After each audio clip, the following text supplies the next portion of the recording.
The House will be in order. The chair lays before the House a communication from the Speaker. The Speaker's Rooms, Washington, D.C., September 16, 2025. I hereby appoint the Honorable Carlos A. Jimenez to act as Speaker pro tempore on this day. Signed, Mike Johnson, Speaker of the House of Representatives. Pursuant to the order of the House of January 3rd, 2025, the chair will now recognize members from lists submitted by the majority and minority leaders for morning hour debate. The chair will alternate recognition between the parties, with time equally allocated between the parties and each member other than the majority and minority leaders and the minority whip, limited to 5 minutes, but in no event shall debate continue beyond 11:50 a.m. The chair recognizes the gentlewoman from Iowa, Ms. Miller Meeks, for 5 minutes.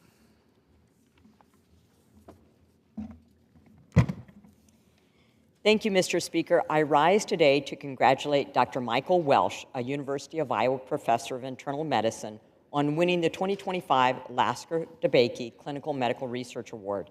The Lasker Award is one of the most prestigious biomedical and clinical research awards. Dr. Welsh was recognized for his extraordinary research on cystic fibrosis, which is helping to pave the way to new therapies that are dramatically improving health and extending life for people with cystic fibrosis. Cystic fibrosis is a genetic lung disease that primarily affects young people.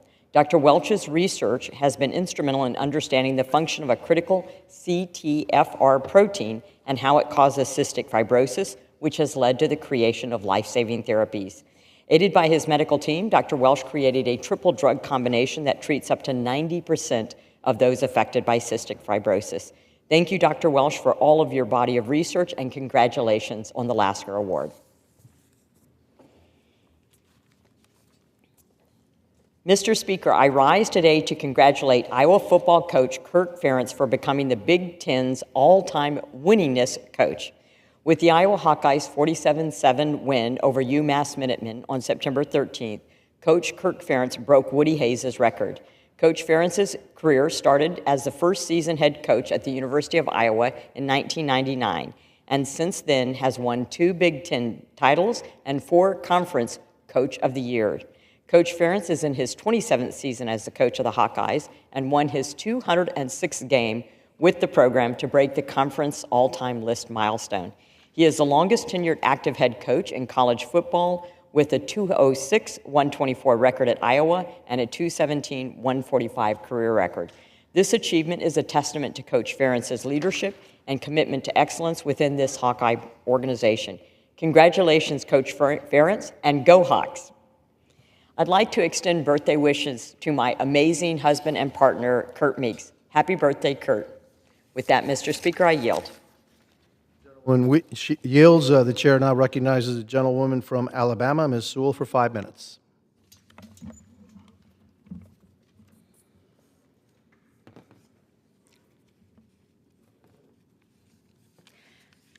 Mr. Speaker, I rise today to welcome to our nation's capital patient advocates from the American Cancer Society Cancer Action Network for their annual fly-in.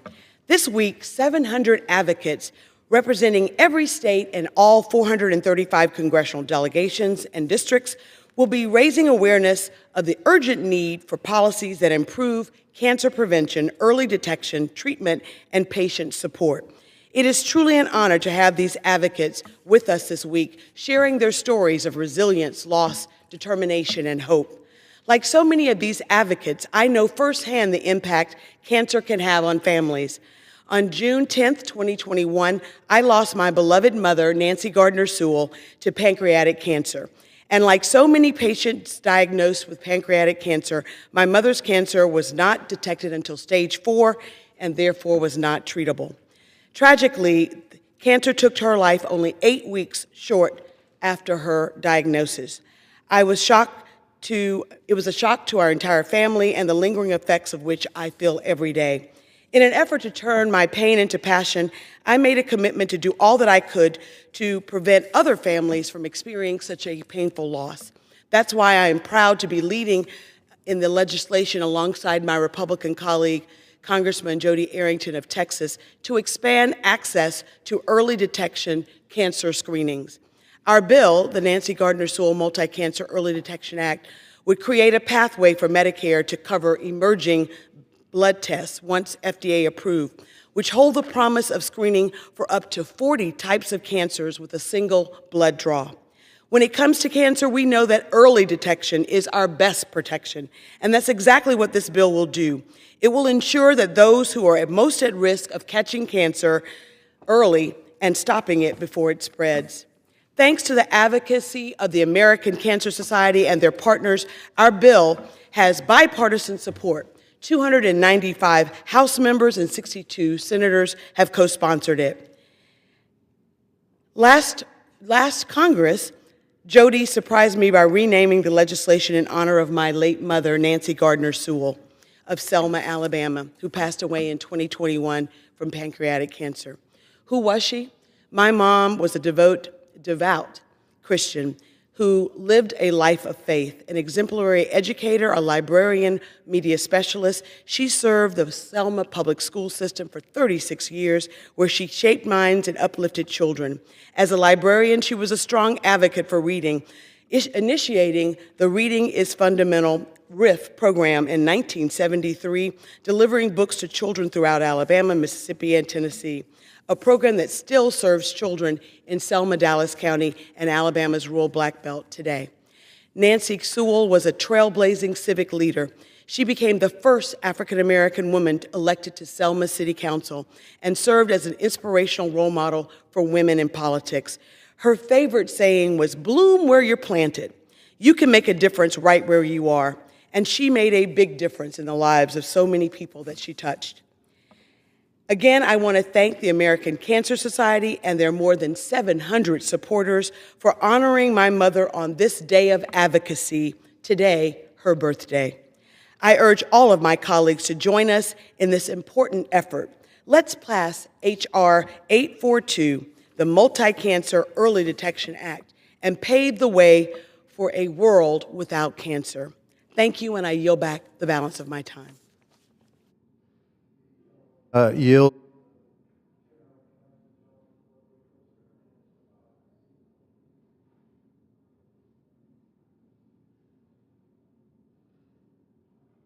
Recognize him.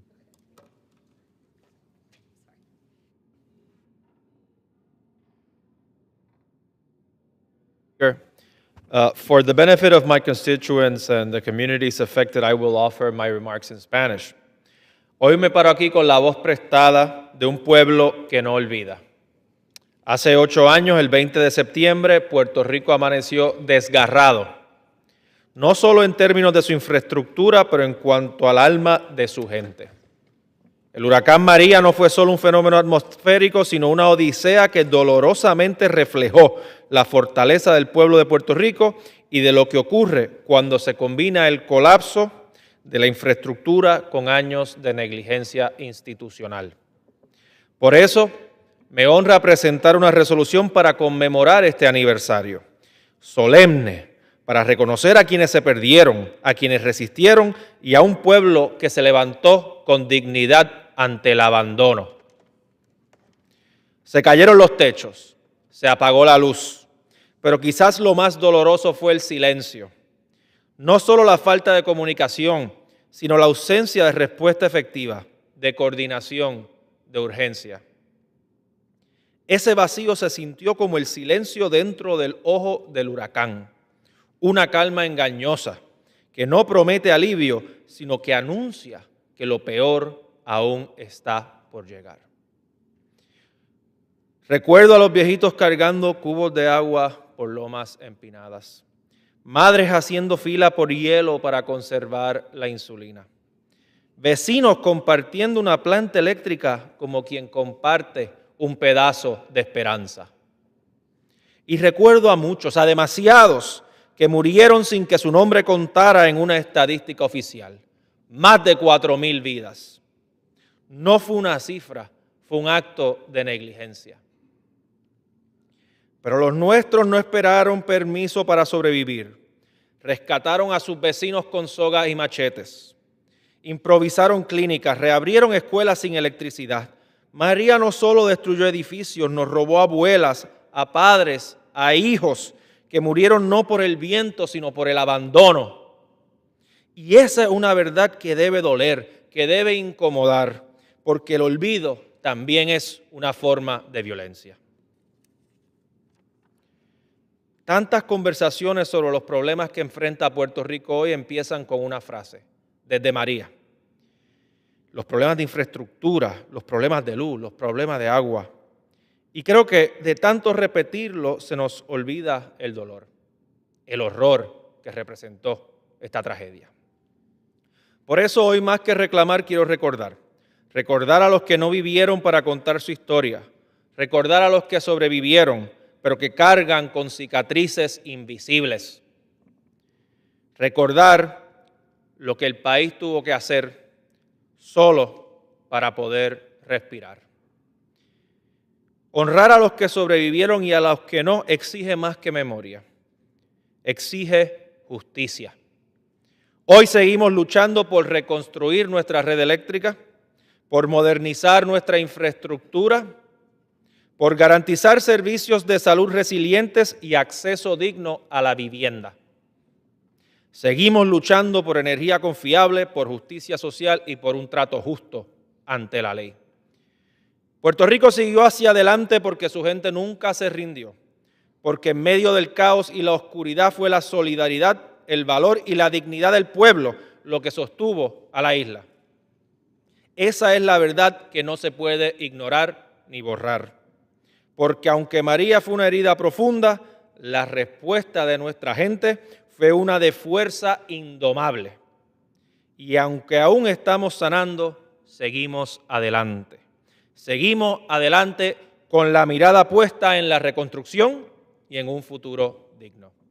Thank you, Mr. Speaker. I yield back. The gentleman yields, and the gentleman will provide a translation for the record. The chair now recognizes the gentlewoman from Texas, Ms. Johnson, for 5 minutes.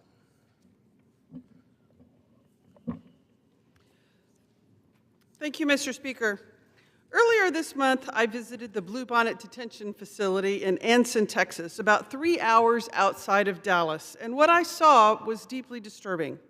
It speaks to the harmful policies under Donald Trump and Secretary Noem, policies that are ripping families apart, wasting taxpayer dollars, and making our communities less safe. Bluebonnet was built to house prisoners under the Texas Department of Criminal Justice. But in 2019, the first Trump administration handed a contract to a private prison company to convert it into an ICE detention center. And today, instead of prioritizing dangerous criminals, those who commit rape, murder, or trafficking drugs, people who pose real threats to our communities, ICE is filling this facility with people who have done absolutely nothing wrong and are being targeted simply because of the color of their skin. As a member of Congress and as a member of the Homeland Security Committee, I have both the right and the responsibility to see what's happening inside these facilities. For years, members of Congress could visit unannounced, but under Secretary Noem, that right was stripped away. My team and I worked for weeks just to gain entry and finally got a scheduled appointment. When I visited, 1,079 people were being detained at Bluebonnet. Nearly 700 of them, almost two-thirds, were designated by ICE itself as a low threat. Let me repeat, hundreds of people with no violent history, no record of serious crimes, targeted solely because of the color of their skin, were denied their constitutional rights and then locked away in a detention center. I met with several detained individuals. Here's a common story that we came across. A man came here more than 2 decades ago and worked a blue-collar job. He raised his family in Texas. He has children who he loves and who depend on him. He hasn't committed any violent crimes or sold any drugs. His only offense was a traffic stop. And now he faces deportation to a country he left decades ago. My question is, how is this fair? Why are people who are contributing to our economy, who are working hard, who are making sure that our citizens are being taken care of, why are these people being targeted instead of all of the violent criminals? This is what is happening under Trump. They are not prioritizing threats to public safety. They are not going after violent offenders. They are taking workers out of our economy. They are spreading fear in communities where families should feel safe, and they are doing it with our taxpayer dollars. Let me be very clear. Locking up people who pose no danger to our communities does not make us safer. It weakens us. It destabilizes families. It wastes resources that should be used to pursue violent criminals, traffickers, and those who actually endanger our neighborhoods. As I left the detention center that day, an employee from ICE made one request: stop politicizing us. It's the White House that needs to hear this message most of all. Trump and Secretary Noem are not using taxpayer dollars to keep communities safe. They're using it as political theater. They dress up in ICE jackets, parade through detention centers, and turn detainees into props for their campaigns. This isn't law enforcement, it's performance. And it makes a mockery of our justice system by prioritizing sensational videos over safety and cruelty over compassion. This is political theater at the expense of human lives. We need a smarter and fairer approach. That means alternatives to detention that allow people to remain with their families while their case moves forward. It means investing in an immigration system that is fair, fast, and final so that people can have their cases heard in front of a judge and are not left in limbo for years. It means prioritizing dangerous individuals, not hardworking parents who have built their lives in our communities. People who play by the rules, follow the law, adhere to guidelines laid out before them should never be targeted because of the color of their skin and denied due process. Our society should not accept this, and this administration needs to put a stop to this injustice. And that is what I saw at Bluebonnet, a betrayal of our values as a nation. We are a country of immigrants. We are a country that claims to honor family, community, and fairness.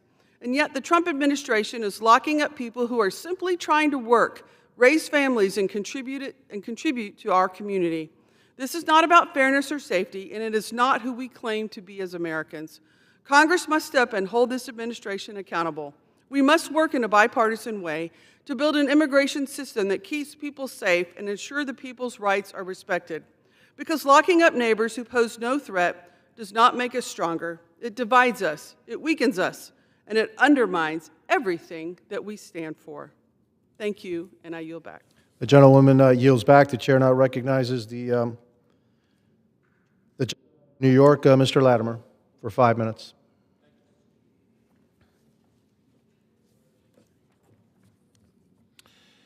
Mr. Speaker, I rise today to remember the life and times of Millie Ortiz Sheehan. Today, we're naming a street after her in the town of Greenburgh, where she did so much to help her community and her people. Millie was born in New York City, the daughter of Miguel and Cruz Ortiz. She graduated from Baruch College, where she met her husband, Francis. Together, they spent over 40 years together married, with 2 children and 4 grandchildren. Millie was a school psychologist with over 30 years in the Greenburgh Central School District and still had time to be active in numerous community groups and worthwhile projects that helped her town neighbors, particularly the youth of her town. And she was a spectacular cook to boot. Her loss came unexpectedly and tragically, but we remember her and her life, and we join the community in valuing her life spent caring about others. Her name on that street sign will ensure that Greenburgh will never, ever forget her.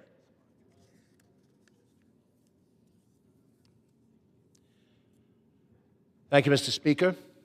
Every now and then, there are people born who personify the essence of love in action. On November 2nd, 1946, Lynn Louise Trotter, later Lynn Louise Trotter Wagstaff, was born in Harlem, New York. She was one of those people. Lynn attended St. Catherine of Siena and graduated from St. Pascal Baylon High School. She loved to dance and attended Johnson Dance Studio during her youth. Her summers were enriched, and she formed lifelong bonds at Camp Minnesink, a camp for African-American youth in New York City. She met her husband of 47 years, William O. Wagstaff, Jr., at Central State. He was a Kappa and a football player, 2 criteria she later joked were on her checklist for potential mates in college. They were married on August 5th, 1978, and purchased their first home in Mount Vernon, New York. Although her childhood dream was to become an actress, she decided to pursue a career as an educator. Over the years, she was an elementary school teacher, a reading teacher, assistant principal, and she retired as the principal of PS 112, located in the Edenwald neighborhood of the Bronx. She spent her entire career in public education and felt it was her responsibility not only to educate, but to provide care and safety for children who were often underserved and overlooked either due to their race or their economic status. Her love for her family was her foundation, and she poured into her family, always being a reliable supporter. Even when a relative might have felt that life's challenges left them fighting alone, she was always there. She leaves to carry on her legacy: William O. Wagstaff Jr., William O. Wagstaff III, William O. Wagstaff IV, and her daughter-in-law, Christina. Bonus children, grandchildren, great-grandchildren, cousins, and friends who have become family. It is an honor to recognize her on the House floor today. Mr. Speaker, I yield my time. The gentleman yields. The chair now recognizes the gentleman from California, Mr. Correa, for 5 minutes.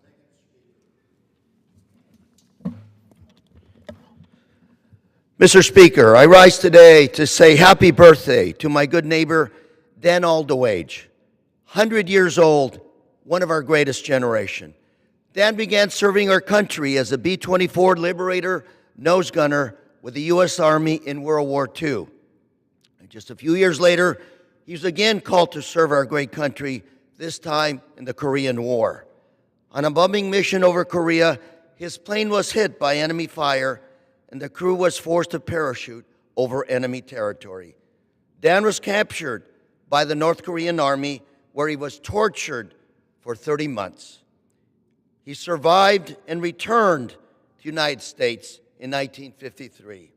At that time, he moved to Orange County, where his family has since then lived. Today, I want to wish Dan happy birthday, and thank you, Dan, for your service to our great country. Thank you, Dan. Mr. Speaker.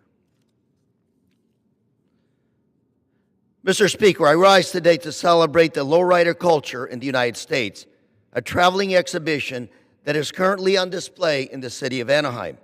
Lowriding is a Latino tradition that's been alive in this country since the 1940s. This car restoration tradition captures a blend of Latino soul, creativity, and perseverance. This new exhibit by the Smithsonian tells the stories of Mexican Americans in the United States since World War II. From the beginning, Mexican Americans have always been part of this great country and our great national history. I invite everyone to visit the Museum in Anaheim and celebrate this great culture. Thank you, Mr. Speaker. Mr. Speaker, I rise today to recognize Beth Martinko for her advocacy for people with disabilities on Medicaid. Beth's son, Josh, who is an adult with severe autism who relies on Medicaid programs for medication and support, asks all of us to please do not cut Medicaid. Beth moved her family from Maryland to Anaheim, not just because her son loves Disneyland, but also because California's visionary healthcare programs. Beth is her son's primary caregiver and knows just how devastating Medicaid cuts would be to her and her son. In her words, she fears that her son will fall out of the network and die. I call on my colleagues to join me in defending these programs that so many of our constituents rely on a day-to-day basis. Thank you, Mr. Speaker. Mr. Speaker, I rise today to celebrate Katrina Joy for winning the National Education Association Foundation's 2025 Award in Teaching Excellence. Ms. Joy has taught at Magnolia High School in Anaheim for 20 years. And at Magnolia, she's active both in and outside the classroom, helping students become better citizens. She has always encouraged the students to give back to their communities. And recently, her students built a pop-up library to help more students in the community have access to library books. And during the pandemic, she founded the nonprofit Magnolia Safe Address for food insecurity and other basic needs of Magnolia High School students and the surrounding community. She's also raised more than $100,000 since March of 2020. Ms. Joy, Teacher Joy, thank you for being a role model in our community, and congratulations on an honor well deserved. Mr. Speaker.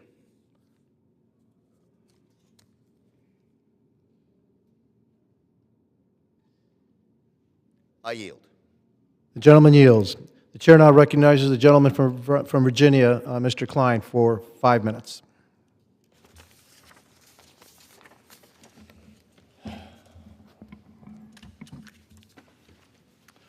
Thank you, Mr. Speaker. I rise today to honor a cornerstone of faith and community in Winchester, Virginia, First Presbyterian Church, which is celebrating its 225th anniversary this September under the leadership of Reverend Amanda McGuire Thomas. Founded in 1800, but with roots reaching back to the earliest days of Winchester, First Presbyterian has stood as a witness to history and as a steadfast presence in the lives of generations. From hosting the funeral of Revolutionary War hero Daniel Morgan to opening one of the first Sunday schools south of the Mason-Dixon line, its story is woven into the fabric of our nation's growth. But what really makes this church remarkable is its service. First Presbyterian helped establish the free medical clinic, Jubilee Kitchen, and many other initiatives that have lifted our neighbors in times of need. Even today, the congregation continues to live out its faith through community service, disaster response, and care for creation. Madam Speaker, Mr. Speaker, for 225 years, First Presbyterian Church has embodied the values of faith, service, and resilience. On behalf of the people of Virginia's Shenandoah Valley, I congratulate them on this milestone and thank them for their unwavering commitment to God and community.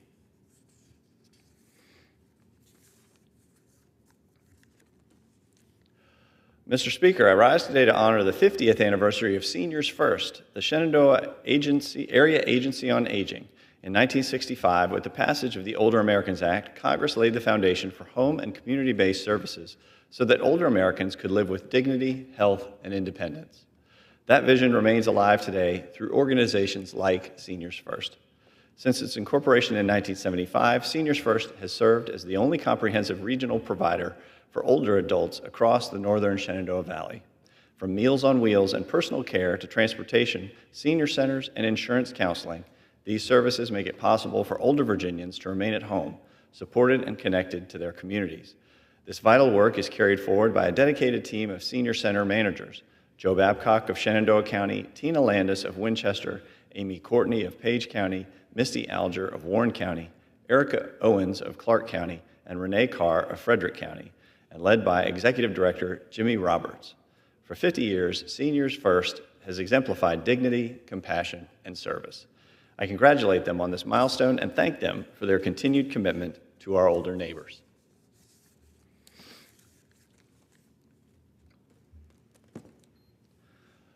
Mr. Speaker, I rise today to honor the life and legacy of Charles James Kirk. At just 31 years old, Charlie accomplished what many could only hope to accomplish in a lifetime. He built a movement, inspired the next generation to love their country, and stood for the principles he believed in. Charlie's commitment to free speech and open dialogue on college campuses was at the core of his mission. He believed that young people should not only be heard, but also equipped to engage respectfully in the exchange of ideas. In an era when open discussion is too often silenced, Charlie's voice reminded us all of the importance of defending our First Amendment rights. He was a man of deep faith, grounded in Christ, and he shared those traditional values with countless people across the nation. His life reflected courage, conviction, a combination that left a lasting impact on students, colleagues, and all who had the privilege of knowing him. While his time with us was far too short, Charlie's legacy will endure. It lives on in the students he mentored, the conversations he sparked, and the love of country he instilled in so many. Today we honor not only his achievements, but also the values he championed and the example he set for all Americans. May God comfort his wife Erica, his children, and all those whose lives he touched. And may we continue to carry forward his commitment to free speech and open dialogue that defined Charlie's remarkable life.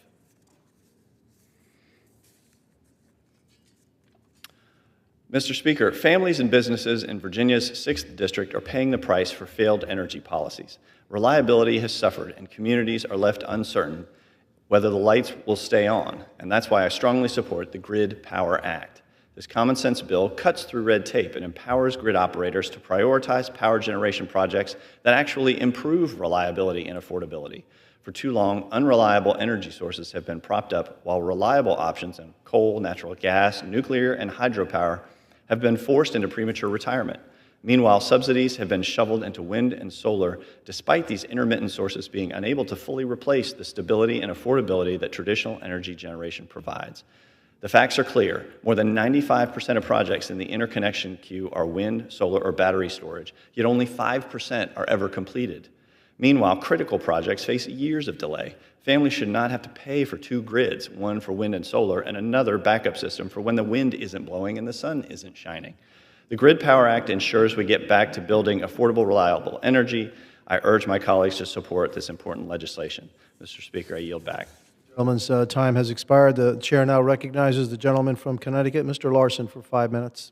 Thank you, Mr. Speaker. Mr. Speaker, I rise this morning to discuss something that should alarm every American citizen. Mr. Speaker, as you know, DOGE, or so-called DOGE employees, has been rummaging through people's individual Social Security records. For the general public's awareness, DOGE is so-called the Department of Governmental Efficiency, initially led by Elon Musk, until there was a breakup of the bromance between he and President Trump. But DOGE still persists. And, Mr. Speaker, as you know, and it's got to be as much a concern to you as it is to me, having more than 127,000 Social Security recipients in your district, that their information that's private and secure is being rummaged through by 20-somethings who have no accountability, have never been vetted, and who will not come before Congress. I asked Chairman Estes last week in our subcommittee meeting to bring DOGE forward to please tell us what they're doing, rummaging through everyone's personal data and information. Ranking Member Neal and I are going to introduce a resolution of inquiry to bring DOGE before the Congress. Every member, Republican and Democrat, should be concerned about this. Every American citizen, if they were aware that DOGE has taken all of that information and stored it in a cloud, AKA another site that's vulnerable that anyone can hack into, and that the Social Security Administration has no access to. No one is allowed to look at that data who hasn't been vetted, as was testified before the Ways and Means Committee last week. So how is it that DOGE employees are exempt? Because they are above the law? It requires the United States Congress to call them in front of us. If they're doing such a great job about efficiency, and if that was their goal, clearly they ought to be able to come before Congress and testify as to what they've found. Mr. Speaker, I think every American should be aware that what's really going on here is an attempt to get at your data and your information and to further attempt to privatize Social Security. That is the end goal. And when you look at the layoffs that have occurred at the Social Security Administration, when you look at what's happened to the regional offices, when you look at the basic phone service and the lack of ability for people to contact and speak with a human being, it should astound and awaken every single American. I hope that all Americans who may be listening to this, I hope that our people in the audience take to heart what's happening with their personal data and information. Why should anyone, let alone unvetted, unaccountable Doge people, go through your personal records?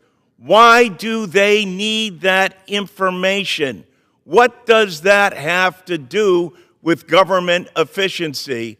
And why did they steal them and put them in an unsecure cloud that anyone could hack from the outside? This is an abomination and it needs to be corrected. And it can very easily by the legislation that we've introduced, calling to make sure that Doge comes before Congress. Stand up, Republicans. Call them to come before us. The gentleman's time has expired. Pursuant to Clause 12A of Rule 1, the Chair declares the House in recess until noon today.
The House will be in order.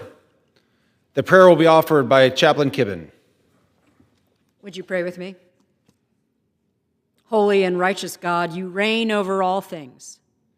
Your hand directs our steps, and your word determines the living of our lives.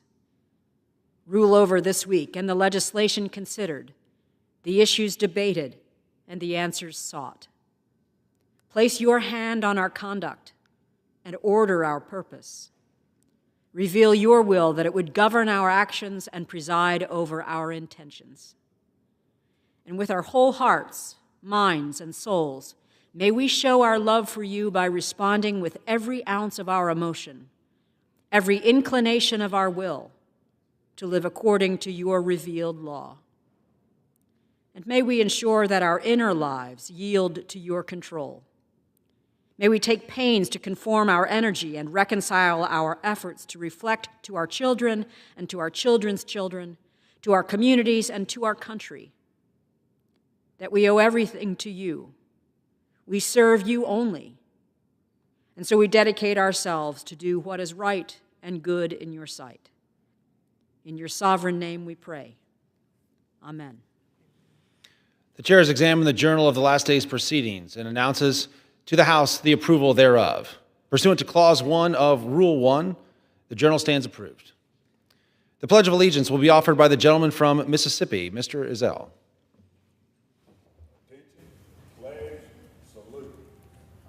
Allegiance to the flag of the United States of America and to the republic for which it stands, one nation, under God, indivisible, with liberty and justice for all. The chair will entertain up to 15 requests for 1-minute speeches on each side of the aisle. For what purpose does the gentleman from Mississippi seek recognition? Speaker, I ask the Madam President to address the House for 1 minute. Without objection, the gentleman is recognized for 1 minute. Mr. Speaker, I rise today to recognize a remarkable milestone for a cornerstone of faith and service in South Mississippi.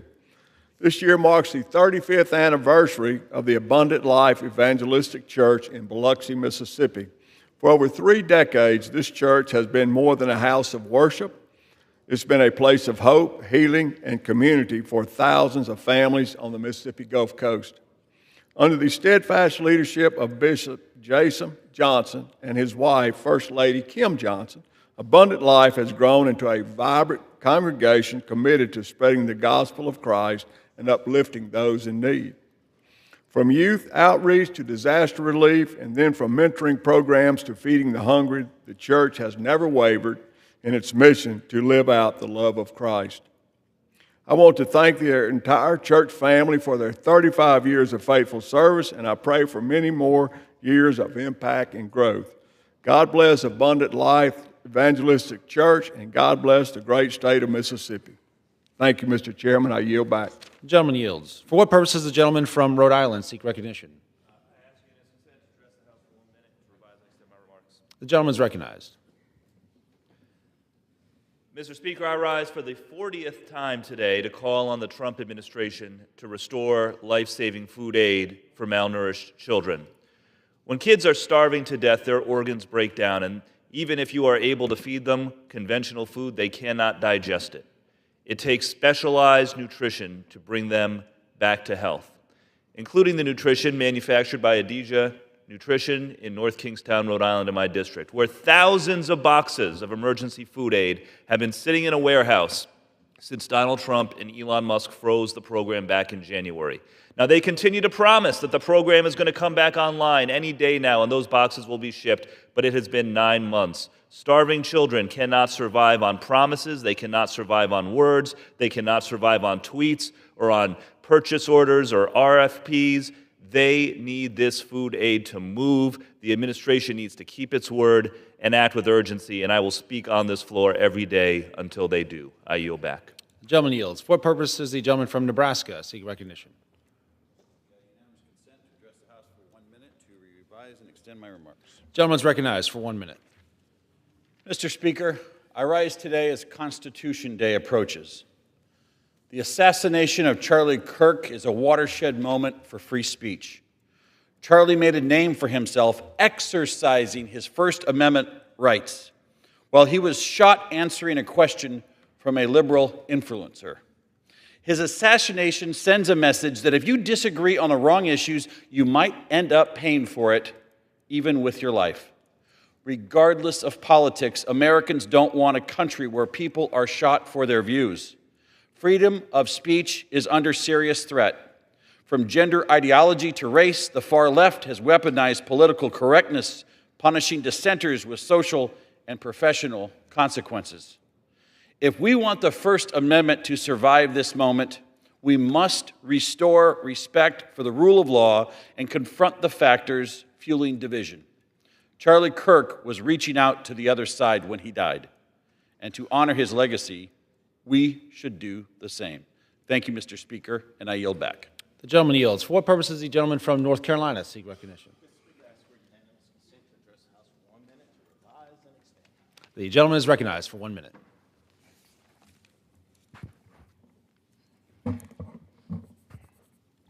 Mr. Speaker, I'm glad to welcome franchisors, franchisees, and suppliers to our nation's capital as we connect main streets across America. I highlight H.R. 5267, the American Franchise Act.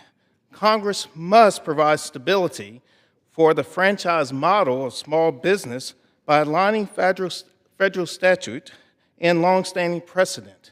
In North Carolina, there are more than 30,000 franchises, employing more than 300,000 workers and generating over $30 billion in revenue. That represents jobs, paychecks, and opportunities for families. H.R. 5267 ends the uncertainty, ensuring owners have the clarity they need to keep hiring and investing in communities across our country. It's about fairness, opportunity, and ensuring entrepreneurs from every walk of life have a real shot at living the American dream. Thank you, Mr. Speaker. I yield back. The gentleman yields. For what purpose does the gentleman from South Carolina seek recognition? Without objection, the gentleman is recognized for 1 minute. Thank you, Mr. Speaker. I was grateful for the passage last week of the National Defense Authorization Act championed by Armed Services Committee Chairman Mike Rogers. The legislation supports over 45 executive orders from President Donald Trump and funds Peace Through Strength. Authorizations provide a 3.8% pay increase and improvement of housing and education, funds to fight drug traffickers and deployment of troops to the border, funding to counteract the subversive activities of the Chinese Communist Party. I appreciate initiatives to support funding for the defense research projects at the University of South Carolina and missions at the Savannah River site. In conclusion, God bless our troops as the global war continues. Trump is reinstituting existing laws to protect American families with peace through strength, revealing war criminal Putin lies, insulting Trump and mocking Trump as Russian drones invade Poland, repeating history of September 17, 1939, 86 years ago tomorrow, when Stalin joined Hitler invading Poland, murdering over 60,000 Poles. Remember Charlie Kirk. God, family, country. I yield back. The gentleman yields. For what purpose does the gentleman from California seek recognition? The gentleman is recognized for 1 minute. Thank you, Mr. Speaker. You may be hearing about the redistricting scam going on in California, which has set off a wave of a bunch of them around the country. Indeed, what has happened is that Californians put in place about 15 years ago a commission to take the responsibility of making the new district maps out of the grubby hands of legislators. And we see the current process they're doing, if you want to call it a process, is exactly why. They've taken maps of who represents what parts of the state and completely drawn them for partisan reasons, basically in order, in this case, to eliminate up to 5 Republicans and make them into Democrat seats, drawing urban areas into the rural ones. And now what's really so bad about that is that rural representation will no longer be heard. Okay? You're going to have people there that have their issues only being represented by urban people that want to take their water supply away from agriculture. They keep introducing wolves into areas that, of the Northeast in this rural area of California. devastating wildlife, devastating livestock, that go ahead and let the timber burn so we have massive fires because they would rather kowtow to a few environmental groups in the urban areas. That's what we're getting with these district lines. Urban voices only, not rural. Also, please remember Irina Zarutska killed needlessly by a guy who had been released 14 times. The gentleman's time has expired. I yield back. The gentleman yields.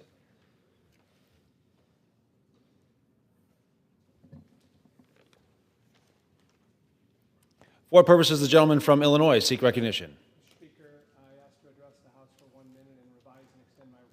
Without objection, the gentleman is recognized for 1 minute.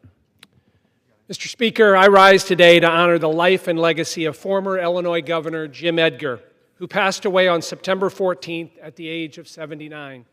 Raised in Charleston, Illinois, Governor Edgar devoted his life to public service with integrity, humility, and thoughtfulness. After attending Eastern Illinois University, where he met his beloved wife, Brenda, he embarked on a career that led him to serve as the 38th governor of Illinois. Governor Edgar embodied the very essence of principled public leadership. From his early service in the Illinois House to his distinguished tenure as Secretary of State and ultimately his election as governor in 1990, he went on to win election by the widest majority of any incumbent Illinois chief executive.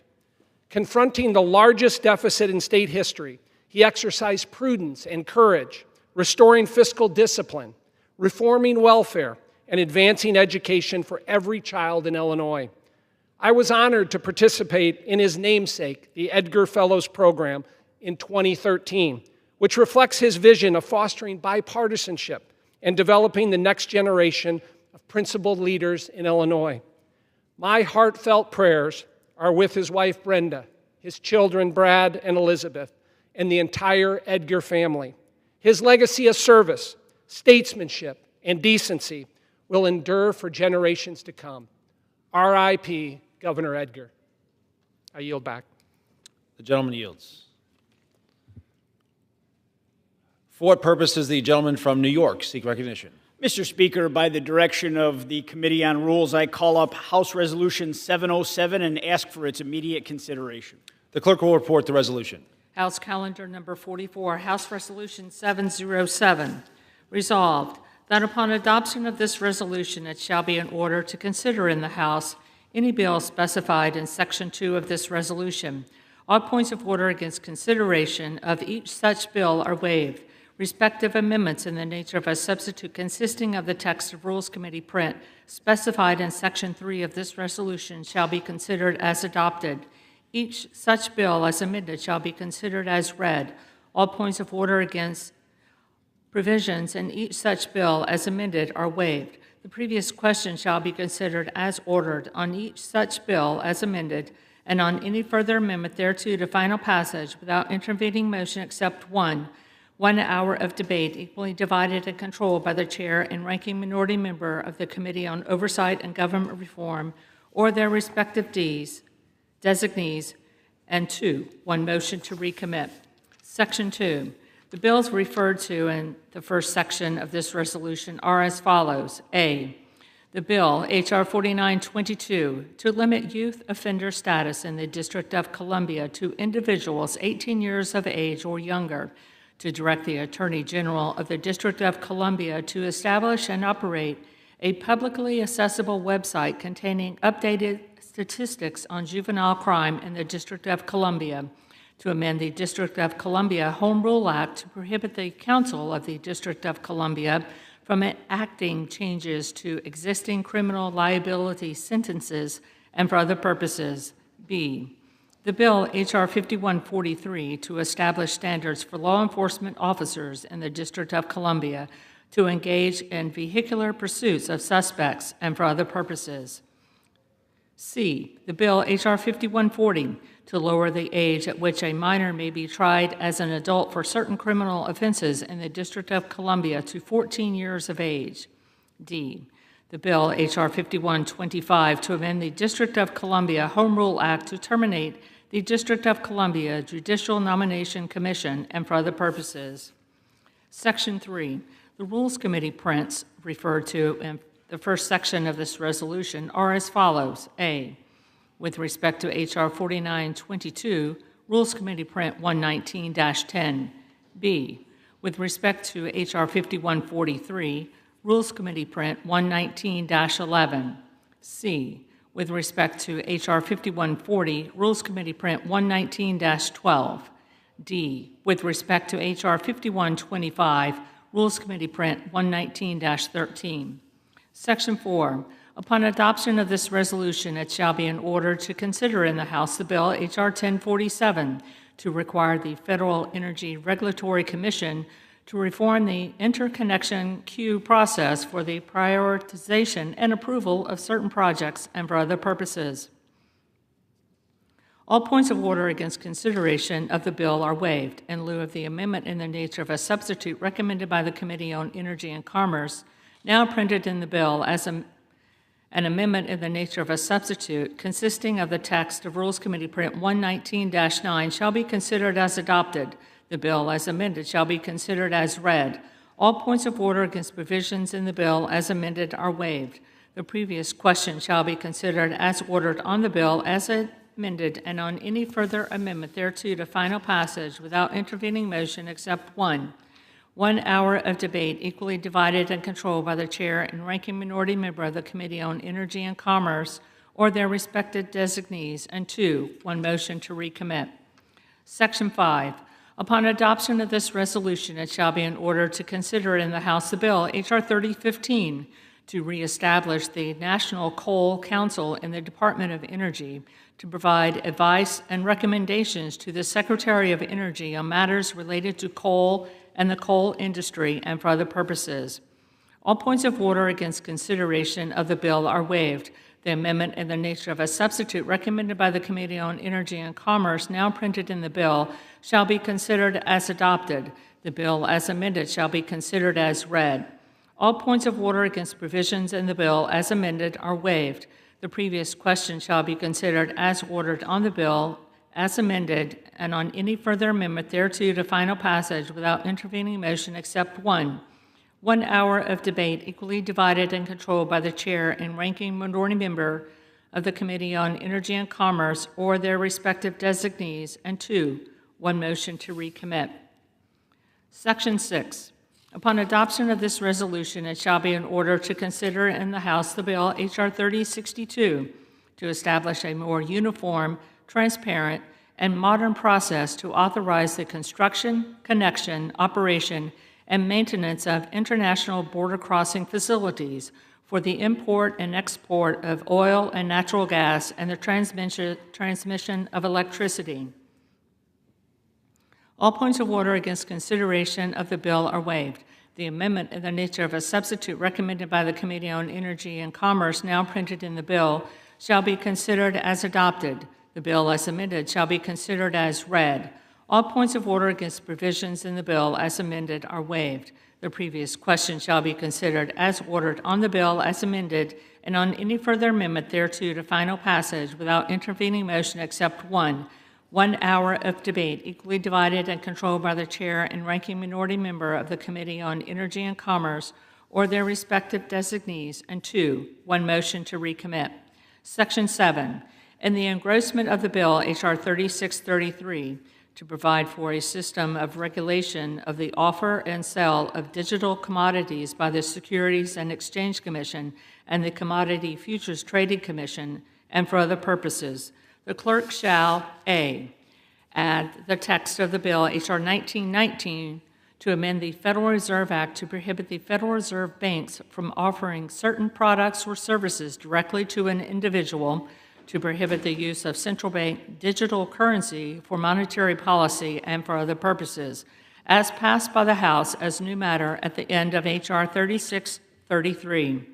B, conform the title of H.R. 3633 to reflect the addition of H.R. 1919 as passed by the House to the engrossment.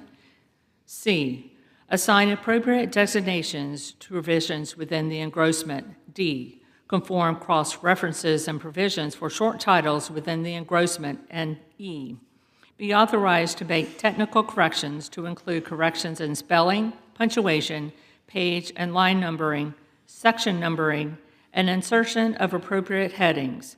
Section 8.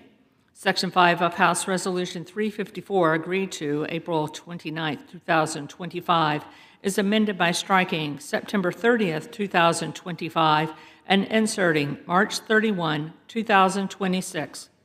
Section 9. Section 2 of House Resolution 313, agreed to April 9, 2025, is amended by striking September 30th, 2025, and inserting March 31, 2026. Section 10. Section 4 of House Resolution 211, agreed to March 11th, 2025, is amended by striking for the remainder of the first session of the 119th Congress and inserting during the period from March 11, 2025 through March 31, 2026. Section 11. The provisions of Section 202 of the National Emergency Act 50 U.S.C. 1622 shall not apply during the period from September 16, 2025 through March 31, 2026 to a joint resolution terminating the national emergency declared by the President on July 30, 2025. The gentleman from New York is recognized for 1 hour. For the purpose of debate only, I yield the customary 30 minutes to the distinguished gentleman from Massachusetts, Mr. McGovern, pending which I yield myself such time as I may consume. During consideration of this resolution, all time yielded is for the purpose of debate only. Mr. Speaker, I ask unanimous consent that all members have 5 legislative days to revise and extend their remarks. Without objection. House Resolution 707 provides for consideration of 7 measures. The rule provides for consideration of H.R. 4922, H.R. 5140, H.R. 5143, and H.R. 5125 under closed rules, with 1 hour of debate each, equally divided and controlled by the chair and the ranking member of the Committee on Oversight and Government Reform or their respective designees. The rule provides for each bill with 1 motion to recommit. The rule also provides for consideration of H.R. 3015, H.R. 3062, and H.R. 1047 under closed rules, with 1 hour of debate each, equally divided and controlled by the chair and the ranking minority member of the Committee on Energy and Commerce or their designees. The rule provides each bill with 1 motion to recommit. The rule also provides that in the engrossment of H.R. 3633, the clerk shall add the text of H.R. 1919 as passed by the House as a new matter at the end of H.R. 3633. Further, the rule tolls the day counts regarding resolutions of inquiry until March 31, 2025. Finally, the rule tolls the day counts until March 31, 2025 regarding joint resolutions, terminating the national emergencies declared by President on February 1, 2025, April 2, 2025, and July 30, 2025. Mr. Speaker, I rise in support of this rule and in support of the underlying legislation. The rule before us provides an opportunity for Congress to reverse the disastrous energy and crime policies left behind by the previous administration and restore accountability where needed the most. For far too long, the American people have been forced to live under a regulatory agenda that drove up costs, weakened our grid, and made our communities less safe. These measures begin to roll back that damage and put us on a stronger and safer trajectory. To restore accountability in our energy policies, this rule provides for consideration of H.R. 3015, the National Coal Council Reestablishment Act. This legislation permanently restores the National Coal Council, an advisory body for nearly 4 decades, provided expert recommendations on matters affecting the American coal sector. Established in 1984, the Council delivered 40 reports to the Secretary of Energy on coal markets, research and development into clean coal technologies, and regulatory barriers that affect the coal industry. But in 2021, at the behest of left-wing organizations, the Biden administration disregarded this history and disbanded the council, replacing it with an advisory body charged with fulfilling the left's Green New Deal agenda. Make no mistake, this was not about policy, it was about shutting coal out of the conversation, an essential piece of our nation's energy matrix. The United States is home to the world's largest coal reserves, with approximately 440 years' worth of supply at current production levels. Today, our fleet of over 400 coal-fired power plants provides 16% of America's electricity. And in 5 states, coal provides more than half. In 17 states, it provides more than 20%. Together, the coal industry supports hundreds of thousands of jobs, lifts up small communities across the country, and provides affordable and reliable baseload power that helps keep prices stable. Premature retirements of coal plants are being driven by federal and state policies that intentionally attack their financial viability. Yet the demand for electricity is only going up.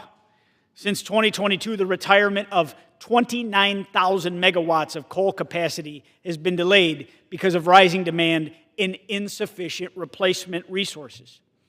To put it bluntly, removing coal from the grid at this moment in time would lead to higher costs and greater instability for families and businesses. This is a reality that my colleagues on the other side of the aisle refuse to acknowledge. And in New York, we're already seeing what these anti-energy radical policies have done, shutting down production of reliable baseload power in favor of pursuing unrealistic and dangerous green agenda items. Now, despite widespread public opposition, my governor, Kathy Hochul, and Albany Democrats are moving forward with a ban on natural gas and propane hookups in new construction starting in 2026.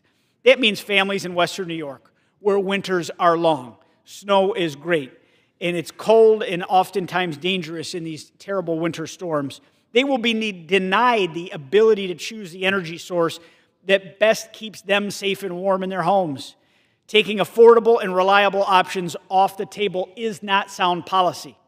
It's assaults like this on consumer choice, on the freedom to use reliable, affordable energy like coal and natural gas that leave people more vulnerable when the power goes out.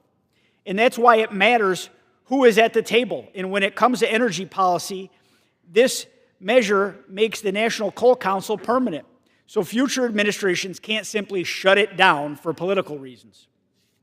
H.R. 3015 also reinforces President Trump's April 8, 2025 executive order to reinvigorate America's clean coal industry, recognizing that coal must remain part of our energy future if we want to ensure future prosperity, meet rising electricity demand, and lower costs for families.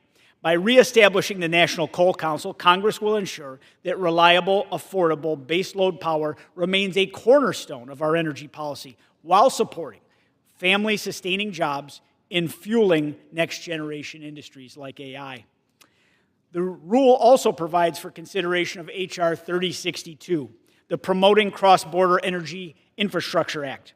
This measure creates a transparent and permanent framework for permitting pipelines and other cross-border energy projects.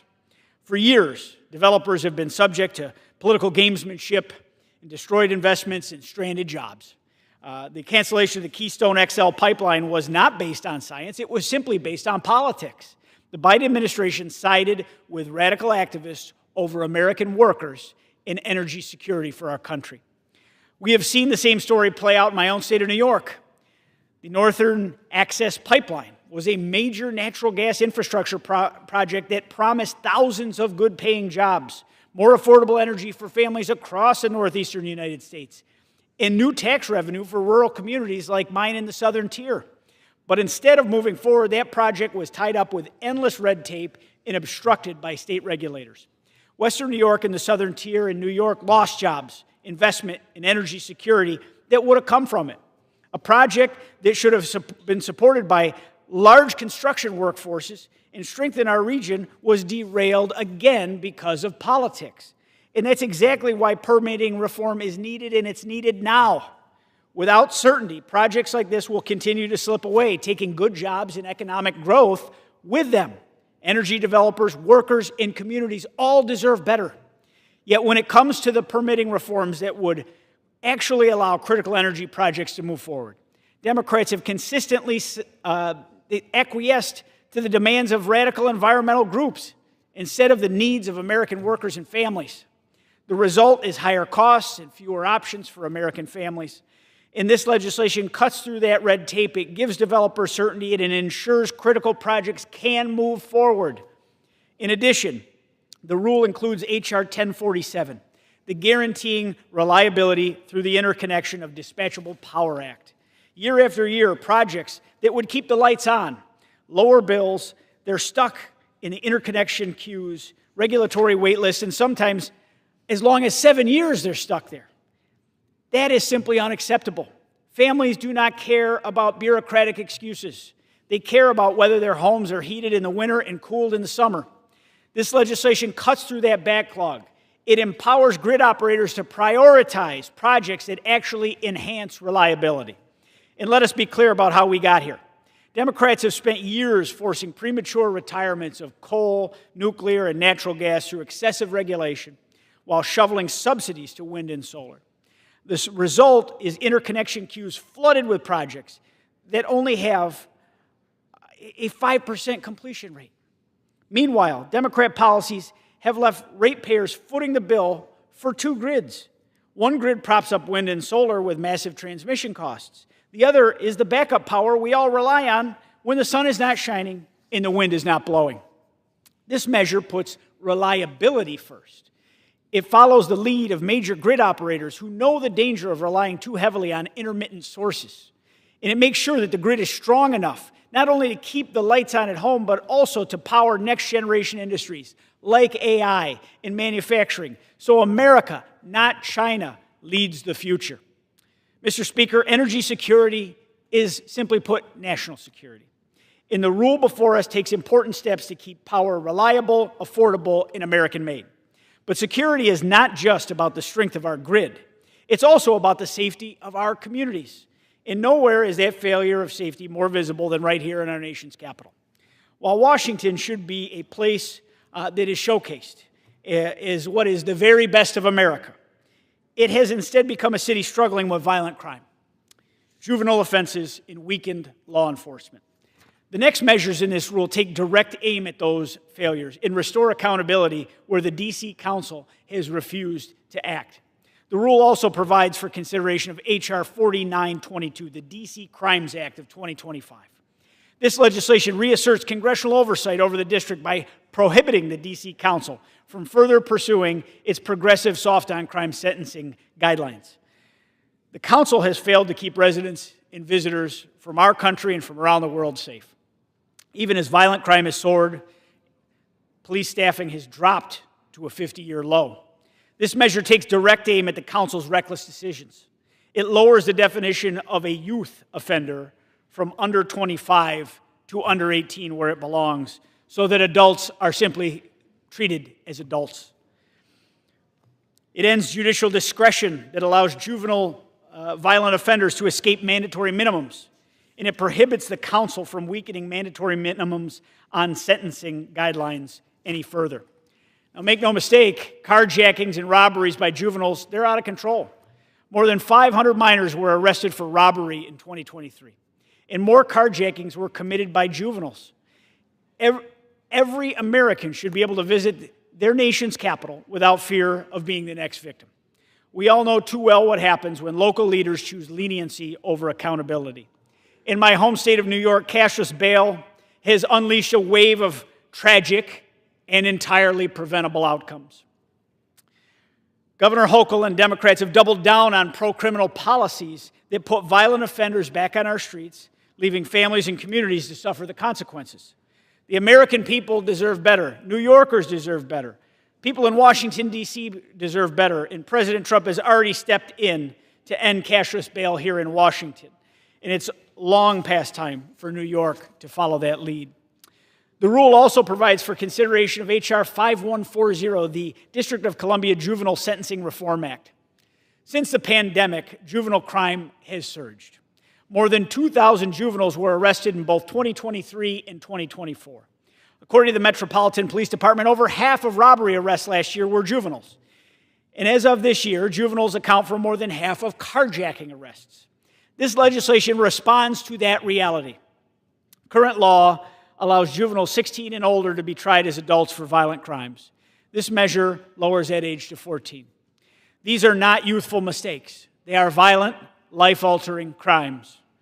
Consider the tragic example of Muhammad Anwar, a hardworking immigrant killed in 2021 by two teenage girls during a carjacking. Both will be back on the streets by the age of 21.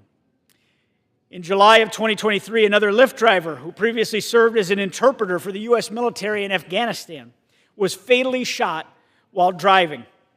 The teen responsible, just 14 years old. They were sentenced to only 3 years of secure detention. Old enough to commit horrific and senseless murder, yet he will be back on the streets in just 3 years. Now let me be clear, this legislation applies only to violent crimes: murder, first-degree sexual abuse, burglary in the first degree, and robbery while armed. These are serious offenses that endanger residents and visitors to our nation's capital every day.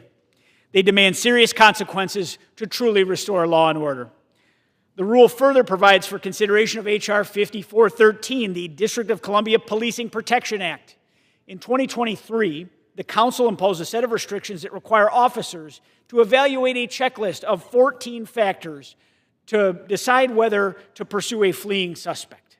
One of those factors even requires an officer to determine whether anyone in the suspect's car had a chance to surrender a weapon. That's absurd. Officers rarely have time or information to work through such a checklist when a suspect takes off. This legislation repeals those restrictions and restores discretion to trained officers.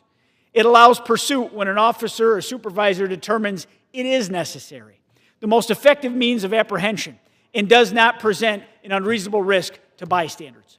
Officers must be able to act quickly to protect lives, and this measure restores that authority.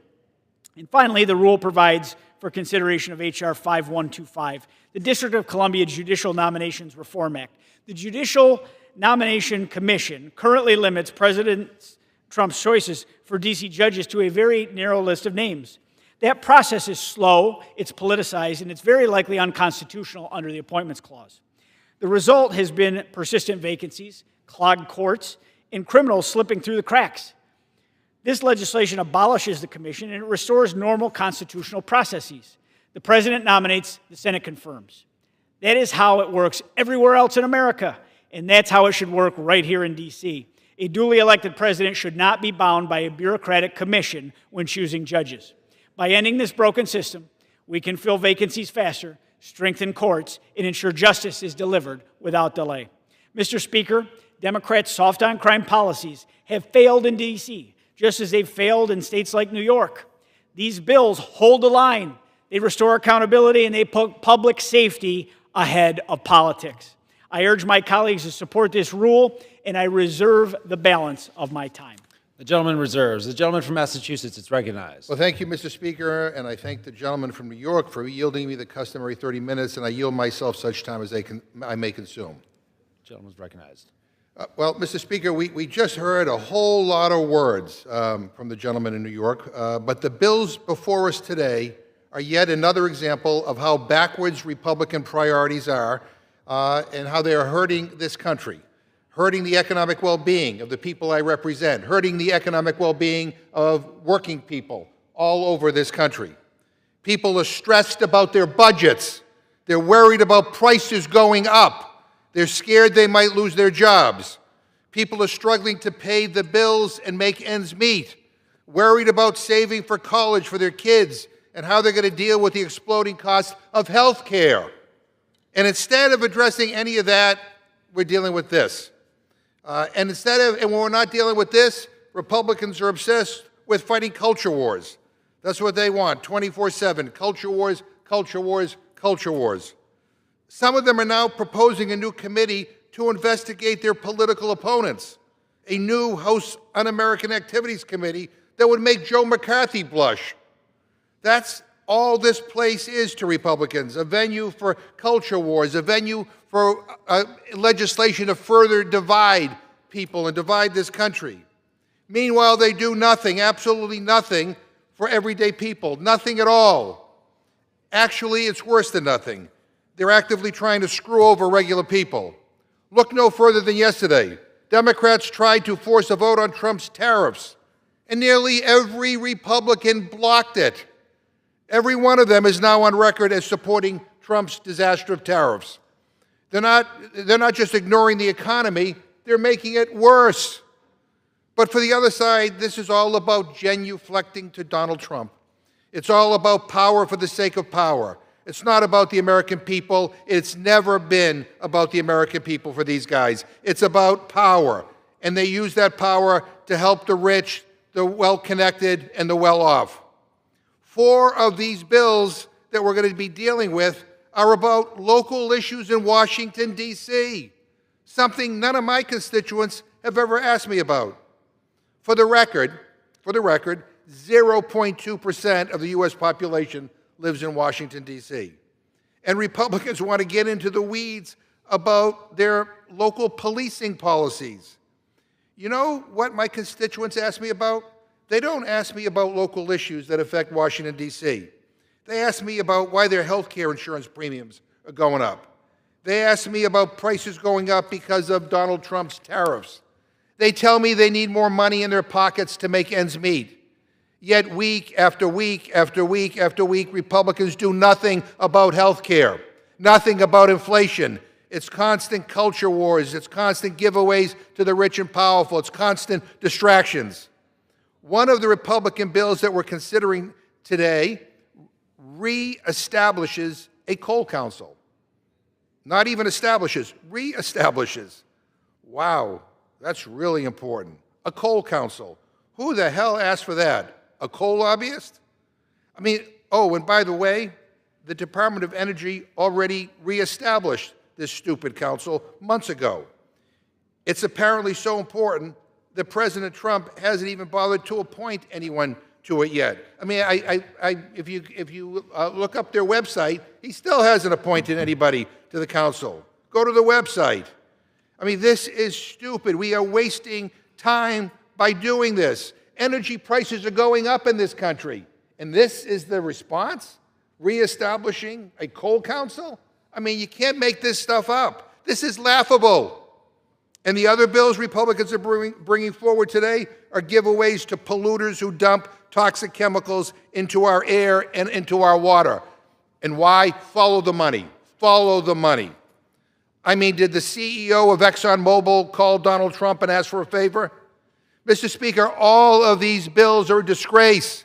The people we represent want us to address the real issues we face every day. They want us to talk about the cost of living, about health care, about fixing what's broken with this country's economic system. And meanwhile, as we're gathering here doing this stuff, the clock is ticking toward a shutdown. Republicans control the House, they control the Senate, they control the White House. They should be able to fund the government, but they won't. Now, let me be clear. Democrats are not going to stand by and do nothing while these guys try to kick millions of people off their health care.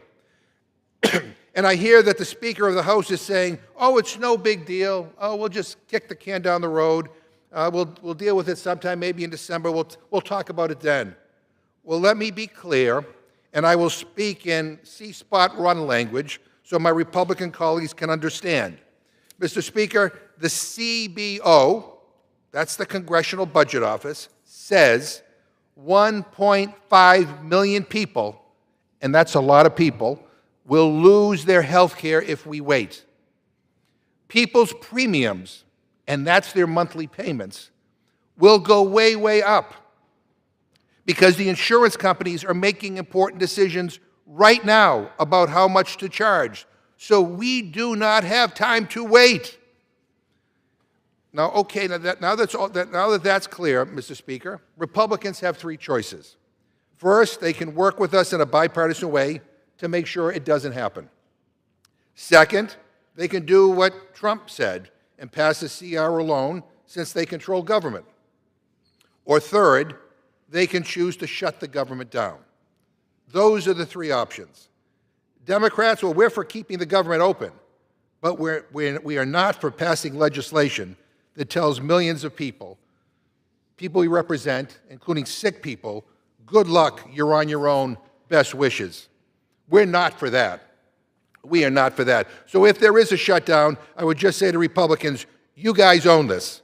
It's your shutdown, and if you would rather shut down the government than protect people's health care, then we do not share the same values. I want to keep people on health care, not kick them off.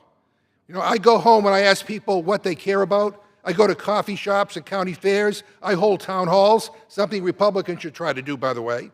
And you know what I hear from my constituents? They are sick and tired of those at the top getting ahead while they struggle to pay their bills. They're sick and tired of Republicans in Congress passing bills to help the rich while everyone else has to breathe in dirty air and drink dirty water. They are sick and tired of this culture war garbage and this weird obsession that Republicans have with micromanaging Washington, D.C. They want Republicans to leave Washington, D.C. the hell alone and focus on their own damn communities. They are sick and tired of Republicans trying to kick people off their health care while they're to pay for taxes for multimillionaires and billionaires. These are rotten bills. And to top it all off, we have 7 more completely closed rules with no amendments allowed. Take it or leave it from this Republican majority. I think we ought to leave it.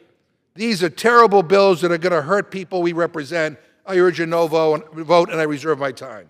The gentleman reserves. The gentleman from New York is recognized. Mr. Speaker, my colleagues on the other side of the aisle, they love to talk about affordability. They love to play class warfare. But if Democrats were serious about lowering costs for working families, then they wouldn't have spent the last 4 years driving energy prices higher with more regulations, higher taxes, and subsidies that pick winners and losers. Families have felt the pain every time they fill up their gas tank. They pay their rising utility bills or try to keep the lights on in their small business. Republicans, working with President Trump, are focused on real solutions. Restoring energy policy that unleashes production here at home, secures our grid, delivers reliable, affordable power that families and businesses can count on, and it creates jobs in the process. And that's exactly what this rule is about. The 3 energy bills before us are straightforward. They support family-sustaining energy jobs. They're streamlining approvals for cross-border infrastructure and ensuring reliable and dispatchable generation for the grid. Together, they mean lower bills for families, stronger supply chains, and more competitive America. So when Democrats talk about affordability, they don't have a leg to stand on in this fight because it's their assault on the American energy industry that led to so much of the inflation that this country suffered under for the last 5 years. The answer is right here in the rule, and we need to support this legislation, and I strongly support the legislation and encourage my colleagues to do the same. But, you know, I want to touch on the gentleman's comments on tariffs. Republicans are doing what Democrats for generations promised the American people that they would do, but they utterly failed. Ensuring fair trade, protecting American workers, and bringing countries to the negotiating table in the process. For years, Democrats sold a bill of goods to working-class Americans while they turned a blind eye as their factories closed and their jobs were shipped overseas. Now, today, they claim to be the party of working families, and we know that's not the case. Yet it's President Trump, over the Democrats' loud objections, who is fighting for fair trade deals for our working families, like the working families in New York's 23rd Congressional District. Access to the American economy is a privilege, not a right. President Trump is using tariffs as leverage to reduce reciprocal barriers, safeguard our national security, and level the global playing field for American producers and manufacturers. And it's working. Treasury has already collected more than $29 billion in tariff revenue this year, while countries like India, China, and South Korea are at the table negotiating new deals as we speak. This is the same decisive leadership that secured stronger trade agreements with the EU, with Japan, with the UK, and partners across Asia. These aren't trade wars. They are trade wins that deliver more jobs, higher wages, and greater opportunities for American families and American products around the world. And Mr. Speaker, the same focus on protecting working families is exactly what we're doing with the bills before us today. This rule advances common sense legislation to strengthen our grid, to unleash American energy, and restore coal's role in the mix. Also, let's not underplay what it means to protect the people of Washington, D.C., which we do have a federal oversight responsibility for, and having a crime-ridden nation's capital is unacceptable by any metric. Mr. Speaker, I yield back. The gentleman and yields. reserve the remainder The gentleman of my time. reserves his time. The gentleman from Massachusetts is recognized. Mr. Speaker, Republicans are protecting American families, my foot. You just passed this big, ugly bill that throws millions of people off of health care, that gives tax breaks to multimillionaires and billionaires. And then you accuse us of playing, class warfare because we're trying to stick up for the middle class in this country, for working families. But it's not, but you can't call it class warfare when you're giving tax breaks to multimillionaires and billionaires while cutting people's health care benefits. And let me just say for the record that in the gentleman's district, in New York District 23, as of 2024, 6,000 people in your district receive tax credits to help lower their monthly premium payments to make quality, comprehensive health insurance coverage more affordable. And these tax cuts are going to, these tax credits are going to expire. These people are going to lose their health care, or they're going to see their premiums go through the roof. For a 60-year-old couple earning $82,800 a year in the gentleman's district, annual premiums would increase by $7,349. That's a 110% increase. For a family of four earning $129,800 a year, ages 45 and up, an annual premium increase would increase by $70,741. That's a 172% increase. For a family of four earning $64,000 a year, annual premiums would increase by $2,571. That's a 369% increase. I don't know. I guess in your district, your constituents don't care about that. According to you, they care more about micromanaging D.C. But I'll tell you, in my district and in every other district that I know of in this country, people are worried about their health care costs. And we ought to do something about it, not kick the can down the road so more and more people end up feeling the pain. And Mr. Speaker, I'm going to urge that we defeat the previous question. And I will offer an amendment to the rule to strike sections 9, 10, and 11, which together block privileged consideration of measures ending the administration's global tariffs and tariffs on Canada, Mexico, and Brazil until March 31st, 2026. Mr. Speaker, President Trump made a campaign promise that he would lower prices, quote, on day one, yet Trump's disastrous trade war continues to increase the prices Americans are paying for food, for gas, and for other everyday goods. And according to independent estimates, Trump's current tariff regime is resulting in a $2,300 tax increase in 2025 alone for the average American household. Fruits, vegetables, beef, and coffee are just some of the products experiencing the highest price increases. Go to a supermarket, for heaven's sakes, in your district, and you'll know what I'm talking about. This is not what the American people voted for. The U.S. Court of Appeals for the Federal Circuit recently held that Trump's tariffs that he imposed under the guise of bogus emergencies are unlawful, and that Congress, not the President, must make the calls when it comes to imposing new tariffs. Now, as we await the Supreme Court's decision, Congress should be voting on these tariffs and whether they should remain in place. But in the Republican rule, they are again blocking the Congress from taking a vote on whether we should keep or remove these emergency tariffs.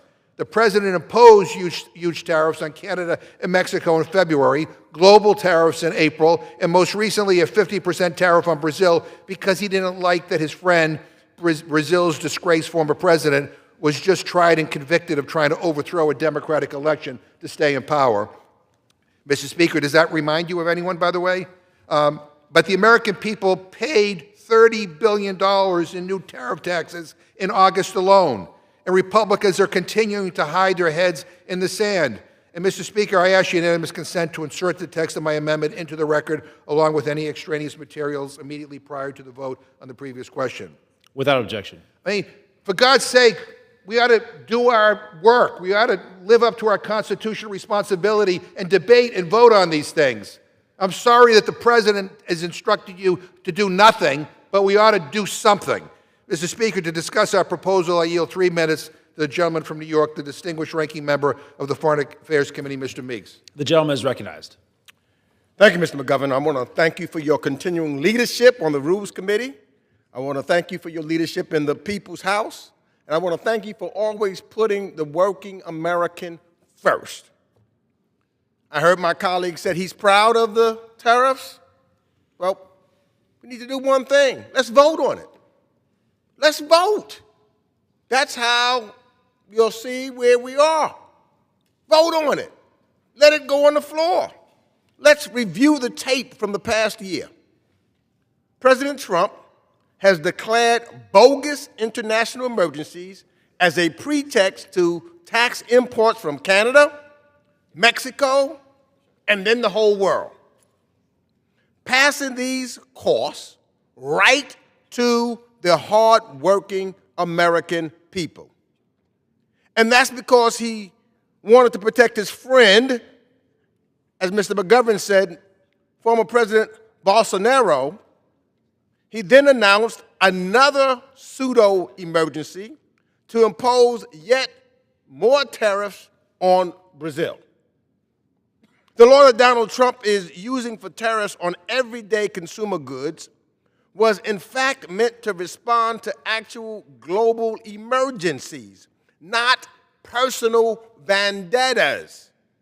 And that's why Congress reserved power under the law to author privileged resolutions to end any fake emergencies used to grab Congress's power to tax. So I asked my colleague from New York, let's vote on it. Why block a vote on the floor to see where members of the House stand? Just as multiple courts have now found, Trump's tariffs are illegal. The House is also acting in contravention of the spirit of the law by avoiding votes instead of having votes, like to vote on my privileged resolutions to end these unjustified tariffs that harm Americans. We can vote on it. Speaker Johnson is doing this literally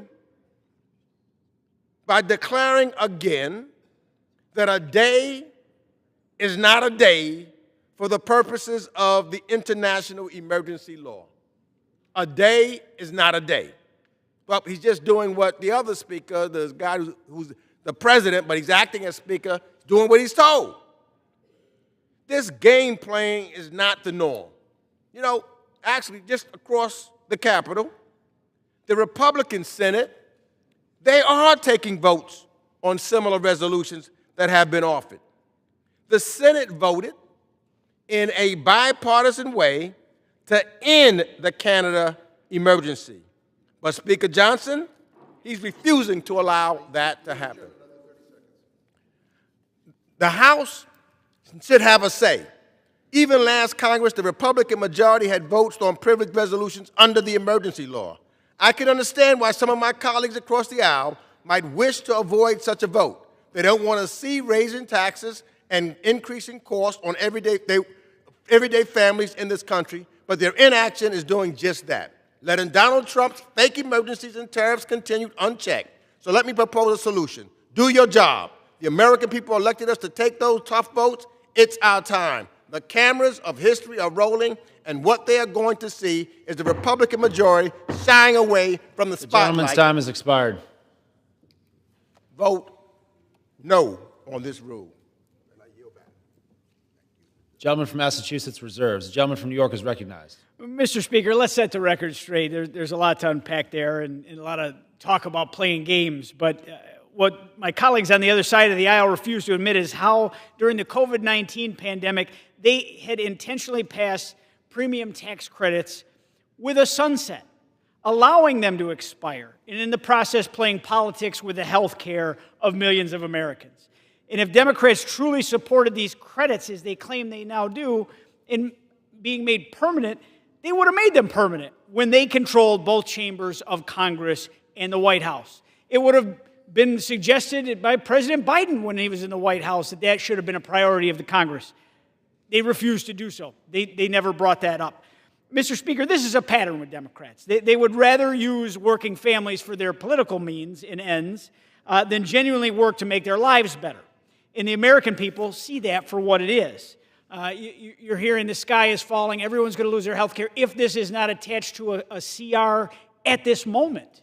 Yes, we do have the majority, and I'm confident we'll pass a CR in the House. But you know darn well that in the Senate, that Leader Schumer will hold the majority hostage, using the filibuster to force us into a shutdown, just like they threatened to do in March. I mean, that's the tactic that's being played. You hear all these expectations being set by the other side, knowing that they have a trapdoor, and they intend to try to leverage the American people to get more of their political will accomplished. Republicans already voted to deliver lower premiums for patients by passing H.R. 1, which targeted waste, fraud, and abuse across the ACA marketplace. Democrats unanimously opposed this bill, showing once again they're not serious about solving affordability problems for everyday Americans, just like they're not serious about trying to keep the government open. If they were, they would have supported these common sense policies, and instead they would rather play politics. Mr. Speaker, what we are actually debating today are common sense measures in this rule to strengthen American energy policy, to keep violent crime off our streets here in our capital cities, and these bills are about lowering costs for working families, keeping our communities safe, and restoring accountability. We're getting the job done with or without their support, and I reserve the balance of my time. The gentleman reserves. The gentleman from Massachusetts is recognized. Yeah, Mr. Speaker, I'm confused by what the gentleman said. I don't know whether he supports the ACA tax credits or not. If he doesn't, then 6,000 of his constituents will be adversely impacted. If he does, then we should just, fix it right now. And by the way, Republicans all opposed the ACA when it came up, so I don't want to hear that garbage. And don't blame the Senate. Donald Trump has just said, to the Republicans over in the Senate, do it on your own. And I think what he's referring to is just last week, Republicans nuked the filibuster when it comes to nominations. So you control the House, you control the Senate, and you control the White House. And basically what you are telling us is that you don't give a damn about working families in this country. And that's what's at stake here. And I yield 3 minutes to the gentleman from Texas, Mr. Doggett. Gentleman's recognized. Thank you. This rule further erodes the system of checks and balances that has served our democracy so well. Republicans, through it, are surrendering more and more unrestrained power to President Trump. This rule is but another step on the march to tyranny.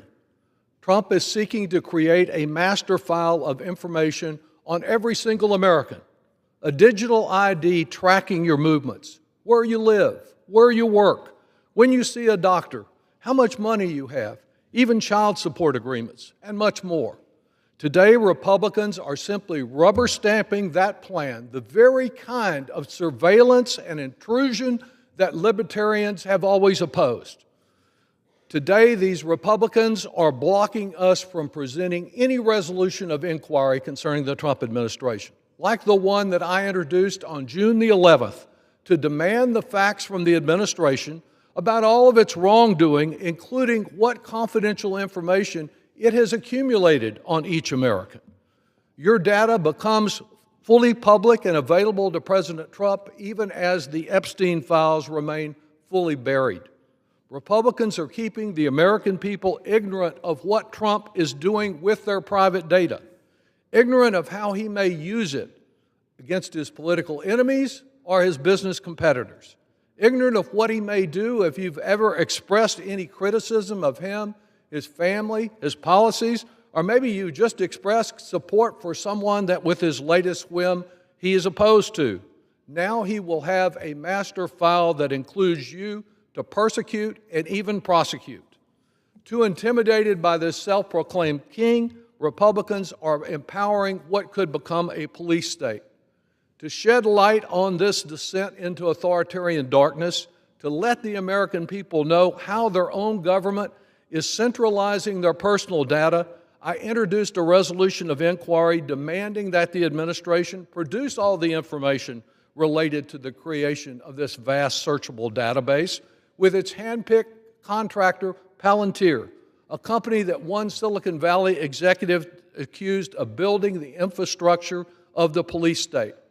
I do agree with one Republican, Representative Warren Davidson, who does believe in freedom and has described Trump's deal with Palantir as dangerous, and has said when you start combining all these data points on individuals into one database, it really essentially creates a digital ID, and it's a power that history says will eventually be abused, and with this administration, eventually will be very soon.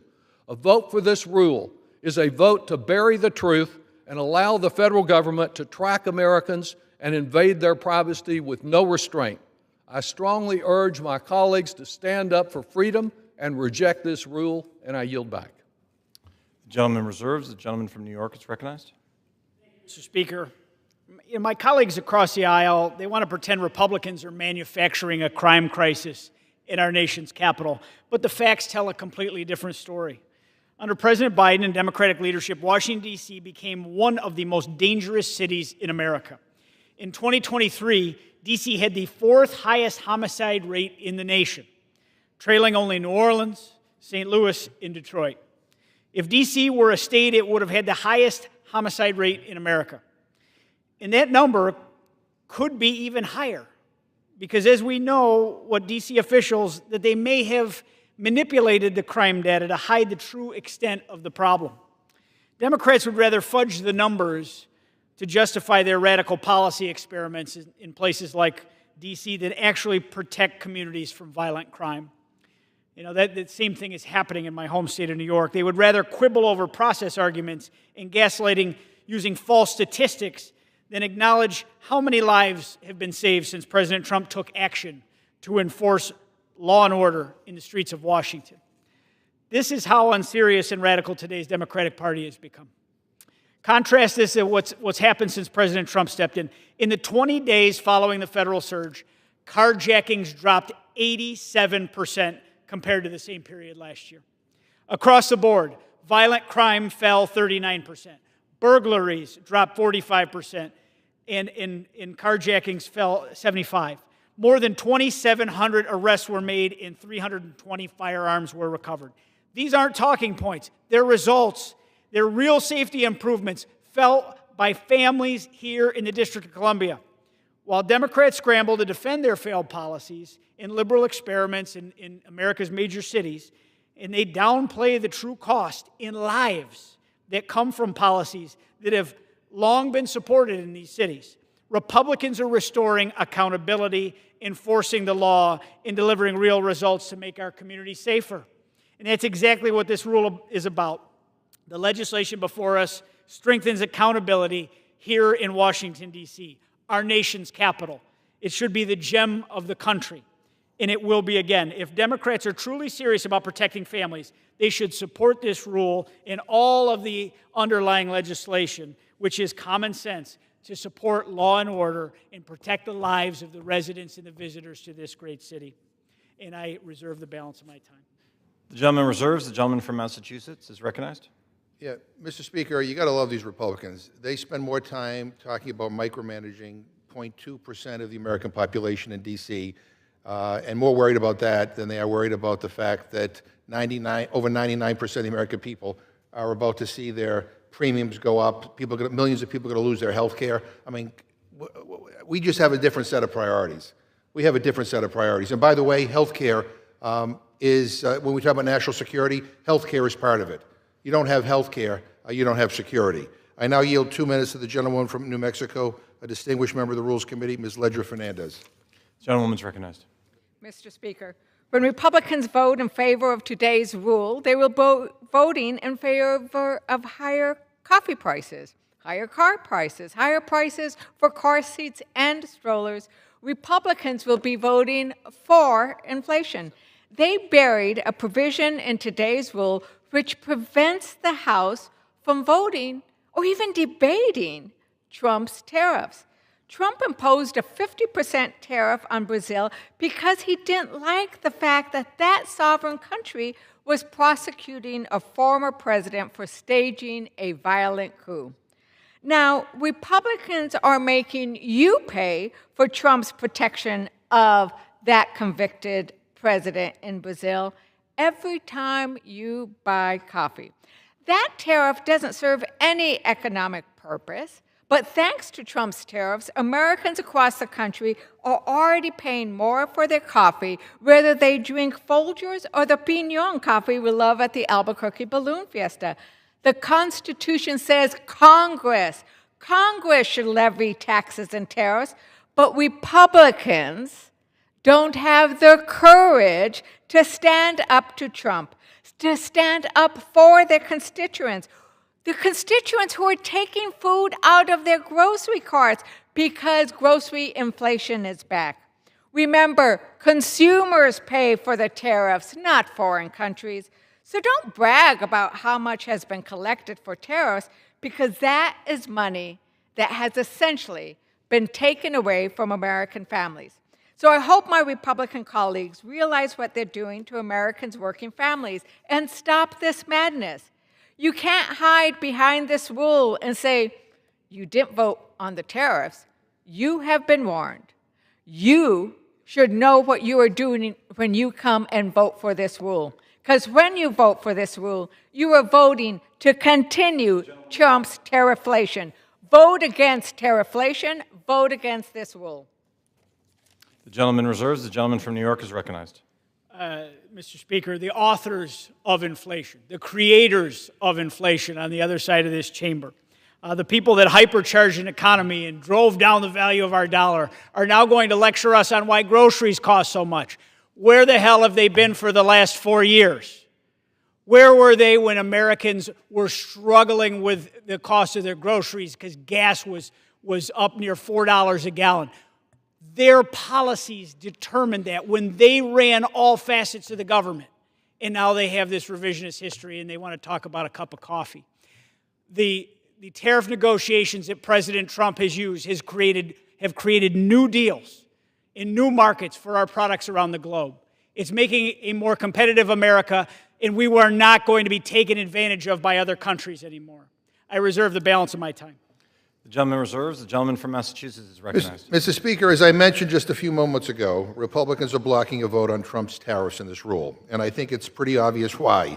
The consequences of his economic policy are being felt in communities across this country, and Republicans know they can't defend it. That's why they're not doing town halls. Moms and dads are coming home with pink slips because their employers don't know if they can keep the doors open. Small businesses are shuttering. Farmers are struggling under higher input costs and shrinking markets. Food, gas, electricity, basic goods and services, prices are all up, and they're likely to climb even higher as Trump's tariffs ripple through the supply chain.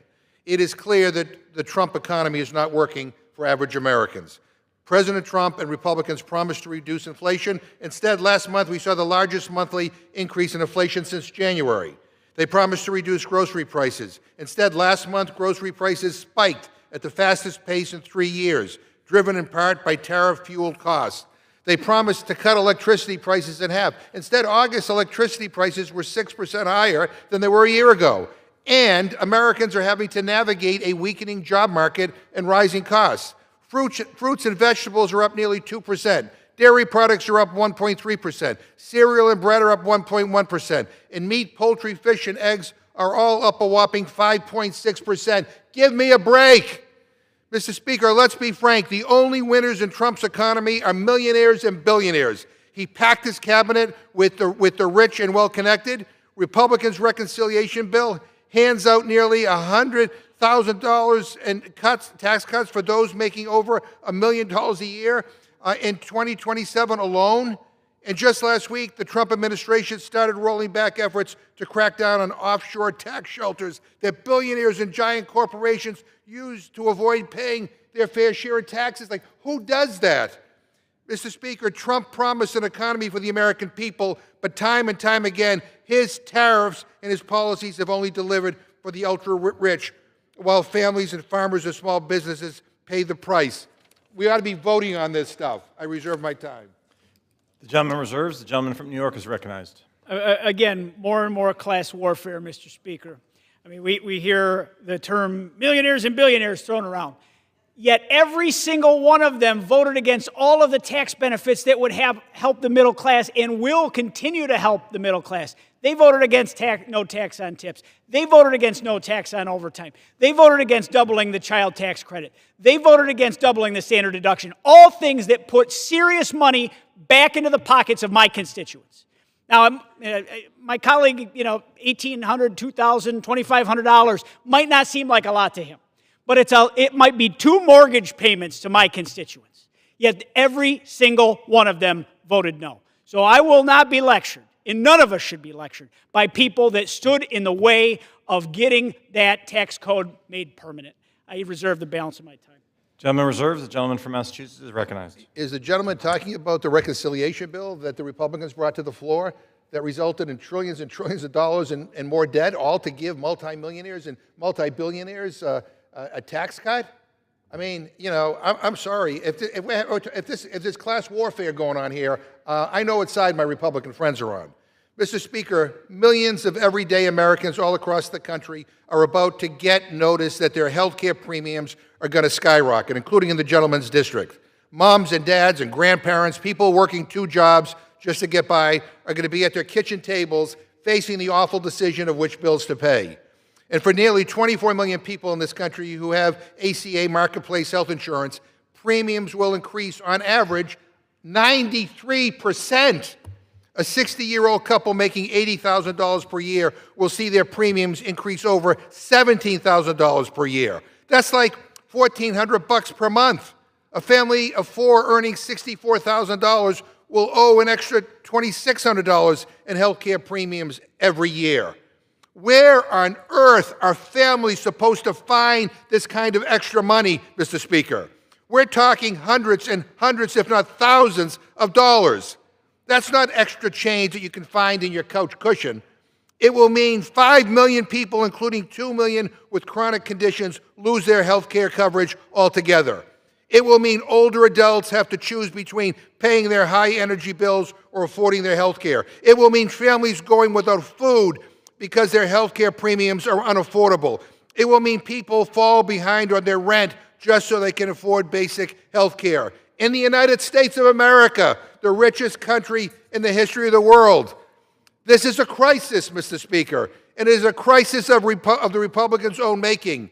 Instead of spending the summer working with Democrats to address this looming health care cliff, Republicans spent it instead slashing Medicaid by $1 trillion, kicking 15 million people off their coverage altogether, blocking access to cancer screening and prenatal care by defunding Planned Parenthood, cutting NIH's budget, taking food away from families with teenagers, veterans, and older adults, which will make them less healthy, all to give tax breaks to Elon Musk and Trump's billionaire friends. Honest to God, Mr. Speaker, I have no idea what to say to the working families who visit my office scared to death that their health care costs are going to force them to go broke. I don't know how my Republican friends can talk to people back home in their districts, regular people, hardworking people, and somehow justify what they're doing. I guess many of them don't because they don't do town halls. And with all due respect to the Speaker of the House, no, this actually cannot wait.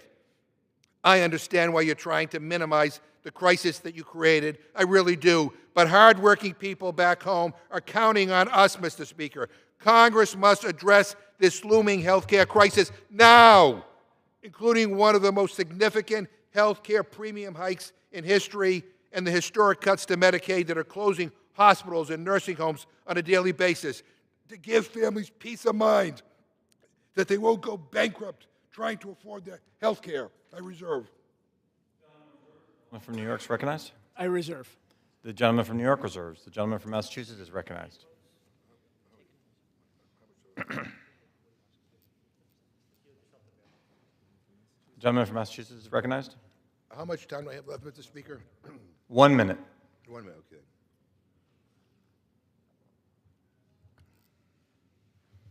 I'm losing my voice, but not my passion. Mr. Speaker, the truth is simple. Families are being crushed by high prices, rent, groceries, gas, healthcare, all going up. And what are Republicans doing? They're obsessed with micromanaging Washington, D.C. Not 1, not 2, not 3, but 4 different bills today about Washington, D.C. Now, I hate to break it to the Republicans, but none of the people that I represent, and I think none of the people from the gentleman's district, live in Washington, D.C., which leads me to wonder why the hell are Republicans wasting time on this nonsense. And the other bills that we're dealing with here, favors to big coal and big oil, again, nothing for regular families from these guys, nothing for average Americans. They have no vision, no plan for economic growth. I mean, the bottom line is health care premiums about to go through the roof, and people are going to see their health care bills explode because these guys refuse to act. Republicans are putting ideology over everyday people. They're putting headlines over solutions. They are playing games instead of governing. All of this, micromanaging D.C., the Cole Commission garbage, is what Republicans are focused on, while the government teeters on the edge of a shutdown. While Trump's tariffs drive up prices, and why millions of people are about to get kicked off their health insurance. I urge a no vote, and I yield back my time. Gentleman from New York is recognized. Thank you, Mr. Speaker. I'm prepared to close, and I yield myself the balance of my time. Gentleman's recognized. For far too long, Americans have been forced to endure higher costs, weaker energy security, and rising crime because of policies pushed by the left.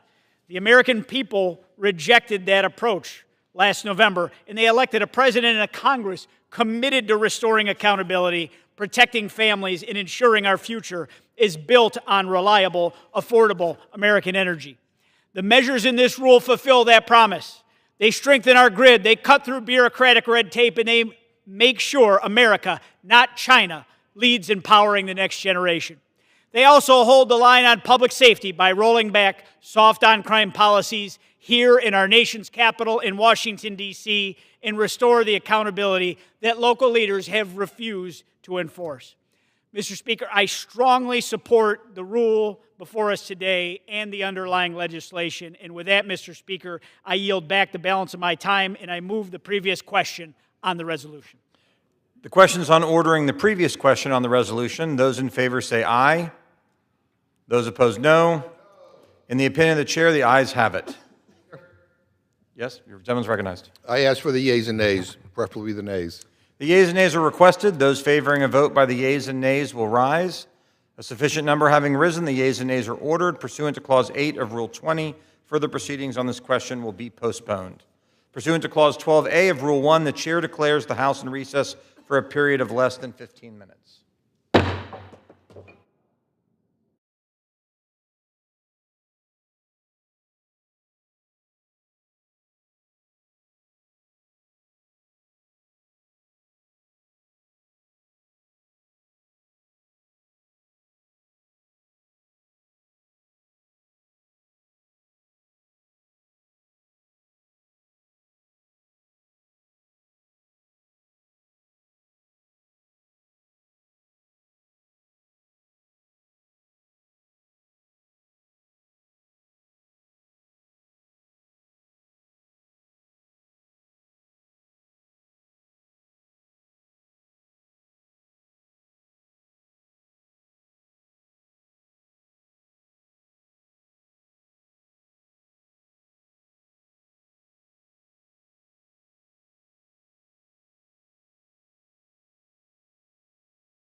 The House will be in order.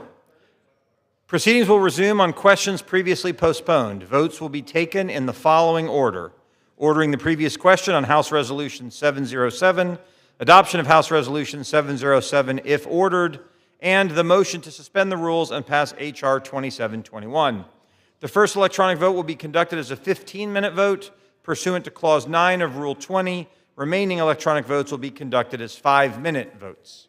Pursuant to Clause 8 of Rule 20, the unfinished business is the vote on ordering the previous question on House Resolution 707, on which the yeas and nays are ordered. The clerk will report the title of the resolution. House Calendar Number 44, House Resolution 707, resolution providing for consideration of the bill H.R. 4922 to limit youth offender status in the District of Columbia to individuals 18 years of age or younger, to direct the Attorney General of the District of Columbia to establish and operate a publicly accessible website containing updated statistics on juvenile crime in the District of Columbia, to amend the District of Columbia Home Rule Act to prohibit the Council of the District of Columbia from enacting changes to existing criminal liability sentences and for other purposes, providing for consideration of the bill H.R. 5143 to establish standards for law enforcement officers in the District of Columbia to engage in vehicular pursuits of suspects and for other purposes, providing for consideration of the bill H.R. 5140 to lower the age at which a minor may be tried as an adult for certain criminal offenses in the District of Columbia to 14 years of age, providing for consideration of the bill H.R. 5125 to amend the District of Columbia Home Rule Act to terminate the District of Columbia Judicial Nomination Commission and for other purposes, providing for consideration of the bill H.R. 1047 to require the Federal Energy Regulatory Commission to reform the interconnection queue process for the prioritization and approval of certain projects and for other purposes, providing for consideration of the bill H.R. 3015 to reestablish the National Coal Council in the Department of Energy to provide advice and recommendations to the Secretary of Energy on matters related to coal and the coal industry and for other purposes, providing for consideration of the bill H.R. 3062 to establish a more uniform, transparent, and modern process to authorize the construction, connection, operation, and maintenance of international border crossing facilities for the import and export of oil and natural gas and the transmission of electricity and for other purposes. The question is on ordering the previous question. Members will record their votes by electronic device. This is a 15-minute vote.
On this vote, the yeas are 213 and the nays are 207. The previous question is ordered. The question's on adoption of the resolution. Those in favor say aye. Those opposed say no. It's the opinion of the chair. The ayes have it. For what purpose does the gentleman from Massachusetts rise? I ask for a recorded vote, please. A recorded vote is requested. Those favoring a recorded vote will rise. A sufficient number having risen, a recorded vote is ordered. Members will record their votes by electronic device. This is a 5-minute vote.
Have all members voted?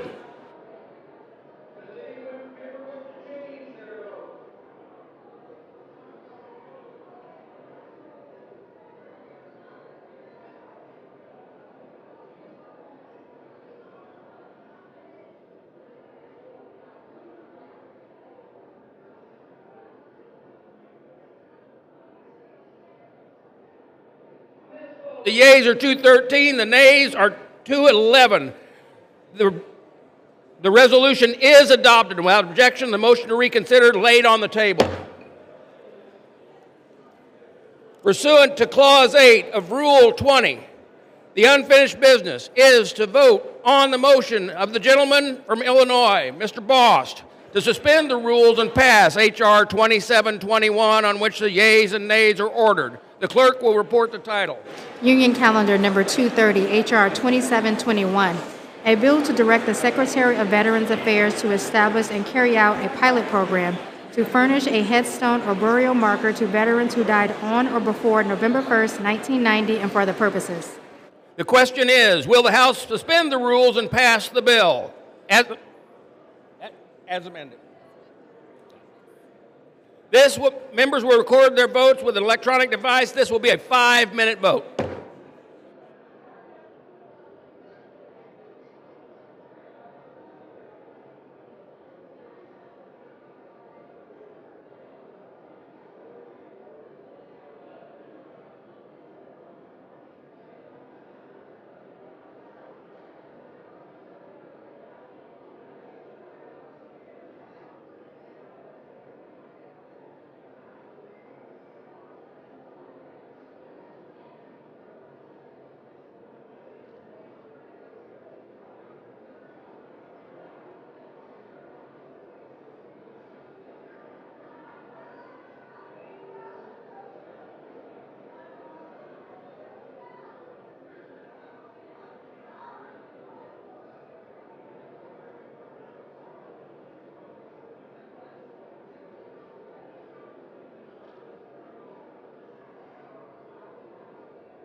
vote. The yeas are 413, the nays are 0. 2/3 being the affirmative, the rules are suspended. The bill is passed, and without objection, the motion to reconsider is laid on the table.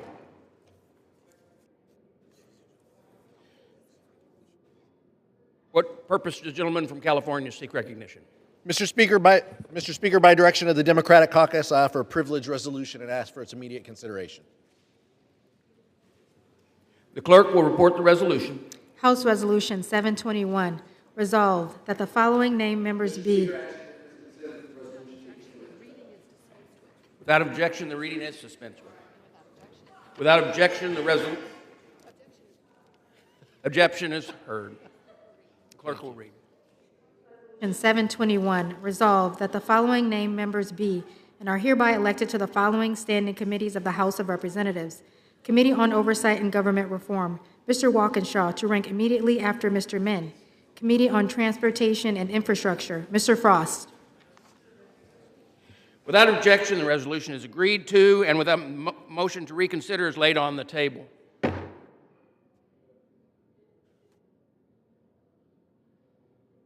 What purpose, gentlewoman from South Carolina, seek recognition? Mr. Speaker, pursuant to Clause 2A1 of Rule 9, I rise to give notice of my intent to raise a question of the privileges of the House. The form of the resolution is as follows. House Resolution 713, censuring Representative Ilhan Omar of Minnesota and removing her from the Committee on Education and Workforce and the Committee on the Budget. Whereas Charlie Kirk was a lifelong advocate for freedom of speech, civil political discourse, and the political engagement of youth. Whereas Charlie Kirk was a man of deep faith, a husband, and a father to 2 young children. Whereas on September 10, 2025, Charlie Kirk was assassinated on the campus of Utah Valley University while exercising his First Amendment right to freedom of speech. Whereas on September 11, 2025, one day after the assassination of Charlie Kirk, Representative Ilhan Omar gave an interview on Zateo's town hall with Mehdi Hassan in which she smeared Charlie Kirk and implied he was to blame for his own murder. Whereas on September 12, 2025, 2 days after the assassination of Charlie Kirk, Representative Ilhan Omar reposted a video on X, formerly known as Twitter, which disparaged the character of Charlie Kirk and those mourning his death. Whereas the video Representative Ilhan Omar reposted on X states Charlie Kirk is dead, and before the body got cold, the far right propped his corpse up as a cudgel for their holy war. Whereas the video Representative Ilhan Omar reposted on X further states, don't be fooled. These people don't give a single shit about Charlie Kirk. They are just using his death to further their Christo-fascist agenda.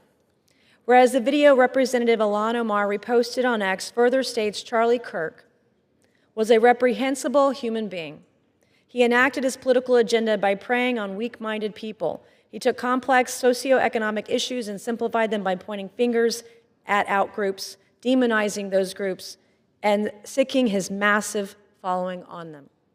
Whereas the video Representative Ilhan Omar reposted on X further states Charlie Kirk was a stochastic terrorist, an adamant transphobe. He denied the genocide happening in Palestine. He believed the subjugation of women, and in his last dying words, he was spewing racist dog whistles. Whereas the video Representative Ilhan Omar reposted on X further states, Charlie Kirk was Dr. Frankenstein, and his monster shot him through the neck. Whereas the video Representative Ilhan Omar reposted on X further blames Charlie Kirk for his own murder. Whereas Clause 1 of Rule 13 of the Rules of the House of Representatives provides a member, delegate, resident commissioner, officer, or employee of the House shall behave at all times in a manner that shall reflect credibility on the House. Whereas Representative Ilhan Omar's actions in the wake of the assassination of Charlie Kirk are reprehensible and affect the dignity and integrity of the proceedings of the House and do not reflect the credibility on the House. Now therefore be it resolved that Representative Ilhan Omar of Minnesota be censured. Representative Ilhan Omar forthwith present herself in the well of the House of Representatives for the pronouncement of censure. Representative Ilhan Omar be censured with the public reading of this resolution by the Speaker, and Representative Ilhan Omar be and is hereby removed from the Committee on Education and Workforce and removed from the Committee on the Budget of the House. Resolution offered from the floor by a member other than the majority leader or the minority leader as a question of privilege of the House has immediate precedence only at a time designated by the chair within 2 legislative days after the resolution is properly noticed. Pending the designation, the form of the resolution noticed by the gentlewoman from South Carolina will appear in the record at this point. The chair will not at this point determine whether the resolution constitutes a question of privilege. That determination will be made at the time designated for the consideration of the resolution. For what purpose does the gentleman from Texas seek recognition? Mr. Speaker, pursuant to Clause 2A1 of Rule 9, I rise to give notice of my intention to raise a question of the privileges of the House. The form of the resolution is as follows. A resolution censuring Representative Corey Mills. Whereas Representative Corey Mills has on several occasions conducted himself in a manner that reflects discredit upon this House of Representatives.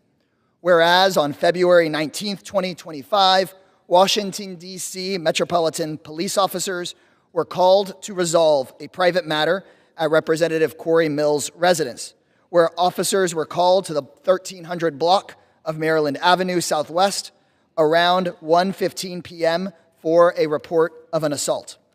Whereas police reports obtained by NBC4 Washington confirmed that the Washington, D.C. Police Department was investigating Representative Corey Mills for an alleged assault on a 27-year-old woman that took place on February 19, 2025 at the residence of Representative Corey Mills.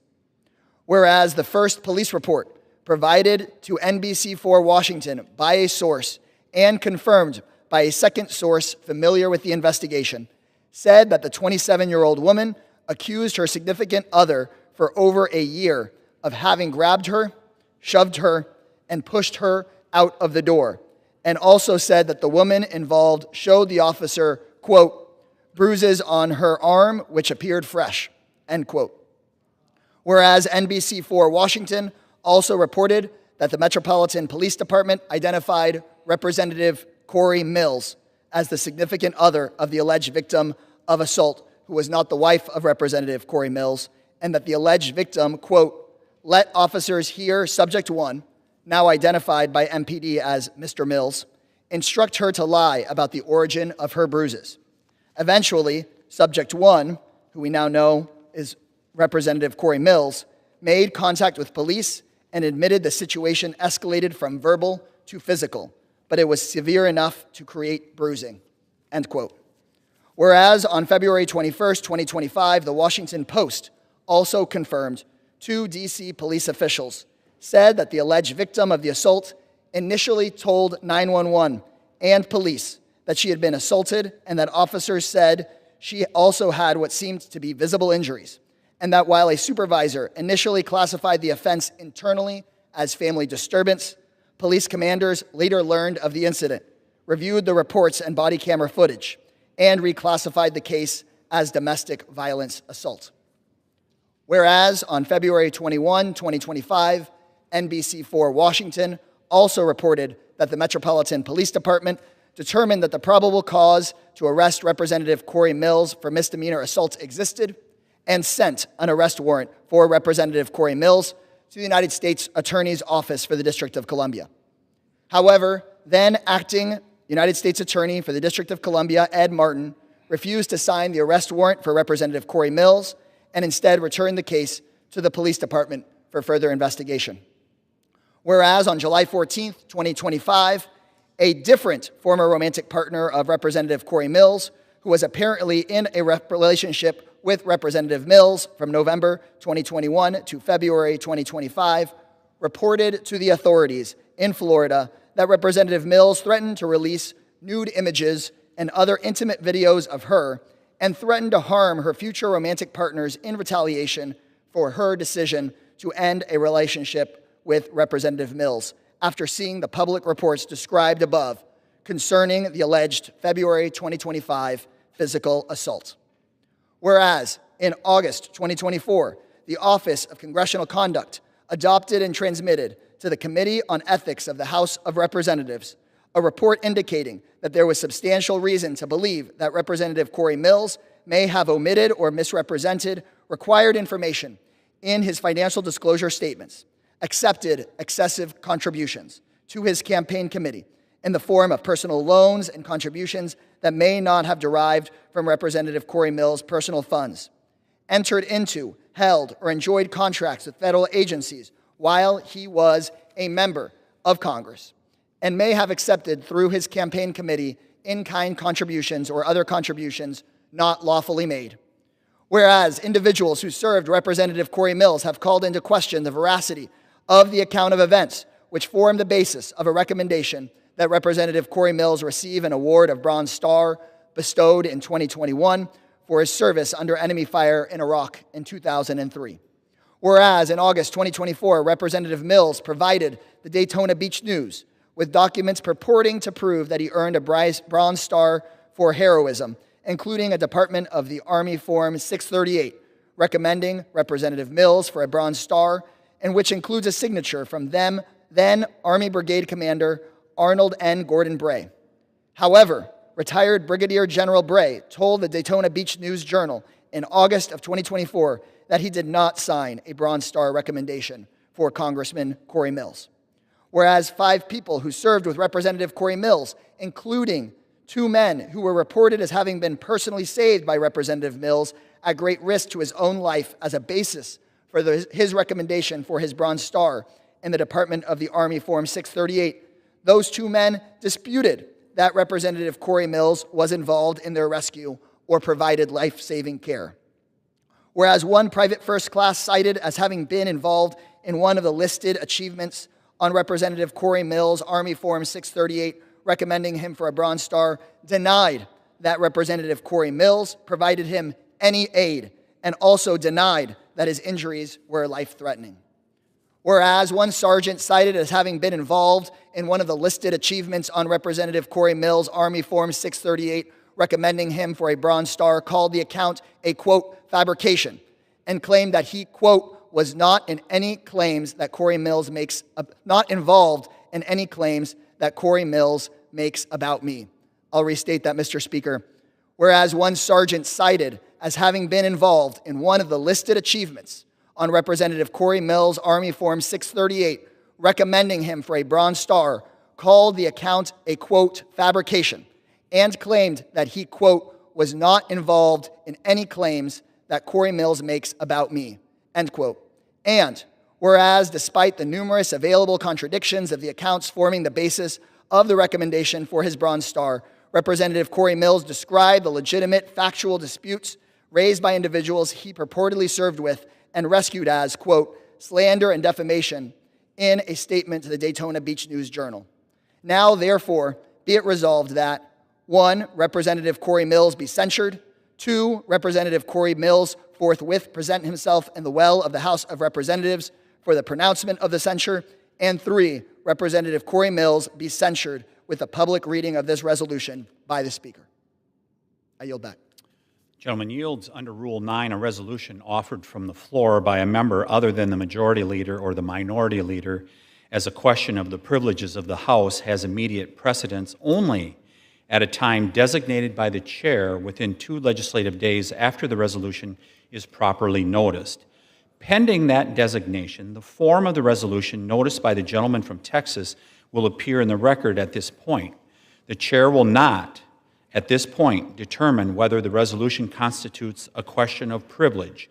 That determination will be made at the time designated for consideration of the resolution.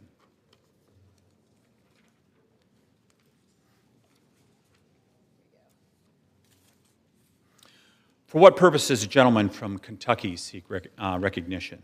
Mr. Speaker, pursuant to House Resolution 707, I call up the bill H.R. 4922, the D.C. Crimes Act. The clerk will report the title of the bill. H.R. 4922, a bill to limit youth offender status in the District of Columbia to individuals 18 years of age or younger, to direct the Attorney General of the District of Columbia to establish and operate a publicly accessible website containing updated statistics on juvenile crime in the District of Columbia, to amend the District of Columbia Home Rule Act to prohibit the Council of the District of Columbia from enacting changes to existing criminal liability sentences and for other purposes. Pursuant to House Resolution 707, the amendment in the nature of a substitute consisting of the text of Rules Committee Print 119-10 is adopted, and the bill as amended is considered read. The bill as amended shall be debatable for 1 hour, equally divided and controlled by the chair and ranking minority member of the Committee on Oversight and Government Reform or their respective designees. The gentleman from Kentucky, Mr. Comer, and the gentleman from California, Mr. Garcia, each will control 30 minutes. The chair recognizes the gentleman from Kentucky. Mr. Speaker, I ask unanimous consent that all members have 5 legislative days to revise and extend their remarks and include extraneous material on the measure under consideration. Without objection. Mr. Speaker, I yield myself such time as I may consume. The gentleman is recognized. Thank you, Mr. Speaker. I support H.R. 4922, a bill providing common sense reforms to the District of Columbia Criminal Code. It is clear to members of the committee and the public that D.C.'s soft on crime policies have failed to keep D.C. residents and visitors safe. The D.C. Crimes Act overturns targeted portions of the D.C. Council's Youth Rehabilitation Act by amending the definition of a youth offender from a person under the age of 25 to under the age of 18. Let me emphasize Washington, D.C.'s current law. Currently, D.C. Code allows a criminal under the age of 25 to be given the same leniency that is afforded to minors. This bill requires that we treat adult criminals as adults, like the rest of the country. It also removes judicial discretion to sentence youth offenders under the minimum sentencing structures in place. Our capital cannot continue to let criminals freely roam the streets and expect this crime crisis to end. As juvenile crime soars in the district, the bill also requires the D.C. Attorney General to create a publicly available website that better tracks juvenile crime data. This data will inform Congress, the district's elected officials, the Metropolitan Police Department, the public, and others of the severity of juvenile crimes in this city. Citizens of D.C. and visitors to our nation's capital deserve to feel safe. I want to thank Representative Byron Donalds from Florida for leading this effort again this Congress, and I encourage my colleagues to join me in supporting this legislation. I reserve the balance of my time. Gentleman reserves. Now recognize the gentleman from California. Thank you, Mr. Speaker. Now, today we are considering the first of 4 bills which represent a serious violation of the rights of Washington, D.C. and the democratic process. Now, we know that D.C. has more residents than 2 states. D.C. taxpayers pay federal taxes more per capita than any state, and D.C. as a whole contributes more federal taxes than 12 states. There are over 700,000 active residents here who deserve a voice. Now, D.C.'s government is accountable to the people who live here, and local leaders should and are empowered to solve local problems without Congress interfering. Now, I've said this many times. If Donald Trump wants to run D.C., he should resign as president and run for mayor. And if my colleagues here want to legislate for D.C., there are plenty of opportunities to run for the D.C. City Council. Now, I was the mayor of my city for 8 years before I came to Congress, and I love local government. A lot can get done and accomplished. But let's not sit here in Congress and pretend to be a super city council imposing our pet policies on residents who reject this agenda. Now, the bill before us right now is called the D.C. Crimes Act, or the so-called D.C. Crimes Act. This bill will impose longer sentences on young people who commit crimes. But how does it do this? It eliminates the ability of judges to make the best sentencing decisions for young adults. It will lead to worse outcomes, more reoffenders, and less safety. Now, let's be clear. This bill is not about making anyone safer or D.C. safer. It's about stripping decision-making away from the people and the judges of D.C. and instead handing the power of judges over to politicians in this room who don't live here, who don't vote here, and certainly don't answer to D.C. residents. This bill amends D.C.'s Youth Rehabilitation Act, or the YRA as it's known. Now, the YRA is not radical. It has been in place since 1985, and it actually mirrors laws in states like Florida and Michigan. Its purpose is simple: to give judges discretion in sentencing young adults. Now, judges can punish some young people when appropriate in ways that reduce their risk of reoffending. But this bill would rip away discretion. It eliminates a judge's ability to waive mandatory minimums, even when the facts show a one-size-fits-all sentence makes no sense. Judges, not politicians, should decide sentences. Now, individuals whose convictions are set aside under the YRA are less likely to reoffend. That means the law works and it keeps communities safer. Now, we also know that in nearly 80% of cases, judges impose a mandatory minimum sentence anyway. These waivers are rarely granted and only when a judge determines it is appropriate. This bill is an undemocratic attack on D.C., its residents, and is also just bad policy. Now, Republicans in the majority claim D.C.'s policies are too soft. But we know that the sponsor of this bill is also from Florida, which has allowed judges to waive mandatory minimums for decades. Florida even caps youth offender sentences at 6 years, something D.C., by the way, has never done. Let's be clear, and we can all agree, that violent crime has no place in our communities. People are rightly concerned about crime in D.C. and back home in their communities, and Democrats, of course, want safe streets.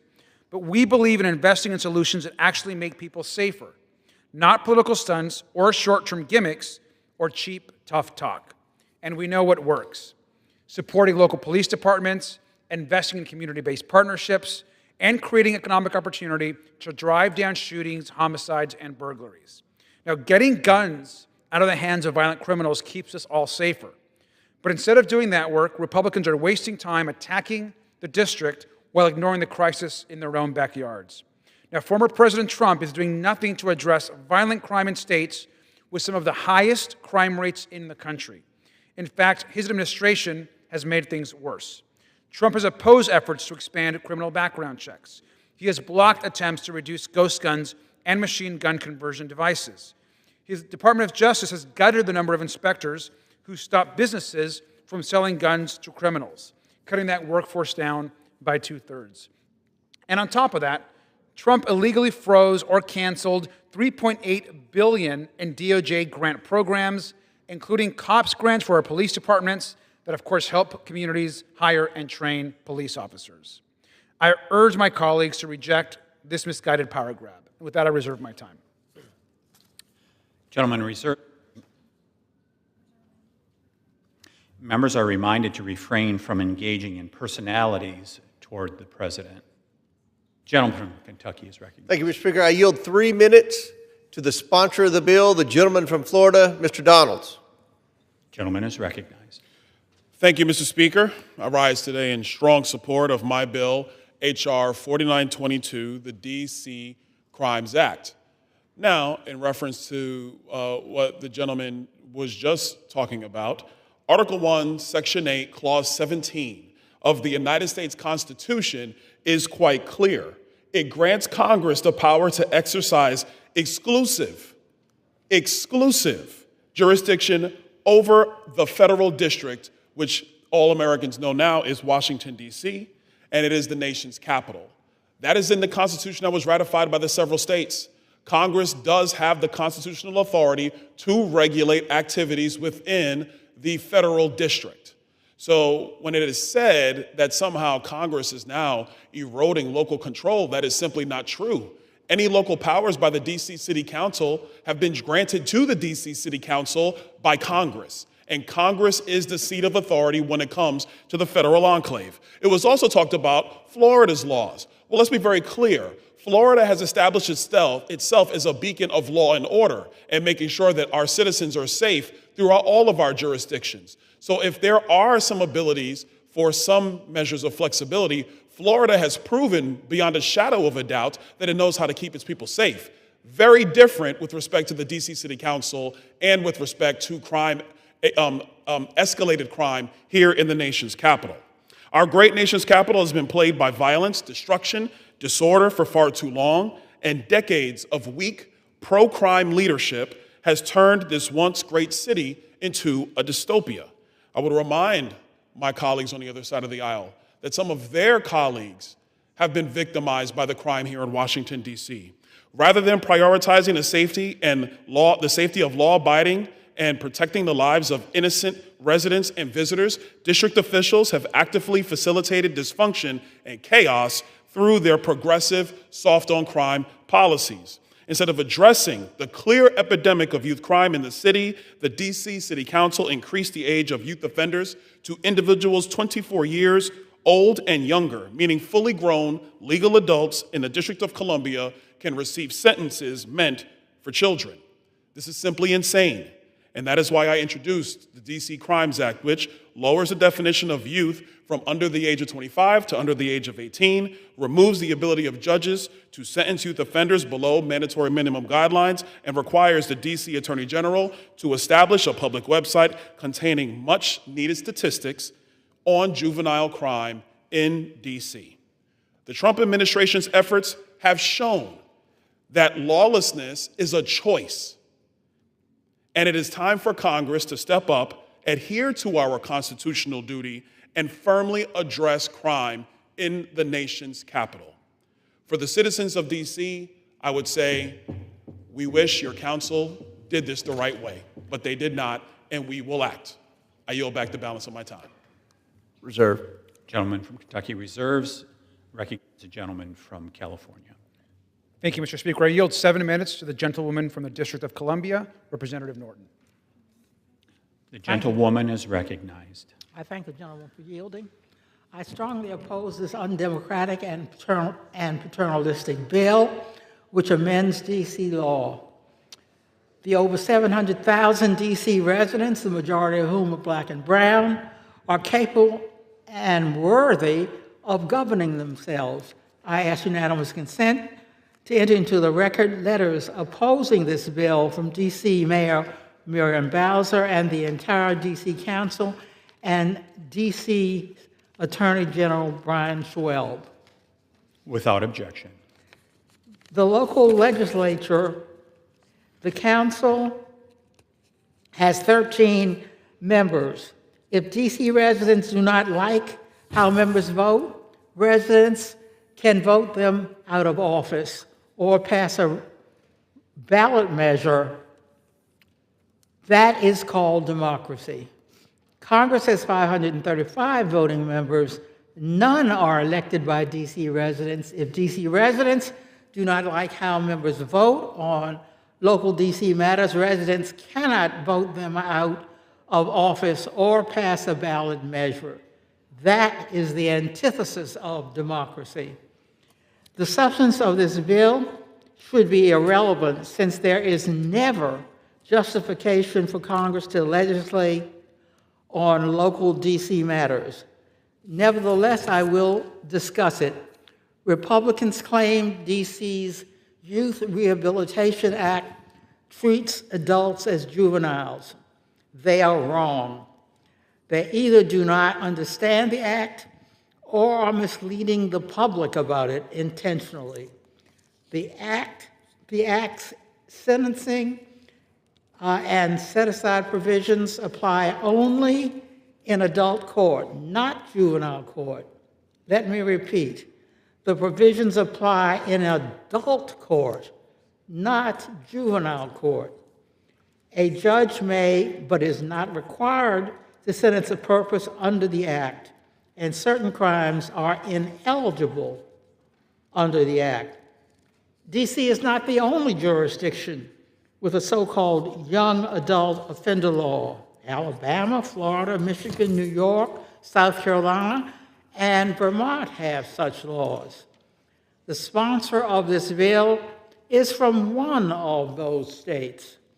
D.C. residents have all the obligations of American citizenship, including paying federal taxes, serving on juries, and registering with the Selective Service. yet Congress denies them full local self-government and voting representation in Congress. The only solution to this undemocratic treatment is to grant D.C. statehood. I ask unanimous consent to enter into the record a letter explaining why D.C. statehood is constitutional from leading constitutional scholars, including Larry Tribe. Without objection. The D.C. statehood bill, H.R. 51, the Washington, D.C. Admission Act, grants D.C. residents full local self-government and voting representation in Congress. H.R. 51 reduces the size of the federal district from 68 square miles to 2 square miles, consisting of the White House, the Capitol, the Supreme Court, and the National Mall, and remaining under the control of Congress. The new state consists of the residential and commercial areas of D.C. The new state has a larger population than 2 states, pays more federal taxes per capita than any state, and pays more local federal taxes than 21 states. I urge members to vote no on the D.C. Crimes Act, keep their hands off D.C., and free D.C. I yield back. Gentleman from California reserves. Recognize the gentleman from Kentucky. Yield 2 minutes to the gentleman from Georgia, Mr. Carter. Without objection. I thank the gentleman for yielding. Mr. Speaker, I rise today in strong support of the D.C. Crimes Act, legislation that builds on the extraordinary progress we've seen under President Trump's leadership to restore law and order in Washington, D.C. Thanks to President Trump and his administration, we are finally seeing real results in this city. Crime is down. Homicides are down. Carjackings are down. And most importantly, people feel safer in their nation's capital. President Trump has handed us the blueprint to restore safety in America's cities. Families are safely going out to restaurants. Businesses are seeing life return to their neighborhoods. And tourists feel secure knowing law enforcement officers are empowered to do their job and enforce the law. The D.C. Crimes Act ensures that the gains we've made are not rolled back by more democratic pro-crime policies. Republicans are the party of safe cities. We are the party that stands with our police and responds to our communities who demand law and order. This bill sends a simple message. Criminals will be held accountable. Victims will be protected. And Washington, D.C. will remain on the path to becoming the safe, thriving capital our nation deserves.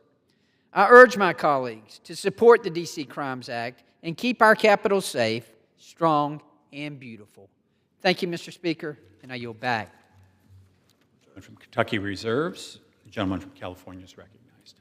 Thank you, Mr. Speaker. I'd like to yield 2 minutes to the gentlewoman from Texas, Representative Crockett. Thank you, Mr. Speaker. Gentlewoman is recognized. Thank you, Mr. Speaker. As I sat and listened to the beginning of this debate, my heart simply broke. And many people know me for being able to do alliterations, and all I could think about was amnesia allows adolescent accountability avoidance agility from across the aisle. So work with me for a second. Imagine being a young man born to Jamaican and Panamanian parents who messed up not once but twice.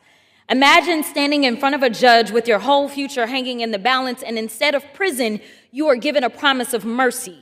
Your record gets wiped clean. You get a second chance at life.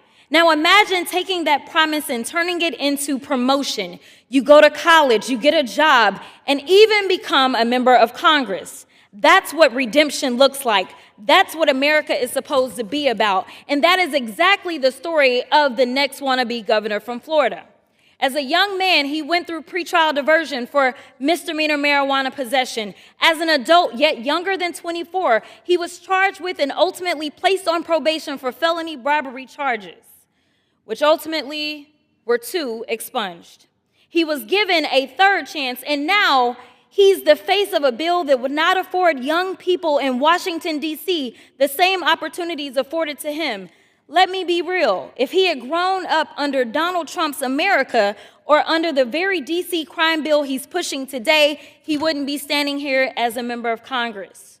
He'd still be living with the weight of those charges. So let's call this what it is, opportunities for me, but not for thee. He climbed the ladder of redemption, and now he's yanking it right up from the DC youth. See, most of us were taught to lift as you climb, but clearly some have forgotten to lift as they climb, and now they are committed to telling the next generation to pull themselves up by their bootstraps. I will not sit quiet while a man who was saved by grace turns around and tries to snatch grace away from others.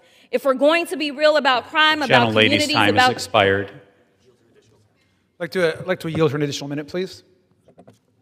Gentlewoman is recognized. About second chances and even third chances, then it needs to start with us looking in the mirror and remembering that even the author of this bill has a story too before he tries to lecture DC on safety.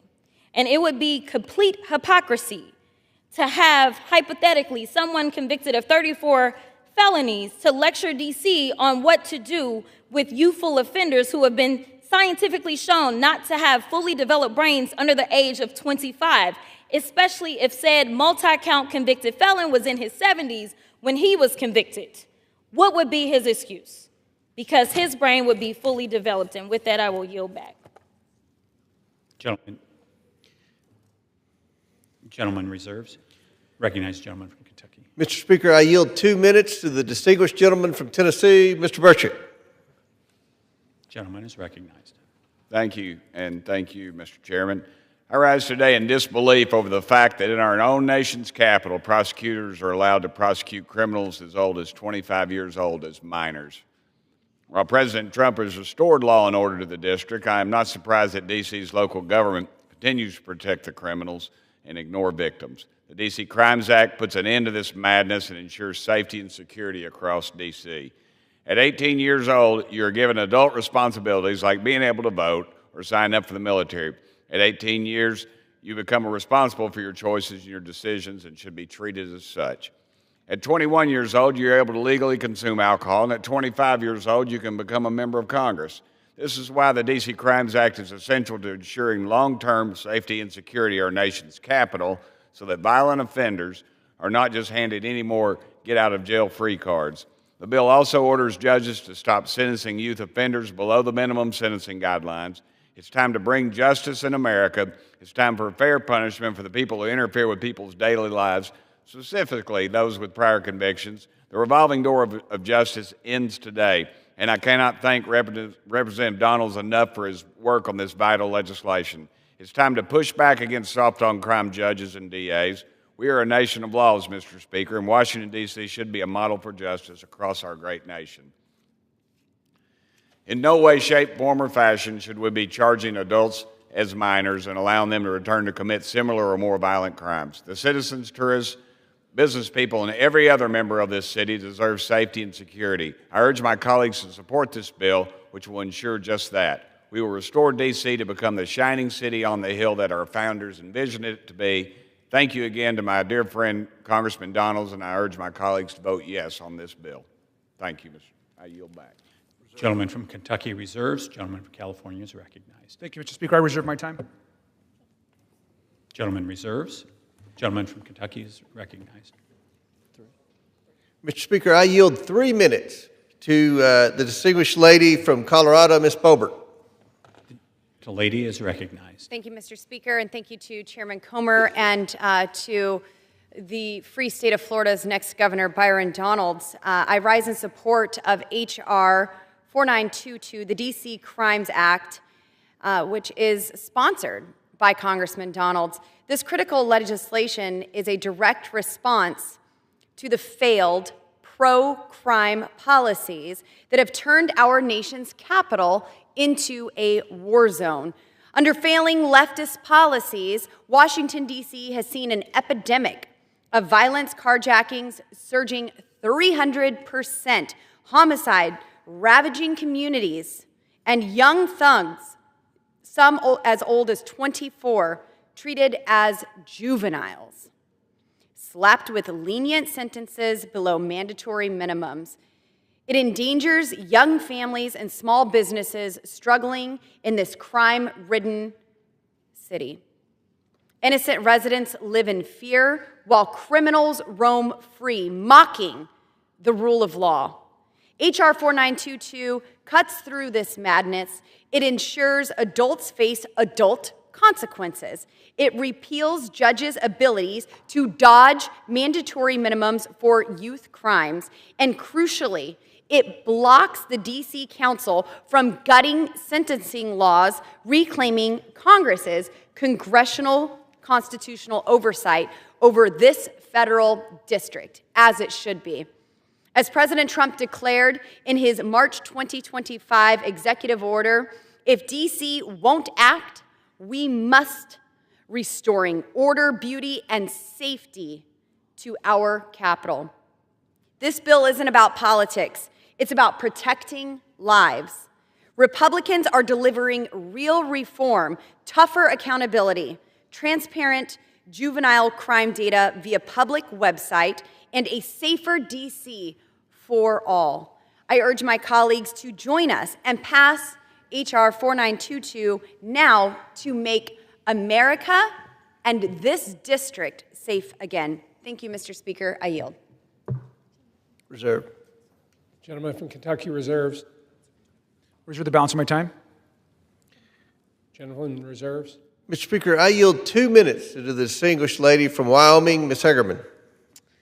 Gentlewoman is recognized. Thank you, Mr. Chairman. I rise in support of H.R. 4922 so that we may redefine what is considered to be a youth offender from 24 years to 18 years and repeal the D.C. criminal court provision that allows youthful offenders to receive sentences less than the mandatory minimum required by law. There is no question that there has been a crime epidemic across the District of Columbia, and the citizens of this great city deserve better.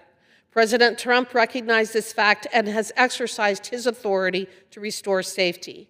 It is now time for Congress to build on his good work. H.R. 4922 is designed to begin to address many of the problems that stem from the D.C. courts and their refusal to hold criminals accountable. We need to start with recognizing that 19 to 24-year-olds shouldn't be treated as youthful offenders. Local news has recently reported that the number of juveniles arrested in Washington, D.C. has increased every year since 2020, and that 60% of carjackings in the district in 2025 so far are for those over 20 years old.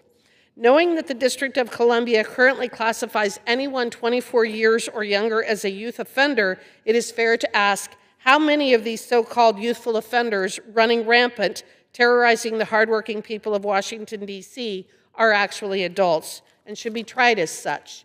This situation is untenable and should not be tolerated in a civilized society. I am therefore pleased to support the solutions presented by H.R. 4922, including the establishment of a website on District of Columbia juvenile crime statistics. Passage of this bill will go a long way to correcting the broken, soft-on-crime policies here in Washington, D.C. that coddle criminals and place at risk the good, honest, and hardworking people that call the district home. I want to thank Representative Donalds for sponsoring this important legislation and applaud Chairman Comer for his steadfast leadership on this critically important issue. I urge all my colleagues to join me in supporting H.R. 4922, and I yield back. Reserve. Gentleman from Kentucky reserve. Okay, no more speakers. California is recognized. Thank you. No more speakers and prepare to close. Gentleman from California is recognized. I oppose passage of this bill, and I want to yield back. And yields back. Gentleman from Kentucky. Thank you, Mr. Speaker. I urge my colleagues to support this common sense legislation to ensure that citizens of Washington, D.C., and the many visitors to our nation's capital deserve to feel safe. I yield back the balance of my time. All time for debate has expired. Pursuant to House Resolution 707, the previous question is ordered on the bill as amended. The question is on the engrossment and third reading of the bill. Those in favor say aye. Those opposed say no. The ayes have it. Third reading. A bill to limit youth offender status in the District of Columbia to individuals 18 years of age or younger, to direct the Attorney General of the District of Columbia to establish and operate a publicly accessible website containing updated statistics on juvenile crime in the District of Columbia, to amend the District of Columbia Home Rule Act to prohibit the Council of the District of Columbia from enacting changes to existing criminal liability sentences and for other purposes. Question is on passage of the bill. Those in favor say yea. Those opposed, no. Yeas have it. The bill is passed, and without objection, the motion to reconsider is laid on the table. Request a recorded vote, please. For what purpose does the gentleman from California seek recognition? Request the yeas and nays. The yeas and nays are requested. Those favoring a vote for yeas and nays will rise. A sufficient number having risen, the yeas and nays are ordered pursuant to Clause 8 of Rule 20. Further proceedings on the question will be postponed. For what purpose does the gentleman from Kentucky, Mr. Comer, seek recognition? Mr. Speaker, pursuant to House Resolution 707, I call up the bill H.R. 5140 to lower the age at which a minor can be tried as an adult for certain criminal offenses in the District of Columbia to 14 years of age and ask for its immediate consideration. The clerk will report the title of the bill. H.R. 5140, a bill to lower the age at which a minor may be tried as an adult for certain criminal offenses in the District of Columbia to 14 years of age. Pursuant to House Resolution 707, the amendment in the nature of a substitute consisting of the text of Rules Committee Print 119-12 is adopted, and the bill as amended is considered read. The bill as amended shall be debatable for 1 hour, equally divided and controlled by the chair and ranking member of the Committee on Oversight and Government Reform or their respective designees. The gentleman from Kentucky, Mr. Comer, and the gentleman from California, Mr. Garcia, each will control 30 minutes. The chair now recognizes the gentleman from Kentucky, Mr. Comer. Mr. Speaker, I ask you to consider that all members have 5 legislative days to revise and extend their remarks and include extraneous material on the measure under consideration. Without objection. Mr. Chair, I yield myself such time as I may consume. So recognized. Thank you, Mr. Speaker. I support H.R. 5140 to lower the age at which a minor may be tried as an adult for certain criminal offenses in the District of Columbia to 14 years of age. The District of Columbia has seen a staggering increase in juvenile crime since the pandemic. According to Metro Police Department, 51.8% of all robbery arrests in 2024 were juveniles, and 53% of all carjacking arrests in 2025, as of August, were juveniles. Congress must respond to these violent crimes being committed by juvenile perpetrators. Currently, minors 16 years old and older are eligible to have their case moved up to criminal court and to be tried as an adult in D.C. This bill lowers that age to 14 years old, making 14 and 15-year-olds who commit violent crimes eligible to be charged as adults. Violent crime refers to murder, first-degree sexual abuse, burglary in the first degree, and robbery while armed, for example. When juveniles commit crimes of this magnitude, they deserve sentencing that reflects the seriousness of the crimes they committed. I want to thank Representative Brandon Gill for leading this legislation and urge all my colleagues to support this bill. I reserve the balance of my time. Gentleman from Kentucky reserves. Gentleman from California is recognized. I yield myself time as I consume. So recognized. Well, thank you, Mr. Speaker. Once again, we're back with a second bill to undermine Washington, D.C. with an undemocratic and misguided policy. Now, Republicans in Congress are once more acting again as a city council for D.C., overriding the choices of local residents and their elected officials while ignoring the real issues the rest of the country faces. Now, nearly 700,000 tax-paying Americans in D.C. deserve the same right to self-governance as every other community, including control over criminal laws. Now, Democrats on the Oversight Committee strongly oppose this bill, which would allow children as young as 14 years old to be charged as adults. Now, let's be clear. This bill is not about safety. It's about stripping away jurisdiction and sending more children into the adult prison system. Now, this bill lowers the age at which children can be tried as adults in D.C. from 16 to 14 years old for certain crimes. If you commit a crime, you should be held accountable, and we all can agree on this. But a 14-year-old is not an adult. They are a middle schooler. Their brains are still developing. treating them as adults is shameful. We can all agree that children should be treated differently by our courts. That matters when it comes to accountability and rehabilitation. And here's what the research shows. Youth charged as adults are more likely to reoffend than youth that go through the juvenile courts. And that's not speculation, it's what decades of data show. Now, the CDC reviewed the evidence and found that sending kids to adult prisons increases violence, does not reduce it. And the National Research Council concluded that keeping punishment in line with age is the best way to prevent future offending. Now, every shred of research says the same thing. Putting kids in adult prison makes us less safe, not more safe. House Democrats know that violent crime, of course, has no place in our communities. And people are right to be concerned about crime. And Democrats are taking it seriously. So if the goal is safer communities, this bill moves us in the wrong direction. Let's also talk about who this bill impacts. More than 93% of youth arrests in D.C. in the first half of this year were black youth. D.C. already has the highest youth incarceration rate in the country, more than 3 times the national average. This bill would take those discrepancies and make them worse, funneling even more children to the adult system. Now, the bottom line is simple. The legislation in front of us does not make us safer, does not make D.C. safer. It makes D.C. less safe. It will deepen racial disparities, and it will push more kids into adult prisons when they're more likely to come off out worse than they were, not better. If we care about public safety, the last place we should be doing is putting 14-year-olds in adult prison. Instead of taking power away from D.C. residents and their elected officials, Congress should be focused on real national priorities like addressing gun violence that threatens communities, it threatens schools, it threatens our cities every single day. And finally, the rules in front of us have been created through incredible work of the community, through hearings, through meetings, through public testimony. Let's not all throw that out now. This bill is not about making D.C. safer. I urge my colleagues to vote no, and I reserve my time. The gentleman from California reserves. The gentleman from Kentucky is now recognized. Mr. Speaker, I yield 4 minutes to the sponsor of the bill, Mr. Gill from Texas. The gentleman is recognized. Thank you, Mr. Speaker. Mr. Speaker, Washington, D.C. is the capital of the United States, and it should reflect the glory and the beauty and the grandeur of the most powerful civilization that has ever existed on the face of the earth. Mr. Speaker, unfortunately, that's not the case under Democrat rule. Under Democrat rule, especially in our nation's capital, we are forced to live under the cloud of anarcho-tyranny where criminals roam free and law-abiding families live in fear.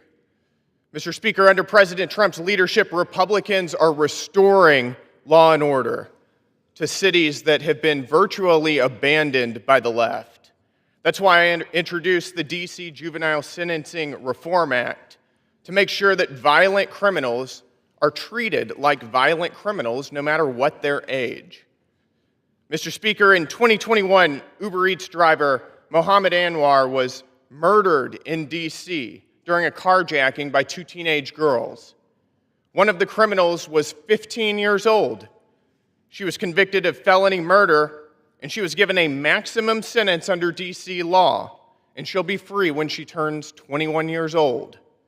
That's 6 years for murder, for taking a father away from his family. This bill ensures that that travesty of justice never happens again. Mr. Speaker, the reality of crime in D.C. is bleak. D.C.'s homicide rate in 2024 was 27.3 per 100,000. That is the 4th highest in our nation. In the first 6 months of 2025 alone, juveniles in D.C. were arrested 900 times, and many of those arrests were for repeat violent offenders. Around 200 juveniles arrested for violent crimes in 2024 had prior violent crime arrests. Mr. Speaker, this isn't rehabilitation. This is a revolving door of crime that the left has created in this city. Meanwhile, the D.C. City Council passed reforms to weaken policing and reduce penalties for carjacking and robbery. They're choosing, as a matter of policy, criminals over innocent Americans. Mr. Speaker, we hear from the other side of the aisle that locking up criminals by some weird, bizarre logic increases crime. The reality, which we all know because it is self-evident, is that when a criminal is in jail, they are by definition not committing crimes on our streets and not terrorizing innocent Americans. We're told that if we care about public safety, we shouldn't put criminals in prison. Mr. Speaker, this is insane, and they know it, and the American people know it. If we want to live in a law-abiding society, we have to get these violent, ruthless offenders off of our streets. That's what Republicans are doing, and that's what Democrats on the other side of the aisle are fighting right now. Mr. Speaker, this legislation lowers the age for transfer to adult court from 16 to 14 for the most heinous crimes. We're talking about murder, first-degree sexual assault, armed robbery, and burglary. It expands the cases that can be tried by the U.S. Attorney's Office, ensuring that woke, weird prosecutors like D.C. Attorney General Brian Schwab can't let violent offenders slip through the cracks. It sends a simple message: Democrats may tolerate crime, but Republicans do not. Mr. Speaker, every American should be able to walk down our streets without fear of being murdered or raped or having their car broken into. Every parent should be able to put their child to bed without wondering if their home is going to be broken into. I yield another minute to the gentleman from Texas. This bill restores order and common sense to the laws of our nation's capital. The American people, every visitor in D.C. as well, deserves nothing less. And with that, I yield back the remainder of my time. The gentleman from Texas yields. The gentleman from Kentucky reserves. The gentleman from California is recognized. Thank you, Mr. Speaker. I yield 7 minutes to the gentleman from the District of Columbia, Representative Norton. The gentleman is recognized. Gentlewoman is recognized. I thank the gentleman for yielding. I strongly oppose this undemocratic and paternalistic bill, which amends D.C. law. The over 700,000 D.C. residents, the majority of whom are black and brown, are capable and worthy of governing themselves. I ask unanimous consent to enter into the record letters opposing this bill from D.C. Mayor Muriel Bowser, the entire D.C. Council, and D.C. Attorney General Brian Schwab. Without objection. While Congress has authority to legislate on local D.C. matters, it does not have a duty to do so. It is a choice. In Federalist 43, James Madison said of D.C. residents, a municipal legislature for local purposes derived from their own suffrages will, of course, be allowed them. Since 1802, Congress has established various types of local government for D.C. In 1953, the Supreme Court held there is no constitutional barrier to the delegation by Congress to the District of Columbia of full legislative power. The local D.C. legislature, the council, has 13 members. If D.C. residents do not like how members vote, residents can vote them out of office or pass a ballot measure. That is called democracy. Congress has 535 voting members.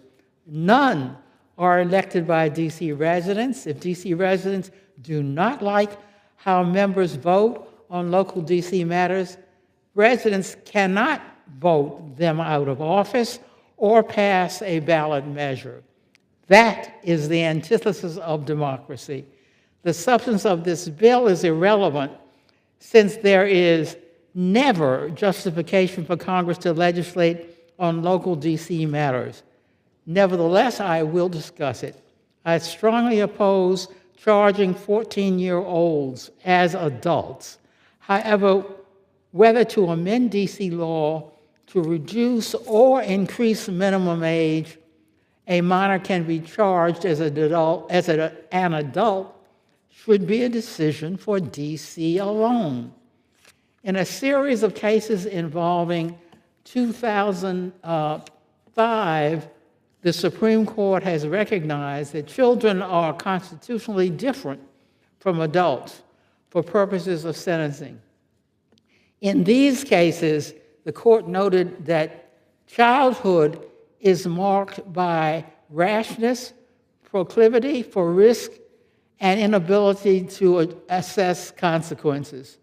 The court said its decisions rested not only on common sense, but on what any parent knows, but on what any parent knows, but on science and social science as well. This bill is not only cruel, but counterproductive too. Most incarcerated people return home. The evidence shows that a minor charged as an adult is more likely to reoffend and be violent after release than a minor charged as a juvenile. DC residents have all the obligations of American citizenship, including paying federal taxes, serving on juries, and registering with the Selective Service. Yet Congress denies them full local self-government and voting representation in Congress. The only solution to this undemocratic treatment is to grant DC statehood. I ask unanimous consent to enter into the record a letter explaining why DC statehood bill is constitutional from leading constitutional scholars, including Larry Tribe. Without objection. The DC statehood bill, H.R. 51, the Washington, D.C. Admission Act, grants D.C. residents full local self-government and voting representation in Congress. H.R. 51 reduces the size of the federal district from 68 square miles to 2 square miles, consisting of the White House, the Capitol, the Supreme Court, the National Mall, and remaining under the control of Congress. The new state consists of the residential and commercial areas of D.C. The new state has a larger population than 2 states, pays more federal taxes per capita than any state, and pays more total federal taxes than 21 states. I urge members to vote no on H.R. 5140. Keep their hands off D.C. and free D.C. I yield back. The gentlewoman yields. The gentleman from California reserves. The gentleman from Kentucky is recognized. Thank you, Mr. Speaker. What we've heard today, we've debated these bills in a sincere effort to work with the President of the United States to lower crime in D.C. We've heard nothing from the Democrats other than there's no crime problem in D.C. And then a solution is to make Washington, D.C. a state.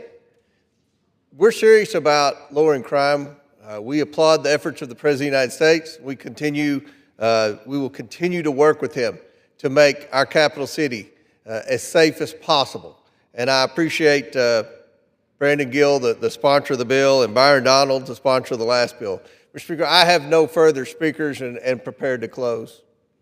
The gentleman reserves. The gentleman from California is now recognized.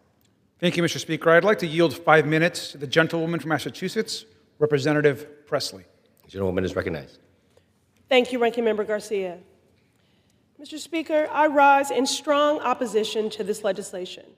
This bill seeks to create 14-year-old prisoners in the adult criminal legal system. We know this approach doesn't improve public safety, it only traumatizes our babies. History tells us as much. Antron McCray, 15 years old. Yusef Salam, 15 years old. Raymond Santana, 14 years old. Corey Wise, 16 years old. Kevin Richardson, 14 years old. These 5 boys with big smiles and bright features ahead of them went on to experience fear and manipulation that no child should. They were threatened, harassed, coerced, abused, and tried as adults. The very harm that this Republican bill would expand. From the moment of their arrest, these teenage boys, these black boys, were treated as guilty of a horrific crime in Central Park despite being innocent of all accusations. It was part of the hyper-punitive culture that prioritized political talking points about being tough on crime and targeted black and brown communities rather than investing in resources and policies that actually keep us all safe. Sound familiar? During their trial, there was a PR campaign against the boys on TV and in newspapers. Donald J. Trump himself spent the equivalent of more than $200,000 advocating for them to get the death penalty. These 5 black and brown children were innocent, but Trump wanted them killed. To this day, he has not even apologized. And Republicans in Congress are supporting him and his bigotry with this bill.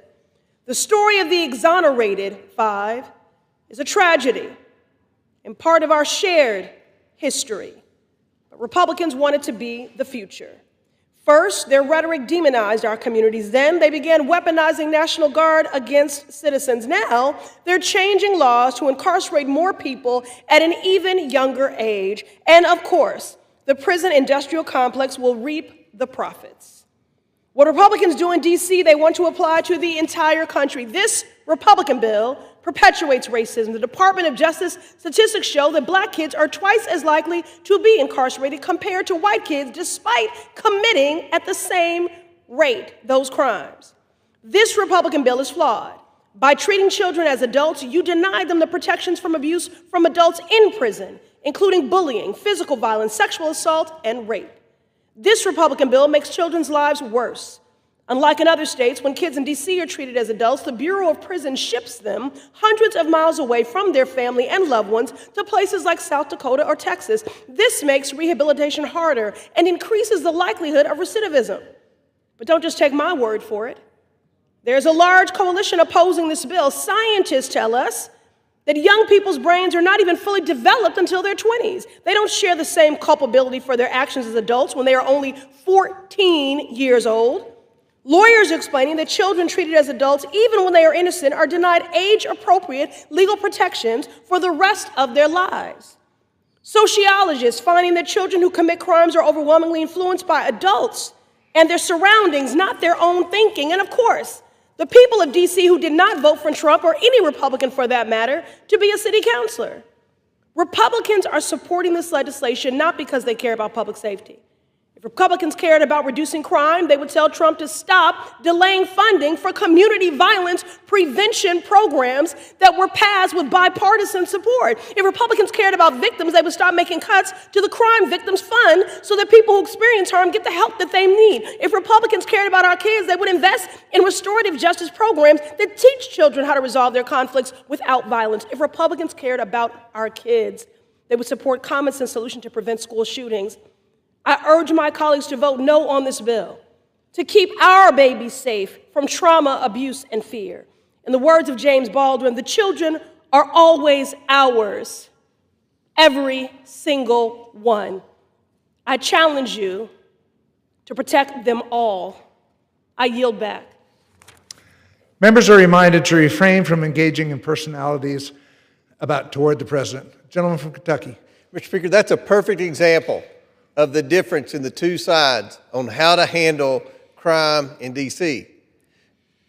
You have to hold people accountable for crimes, Mr. Speaker. If you don't, they will continue to commit crimes. And that's what we have here in Washington, D.C. That's why we're here today. That's why we're here today. Just coddling criminals, hiring therapists, hiring more social workers, creating more government programs. That has failed to work in Washington, D.C. and many of the cities around the United States.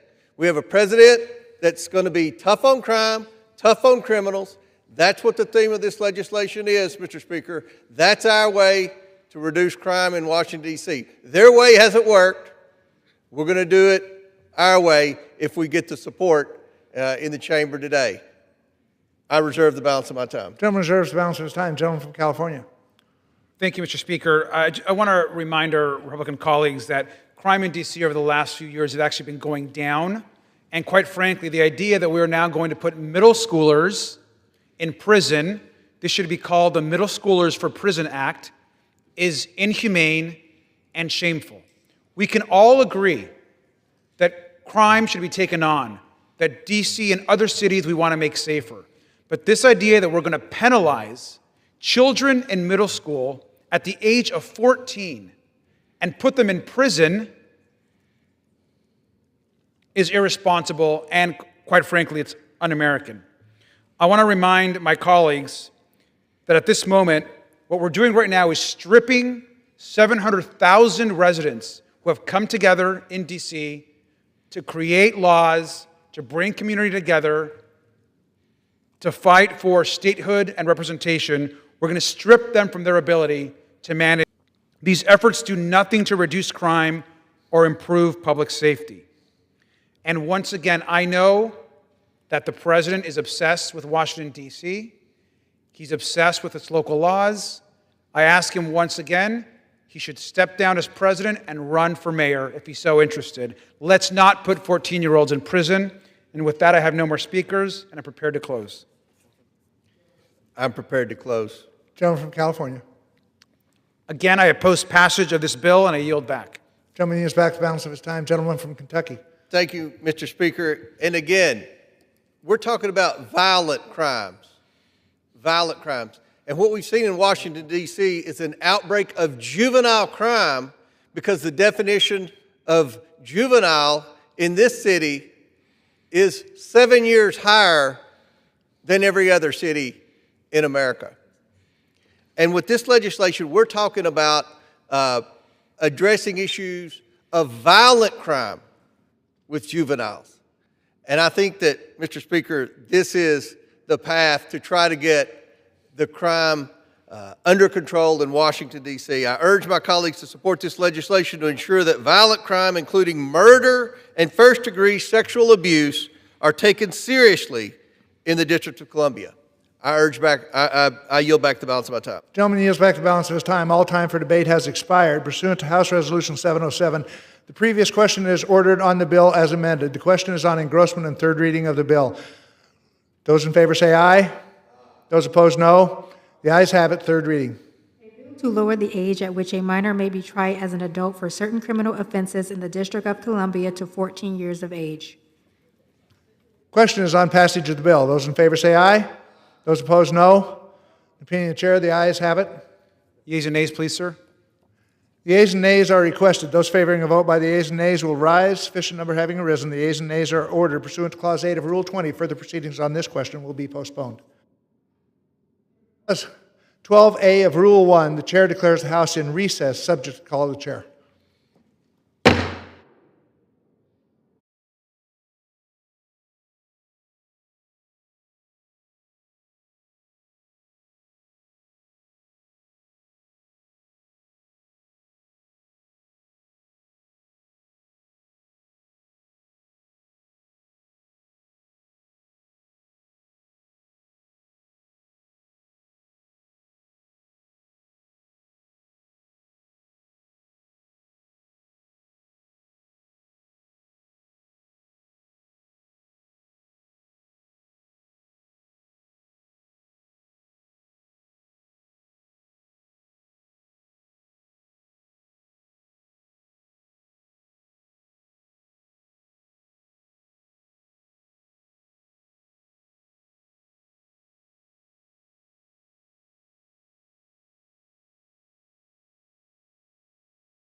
The House will be in order.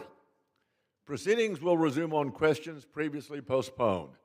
Votes will be taken in the following order: passage of H.R. 4922 and passage of H.R. 5140. The first electronic vote will be conducted as a 15-minute vote. Pursuant to Clause 9 of Rule 20, remaining electronic votes will be conducted as a 5-minute vote. Pursuant to Clause 8 of Rule 20, the unfinished business is the vote on passage of H.R. 4922, on which the yeas and nays are ordered. The clerk shall report the title of the bill. H.R. 4922, a bill to limit youth offender status in the District of Columbia to individuals 18 years of age or younger, to direct the Attorney General of the District of Columbia to establish and operate a publicly accessible website containing updated statistics on juvenile crime in the District of Columbia, to amend the District of Columbia Home Rule Act to prohibit the Council of the District of Columbia from enacting changes to existing criminal liability sentences and for other purposes. The question is on the passage of the bill. Members will record their vote by electronic device. This is a 15-minute vote.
anyway, but I'm be alive. careful.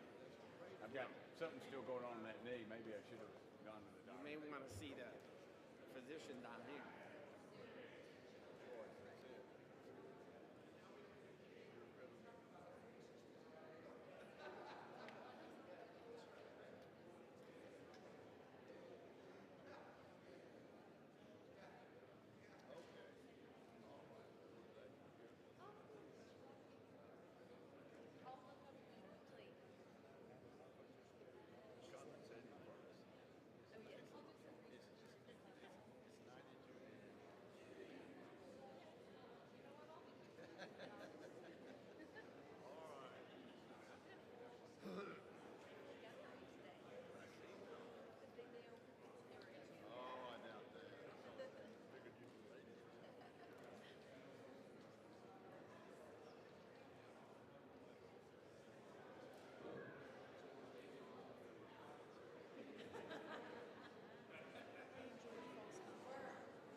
On this vote, the yeas are 240 and the nays are 179. The bill is passed. Without objection, a motion to reconsider is laid on the table.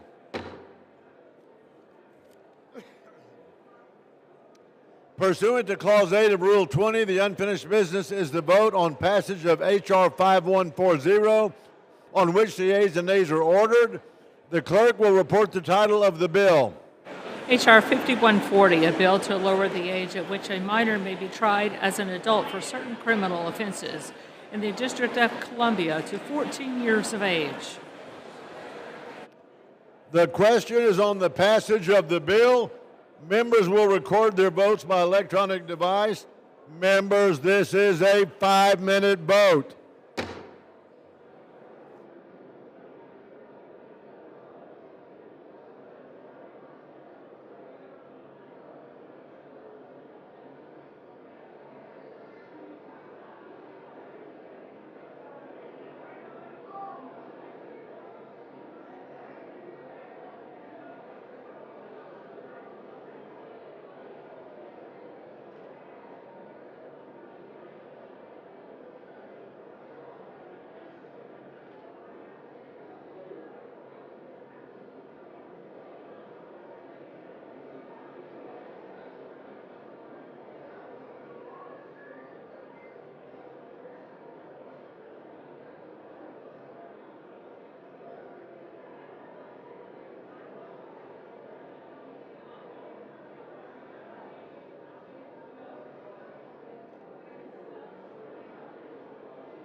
On this vote, the yeas are 225, the nays are 203.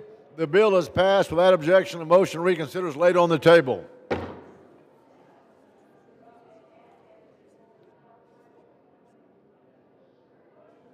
For what purpose does the gentleman from Texas seek recognition? Mr. Speaker, I hereby remove my name as co-sponsor of H.R. 4700. The gentleman's request is accepted.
For what purpose does the gentleman from Virginia seek recognition?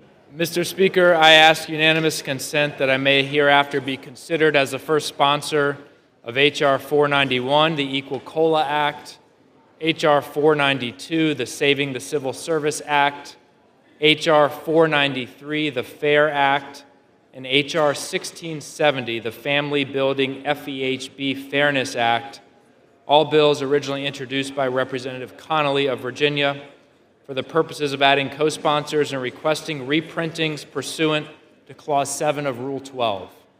Without objection.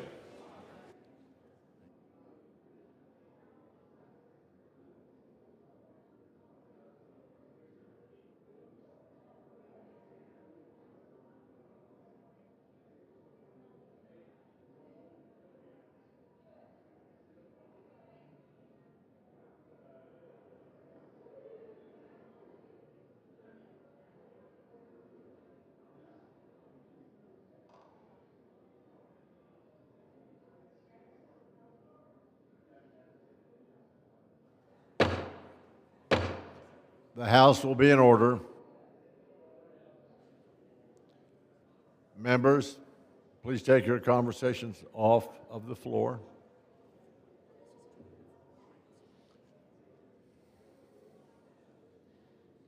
For what purpose does the gentlelady from Ohio seek recognition? Yes, Mr. Speaker, I ask unanimous consent to address the House for 1 minute and to append extraneous remarks to the record. Without objection. Thank you, Mr. Speaker. I and my Ohio colleagues rise in grateful memory of Ohio Congresswoman Mary Rose Okar, who served from 1977 to 1993 in this House. She was the first Democratic woman elected to Congress from Ohio. She was elected from the heart of the working class of people. She exhibited raw courage, loyalty, perseverance, high learning, precious humor, and stellar insight into human nature. Her hearty giggle elevated people's spirits, and she suffered no fools. She stood her ground, and she plowed her own ground, establishing herself as a preeminent advocate for women's economic rights. She championed senior citizens and the refinancing of Social Security in April of 1983, serving on the House Select Committee on Aging while also advocating for housing, pay equity, improved health care for women, breast cancer research, the Rock and Roll Hall of Fame in Cleveland, and the Glenn Nasta Research Center, to name a few. Eventually, she moved into the ranks of House Democratic leaders where she firmly stood as vice chair of the Democratic caucus. As the first Arab American woman, first Syrian American, first Lebanese American woman to serve in Congress, she fiercely dedicated herself toward peace in the Middle East. Mary Rose worked hard to promote an economy that serves everyone across northern Ohio and throughout our nation. Her abilities sparkled as she brought joy, wit, keen insight, kindness, and dynamism to every occasion. She and her heart of gold were truly one of a kind. Thank you, Mr. Speaker. I ask that our House join me in a moment of silence.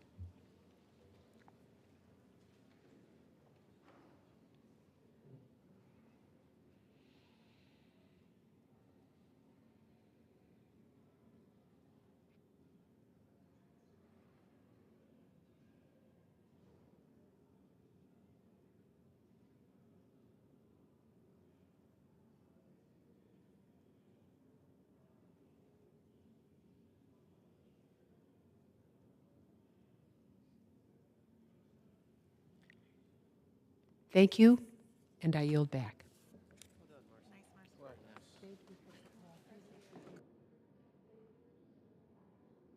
Now entertain requests for 1-minute speeches. For what purpose does the gentleman from Pennsylvania rise?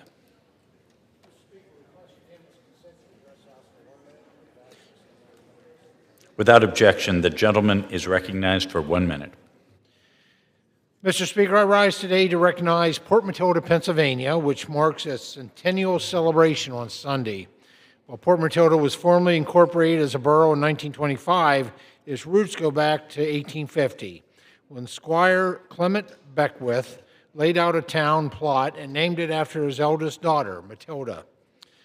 Historians believe that the addition of Port was hopeful on Beckwith's part, thinking the borough would eventually be connected to the Bald Eagle and Spring Creek branch of the Pennsylvania Canal, though it was never realized.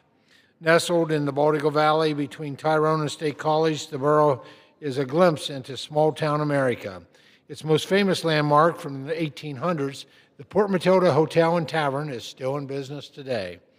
By the late 19th century, Port Matilda was a working village of mills and shops. In the 20th century, the borough's industrial base was anchored by the McFeely Brick Company, a major employer until its closure in 1959.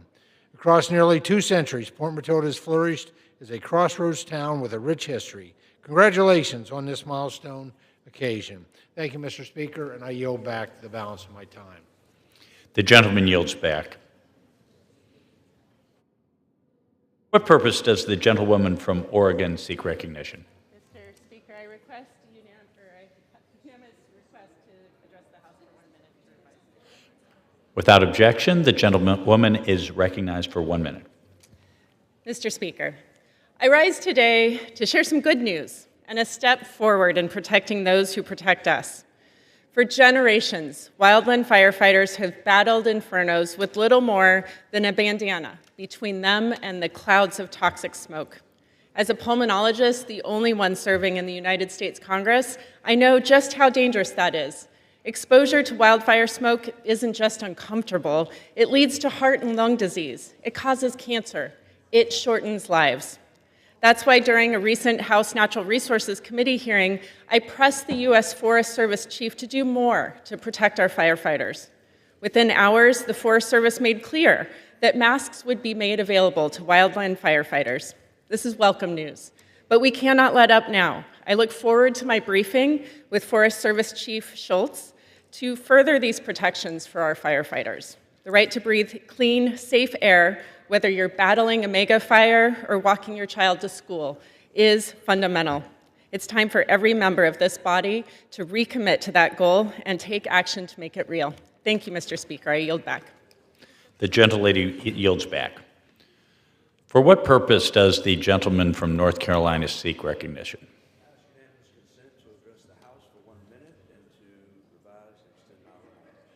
Without objection, the gentleman is recognized for 1 minute.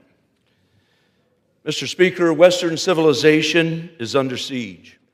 Violent criminals roam free. Foreigners who hate this country are infiltrating our universities. And worst of all, innocent people are silenced, even killed, for their beliefs. In recent weeks, tragedies in North Carolina and Utah shook our country to its core. 23-year-old Irina Zarutska was stabbed to death by a repeat offender on a train in Charlotte, just outside my district. 31-year-old Charlie Kirk was assassinated for sharing his ideas and his love for this country. These tragedies are not isolated incidents, but signs of a national epidemic of lawlessness and division that threatens the very fabric of our society. Irina and Charlie have opened many eyes to the battle being waged against our nation. But this war isn't just against America. It's an assault against the entire West. We can't let fear silence us. Their deaths should only fuel our resolve. We must protect the West and all it represents. America, are you ready to stand against those who would threaten this republic? I hope so. So let's roll. Mr. Speaker, I yield back. The gentleman yields back. For what purpose does the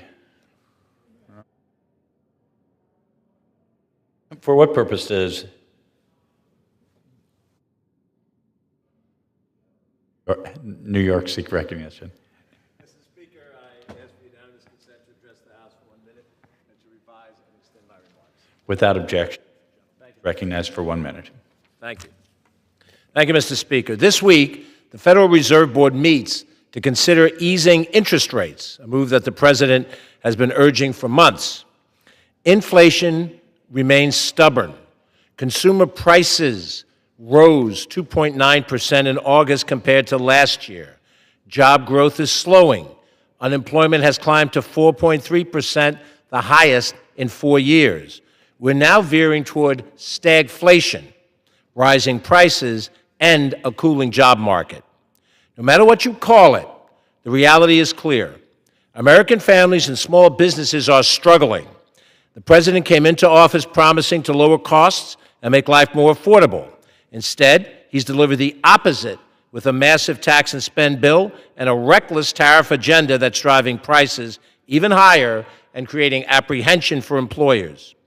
Lower interest rates might offer some short-term relief, but for real lasting stability, you need a change in course and a change in policies coming from the top. Thank you, Mr. Speaker, and I yield back. The gentleman yields back. For what purpose does the gentleman from Virginia seek recognition?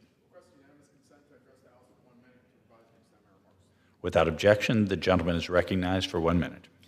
Mr. Speaker, I rise to congratulate Edie Brooks on being named Teacher of the Year by the Virginia Business Educators Association. Edie is a business and IT career education teacher at Post Oak Middle School. She was honored for her innovative teaching strategies, unwavering commitment to student success, and active pursuit of professional growth.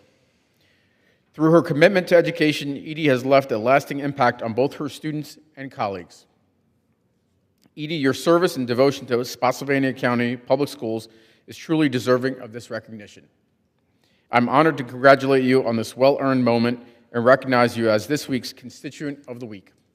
Congratulations and thank you for all you do for our young minds. I yield back. The gentleman yields back. For what purpose does the gentlewoman from New Mexico seek recognition? Thank you, Mr. Speaker. I ask for 1 minute to address the House and to revise and extend my remarks. Without objection, the gentlewoman is recognized for 1 minute.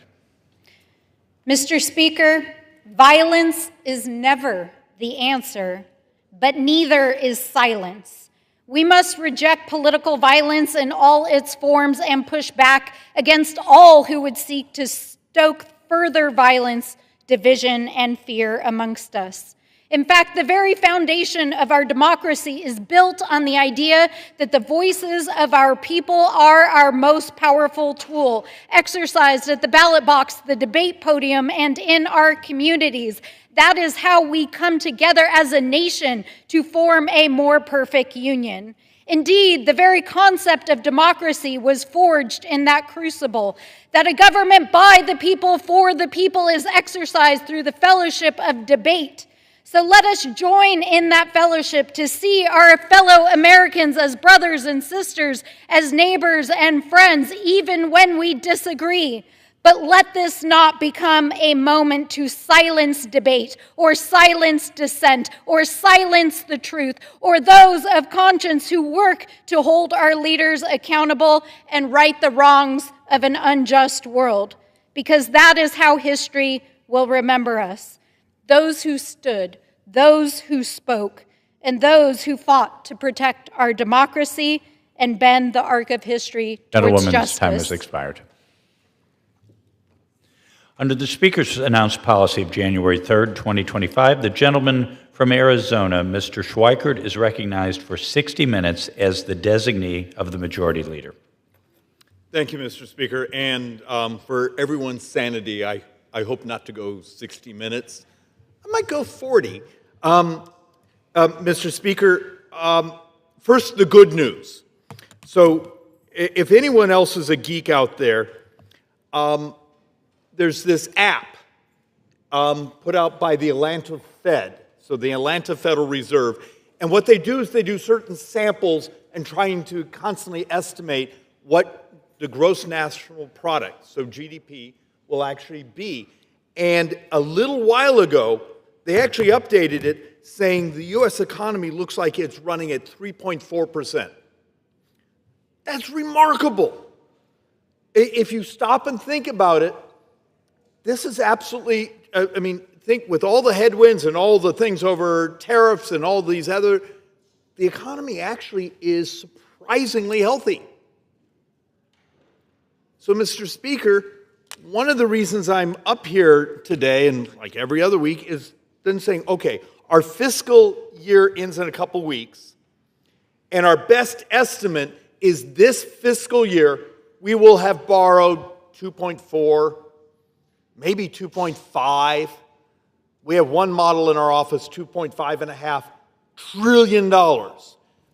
That's like $72,000 every second of every day we're borrowing. So think of a world where you're borrowing $70,000 a second. Yet the economy is actually fairly decent. What's going on? Is it Republican? Is it Democrat? It turns out it's the very thing we hate to talk about. It's the cost of interest, cost of health care. And that health care is primarily driven because we're unwillingness, and look, Mr. Speaker, you're a doctor, if I remember, we're unwillingness to have the honest conversation of how we deliver, where we can revolutionize the cost, where we can adopt technology, because we're in the incumbent protection business. We protect incumbent bureaucracies and incumbent business models. But if we don't take this serious, you think you can have a country that's borrowing $70,000, $72,000 every second, and you can keep that going? Remember, once again, I'm going to try to show versions of this. In 7 years, the Medicare Trust Fund is empty. In 2032, 7 years, halfway through that year, the Medicare Trust Fund is empty. In 2033, the first full year, our best estimate is that's about $140 billion shortfall. Mr. Speaker, in 7 years, the Social Security Trust Fund is empty. Meaning in 2033, if you're going to cover the Medicare and Social Security, you're approaching almost $600 billion. How many of us get behind these microphones and actually talk about things that are truly terrifying? We're really going to avoid dealing with our actual jobs. Are we going to allow in 7 years the doubling of senior poverty in America? At the same time, we're bankrupting much of the medical system. 7 years, grandma gets a 24% cut in her check. And our model says that will double the poverty of seniors. Yet, often the solution we get is, well, we'll just raise taxes.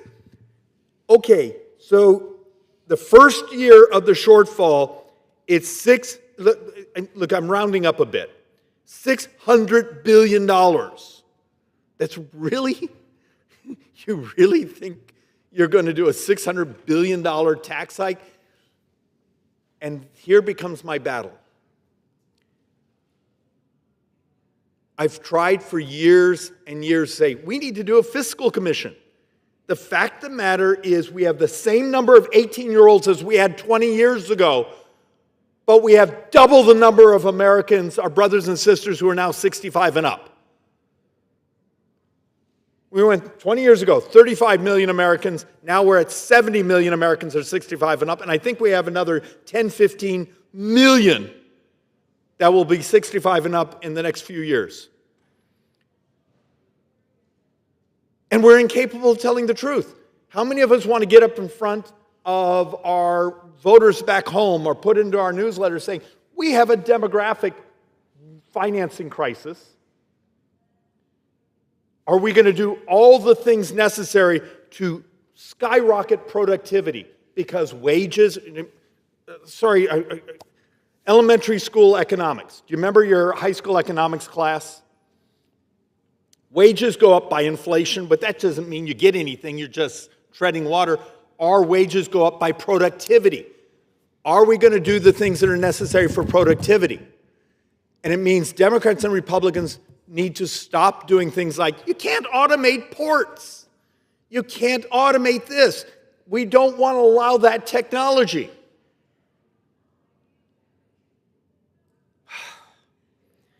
There's a way to make this not be dystopian.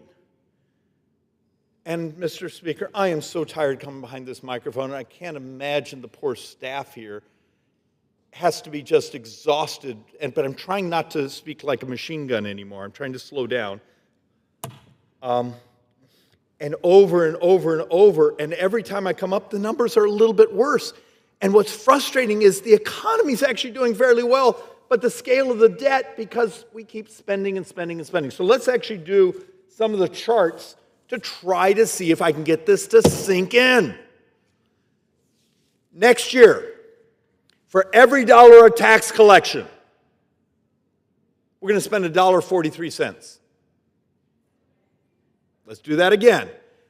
For every dollar of tax collection, next year, starting in a couple weeks, October 1st, we start the new fiscal year, so this is for the 2026 fiscal year, we're going to spend $1.43. How long is that sustainable? And for everyone going in your head, oh, we'll just raise taxes. Let's do this again. And in the Wayback Machine, like in the beginning of the year, I think I did entire presentations on Democrat tax proposals and what we've talked about in just cuts as the Republican side. Our best estimate is this fiscal year that we're finishing in the next couple weeks, we're going to borrow 7.3% of the entire economy. So our borrowing will equal 7.3% of the economy. Every tax hike that we have scored that the Democrats have proposed, capital gains, income tax, corporate taxes, the whole litany, when you do the economic adjustments, comes in at 1.5%, maybe 1.6%, but math is easier, 1.5% of the economy. That's what we get for all the tax hikes. For those of us on the Republican side, when we walk through, we can cut this, we can cut this, we can cut this. It's coming in about 1% of the economy. Anyone see the math problem? I got 2.5%, and that's all you've ever heard behind these microphones, but we're borrowing 7.3% of the economy this year. And how many idiots like me will get up behind these microphones and tell you the truth? Next year, every dollar of tax collections, we're going to spend $1.43. Let's say you're the most liberal member here. Do you have any understanding when this hits the wall, the devastation, the crushing of poor people? How about if you're the most libertarian or free market? Do you understand the crushing of the economic system that has produced so much prosperity that will happen when we're in crisis mode? Let's not let it happen. So let's actually walk through, because this is actually one of my things. We're actually borrowing a little over this. We borrow about $6.5 billion a day. So I always love the debates here. We're going to save $100 million. Great, great. We borrow about $260, $270 million an hour. So $250 billion an hour. And we'll have debates here that go on sometimes for an hour to save functionally half a minute. We've had one where it was like 15 seconds of borrowing. And in 9 years, we're over $10 billion. My math is closer to $10.5 billion a day. It's just the structural borrowing.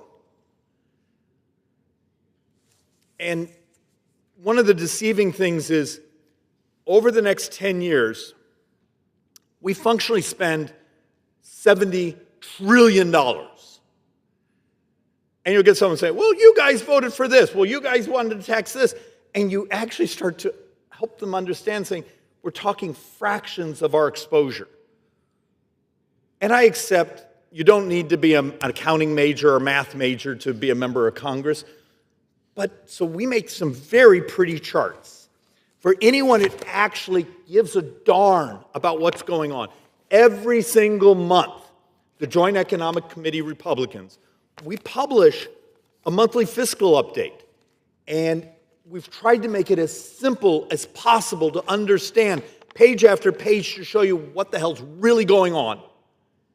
Because one of the things that is incredibly frustrating is we live in a world where so much of what you're going to find on the internet right now isn't true. Let me prove it. So here's an article I was very disturbed to find out. Complex infection keeps the Pope in hospital. This is Newsweek from a couple days ago. Apparently the Pope is in the hospital. This is actually a story that was posted September 8th. Except the small problem is, this Pope has been dead for months. Welcome to the quality of what we call news anymore. And this is Newsweek. They just let their AI generate a story, fill it up. There's no human that bothered to look at it. And yet you and I have to help our voters, our constituents call us and say, is this true? And you can't find the story, they send it to you and go, well, that doesn't make any sense. That's it's someone that hit a computer button. But what also happens when we actually see stories like OMB says Trump economic agenda will cut the deficit in half. And I'm trying to find the policies, and you start to go over it, and many of these stories are actually, someone was giving a speech, and so the AI wrote a story. And it's not actually what was said. And my frustration with this is I have members here right now who say, David, we're going to take in $300 billion in tariff receipts, customs duties if you want to be accurate. Next year, we're fine. Okay. Next year, we're borrowing about 270, 280,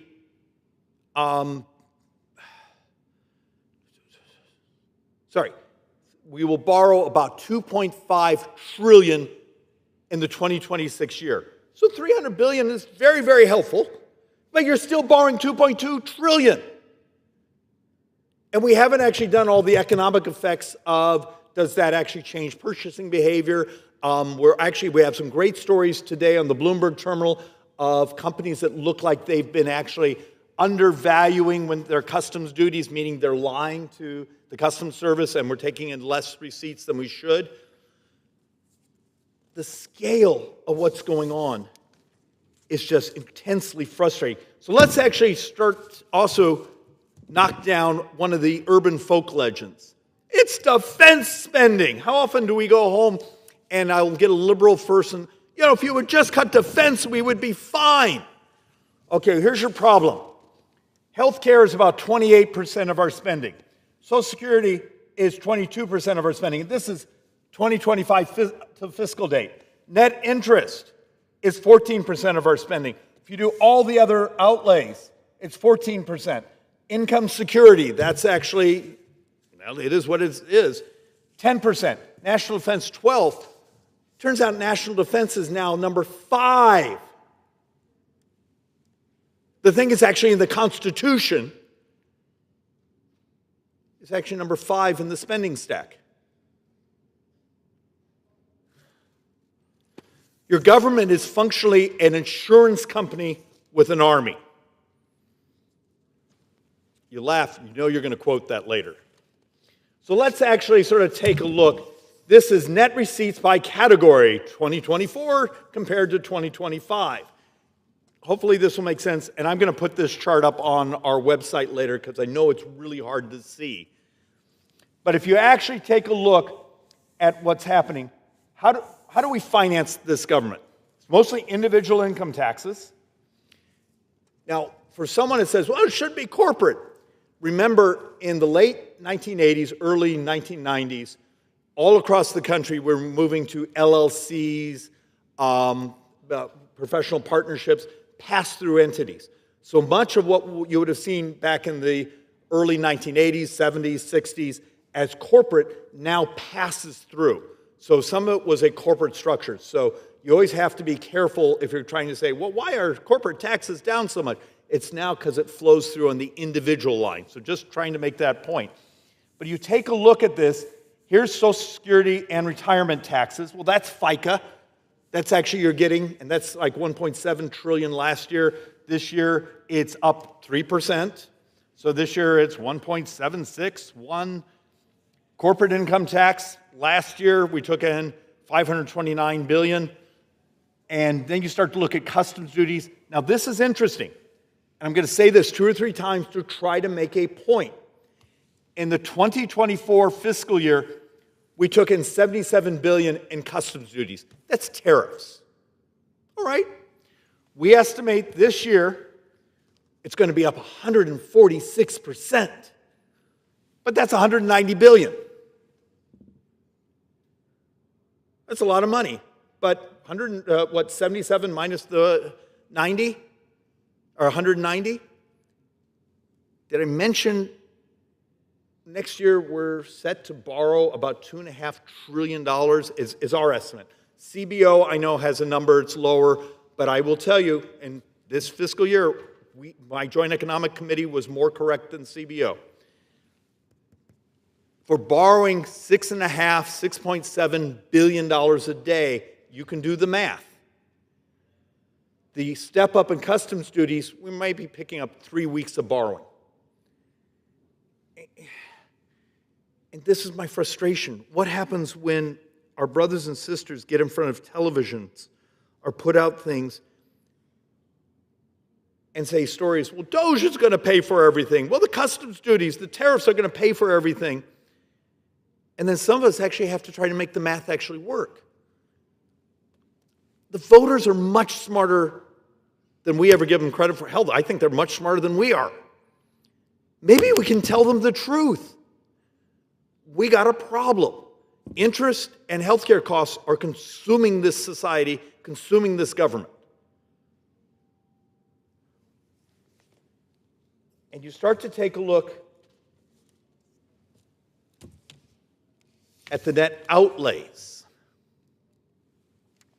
And you start to see, well, Social Security taxes, oh, they're up 8.3% over last year. Spending on, this is outlays. So spending on Social Security went up 8.3% over last year, baby boomers. And we actually have an unusual thing happening. If you take a look at the Social Security Actuary Report, a lot of our brothers and sisters are choosing to retire at 62, which actually is hurting productivity because many of these folks are very productive workers, but they're fearful saying, well, in 2032, I get a 24% cut. I'm going to take my money now. It's another reason we should fix that cliff. But you're not allowed to actually talk about it because the other side will run attack ads beating the crap out of you in the next election because you dare talk about the morality of actually fixing these things. Look, you know, right now, I'm in a 50-50 district. There's someone over at the DCCC taking clips saying, he said the word Social Security, we got our attack ad. And then you wonder why no one here will work on it. The point on the net outlays is last year we spent $7,746 billion. This year we're going to spend $7,148 billion. Okay. And remember, the 2025 is an estimate because I still have a couple weeks. I got to figure, and there's always weird timing effects at the end of the year where we roll a bill over into the next fiscal year. But what happens when our total receipts? We're going to take in $5,254 billion, spend $7,148 billion. The point there is we're spending a hell of a lot more money than we're taking in. And a bunch of the money is not stuff you can touch. It's the Social Security and what goes into the Medicare Part A trust fund. Sorry, let's go down to geekdom. On your FICA tax, your payroll tax, a portion of that is Medicare, Social Security, unemployment, other things. That tax only covers about 38% of Medicare. Other portion of Medicare, it can be 10 to 15% you pay in co-pays if you're in traditional Medicare. And the rest comes right out of the general fund. That's why the fact that in the next 7 years, Medicare goes from $1 trillion to spend this year to $2 trillion in 7 years. It's demographics and healthcare inflation. But this gap from here to here is the annual deficit. 7.3% of the entire economy. And for those who want to say, well, it's the legislation from, no, this was structural. This is what we were built on. And the increase in spending, once again, discretionary, what we talk about, what we work on, keeps getting smaller. Defense as a percentage has been going down from years. Years ago, defense was number one. Now, if you actually, the way you stack it, it's either number 4 or number 5 in our spending. Yet, if you go home and tell people that, what continues to shock me is how many people, well, if you just did this, and you show them the math and saying, okay, you just covered about 30 minutes of borrowing. And they look at you angrily because my belief is the political class for so long hasn't told the truth. So let's go on our truth binge. And anyone I'm making unhappy, grab your phone, grab your computer, go hit doge.gov. It's right there. It's live right now. You can go look it up. I actually really support using technology to crawl through every ounce of this government. In the NDAA, for year after year, and I got it attached this year, the ability to use AI to audit the Pentagon. Because remember, the Pentagon's now gone 8 or 9 years. It is unauditable, is the term. It has not been audited. We don't even know the stuff we own. But on the Doge's own website at this moment, they say they found $206 billion. Now, the reality, only a fraction of that has actually been executed by us in Congress or the actual White House. But if we're going to borrow $2.3, $2.4, $2.5 trillion next year, 8%? And that's if you got the face on it. And you know, we've all seen the articles. They've only been able to actually execute on a fraction of this. But yet, I can show you some of our colleagues who run around and say things, well, with Doge and the tech and the customs duties, we're going to be fine. So Schweikert, shut up. We don't have to tell people how much trouble we're in. Don't go and mention that the Social Security Trust Fund is gone in 7 years and they're taking a 24% cut. Don't tell anyone that the Medicare Trust Fund is gone in 7 years and their hospital probably is going bankrupt. Yay. This is what we got elected to do. And yet, 2025, total receipts. Receipts are tax collections. It's just Ways and Means speak. We don't call them taxes, we call them receipts. For this year, we gained 3.7% of our total receipts from customs duties. Wonderful. Now we can have a whole other presentation debate of its effect on the economy, who actually pays it. Is it paid by the consumer, the shipper? Fine, we'll have the intellectual debate later. But it's more revenues, receipts coming in. Our best guess is if we give the full faith of what we believe, $300 billion next year. 5.6% on top of all the additional tax collections.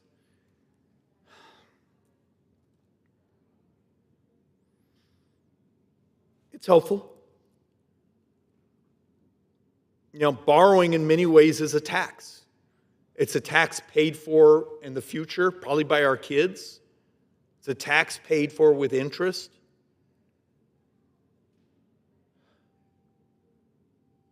But stop pretending we've solved the problem. And here's where it gets really uncomfortable once again. This is sort of the Social Security chart, and the point was trust fund balance. We peaked about 2001, 2002. Baby boomers were in their peak of their earning years.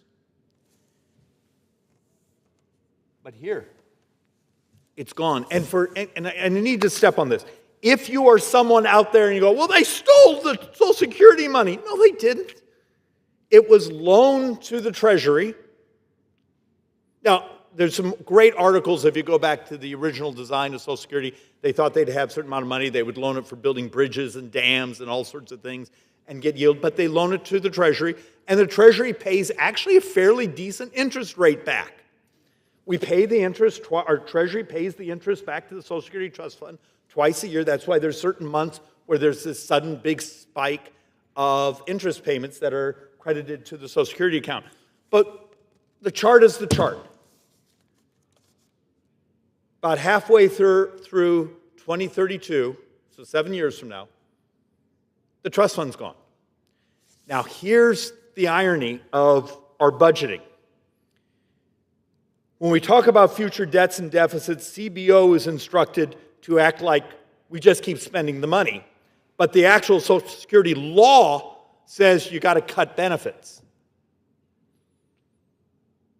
And the law, if you follow the Social Security law, that's a 24% cut. So reality, about halfway through 2032, be prepared to have your check cut by 24%. And our calculation is a few months later, we double poverty of seniors in America. You know, we already, the fastest growing homeless population are baby boomers right now. And you look at this chart, look, I just threw this one on. It's a little more complicated than I wanted to do tonight. But this is actually a chart showing the increases in spending. And one of the reasons I brought this chart is trying to help folks understand we are all so acculturated around here. Well, Social Security is always going to be the biggest spend. Except when you get in the out years, I accept some of this is 20-some years from now, 25 years from now. Actually, healthcare costs. But this is something we could actually have a miracle in changing. I've come behind this mic over and over and over and over and over and over and over and over, said, look, we are on the cusp of miracles. A couple weeks ago, I went to New Hampshire to a lab there where they were growing undifferentiated islet cells. Apparently, islet cells that don't need anti-rejection drugs to get bodies to be able to start making their own insulin again. There's crazy ideas. Mr. Speaker, okay, can we do a thought experiment? And I'm probably going to get beaten up for this. This is a thought experiment, so give me some leeway on it. But I'm trying to help our brothers and sisters and anyone crazy enough to watch this to think. So, we've turned healthcare into a financing debate.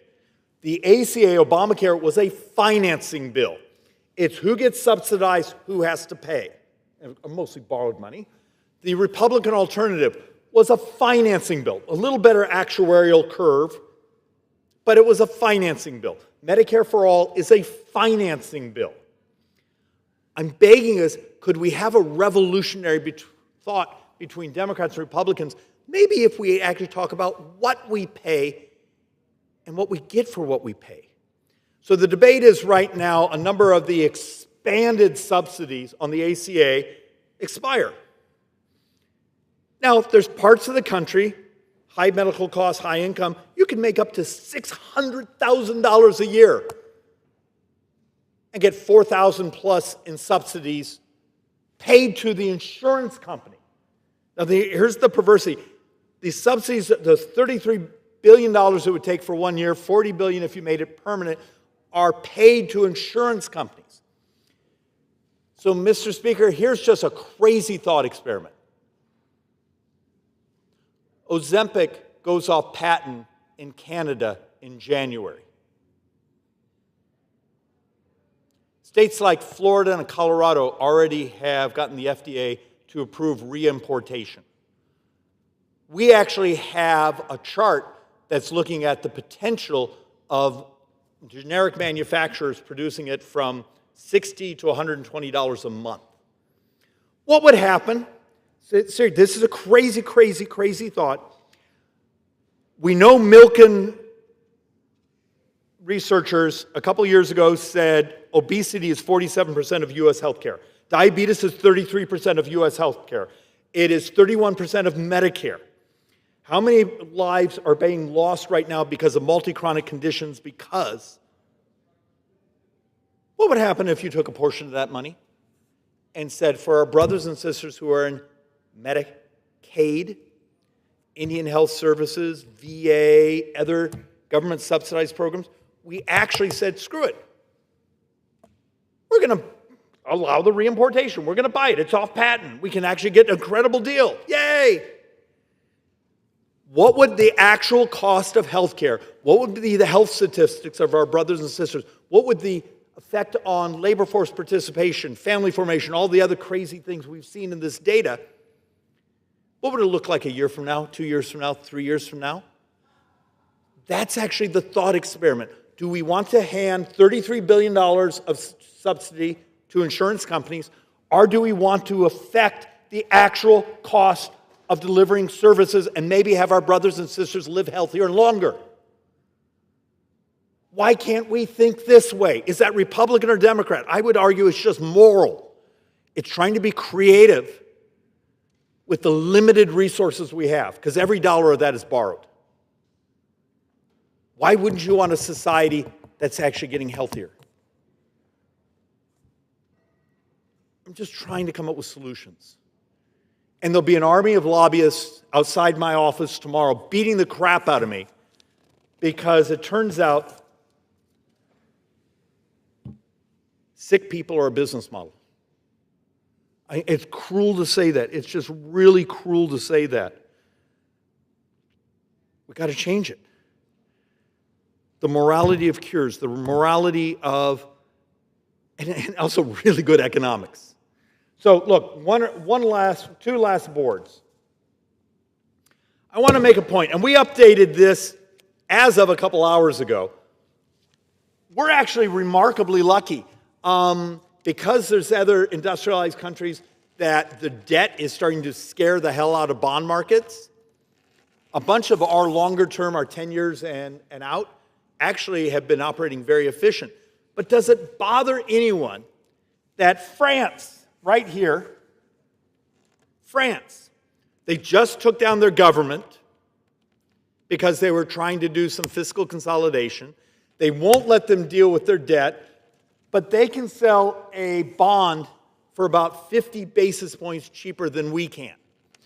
Greece, actually about about 70 basis points cheaper than Greece has a better, when they take a 10-year bond to market, it's substantially lower interest rate than the United States. All these countries here have a better credit. You look at the credit rating of what people are willing to buy the debt for than the United States.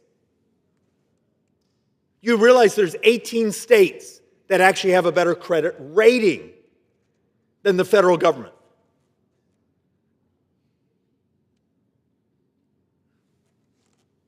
I don't know other ways. I keep struggling to find ways to get folks to take this seriously.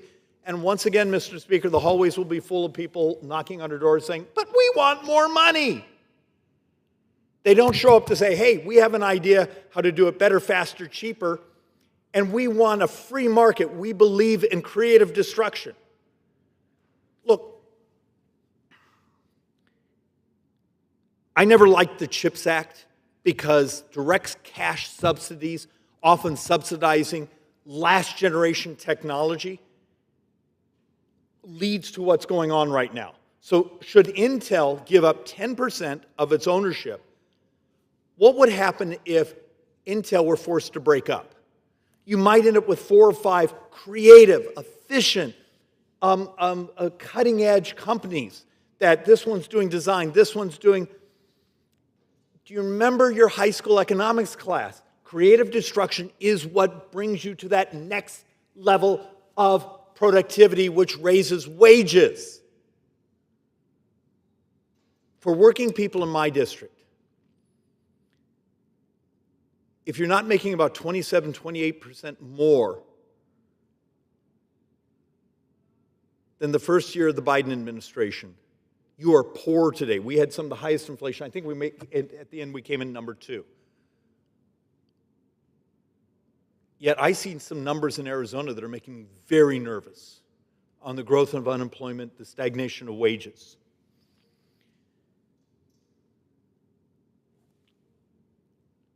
There are ways to make this another American century. First thing we have to do is tell the truth.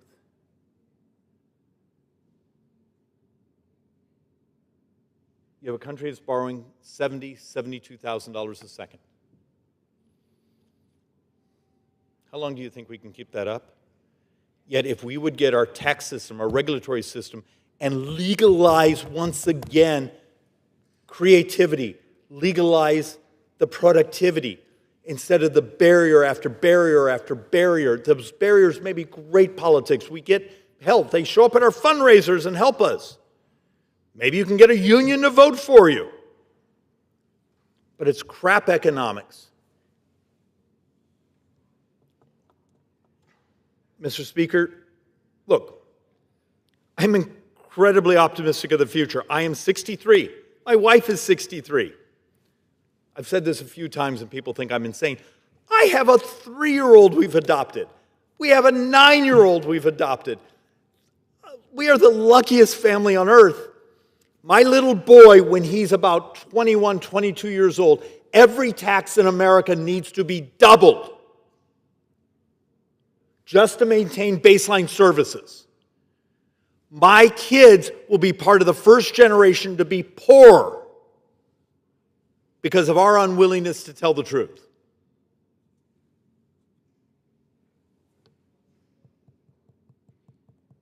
Is that the America? Is that the America we aspire to? We're better than this.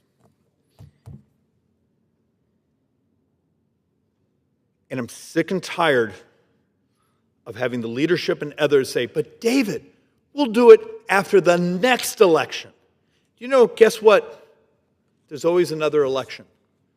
I believe the American people would reward us to demonstrate we told them the truth and we tried to do hard things and we saved the future, because that future is coming very fast. With that, I yield back, Mr. Speaker.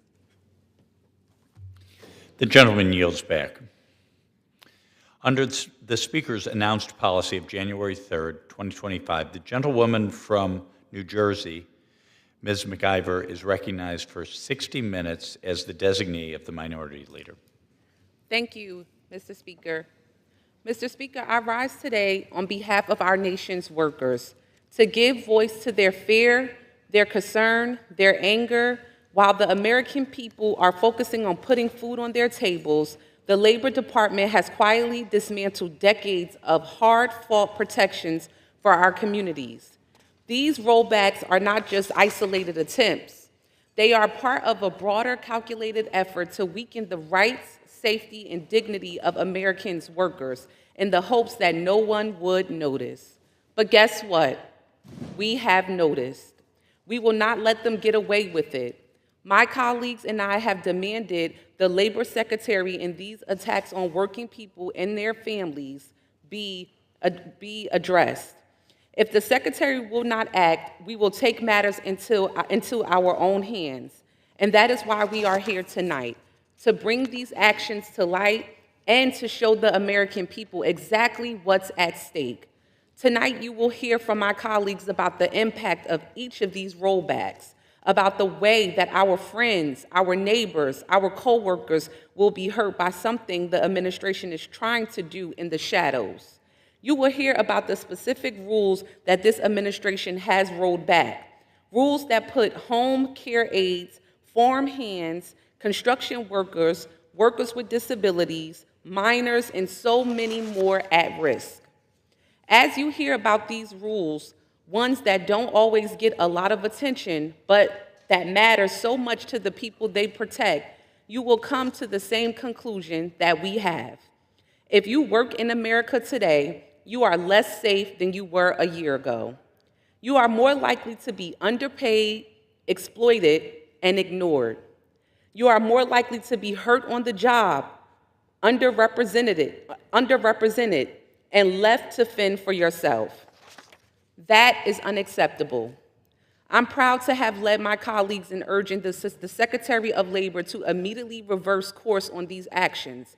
As I yield to my colleagues standing with me tonight, I urge my colleagues across the aisle to consider, how many more of these rules do we let the Trump administration get away with before saying enough is enough? I hope this convinces them to follow suit. With that, I would like to yield to the distinguished gentleman from Virginia, the ranking member of the Committee on Education and Workforce, Mr. Scott. Thank you, and I thank the gentlelady for yielding and thank her for organizing this special order so we can discuss the actions of the Department of Labor. Right now, the Trump administration and congressional Republicans are starting to implement an aggressive deregulatory agenda that harms workers. Trump's deregulatory agenda weakens workers' civil rights, undermines worker protections and hard-earned wages, and downgrades the U.S. economy. Right now, the Trump administration is in the process of rolling back labor regulations that do a lot of things like promote non-discrimination and strengthen the regulations would have, the ones they're trying to undermine. The regulation as it is promotes non-discrimination and strengthens registered apprenticeship standards. They're rolling that back. They're rolling back the regulation that prevents the privatization of state civil services. They're rolling back the regulation that strengthens fair wage protections for home health care, for home care workers, that would enable them to keep minimum wage and other protections. They're rolling that back. They're requiring federal contractors to pay workers at least $15 an hour. They're rolling that back. Regulations to create clear and specific requirements for occasions when employers must require the use of respirators that prevent the exposure to toxic chemicals that can cause cancer and other diseases. They're rolling that back. Regulation to bolster labor protections for farm workers on guest worker visas. They're rolling those protections back.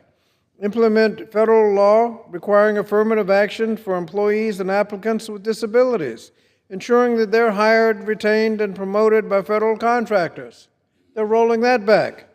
enforce anti-discrimination and affirmative action requirements, and ensure that federal contractors offer equal employment opportunities to workers.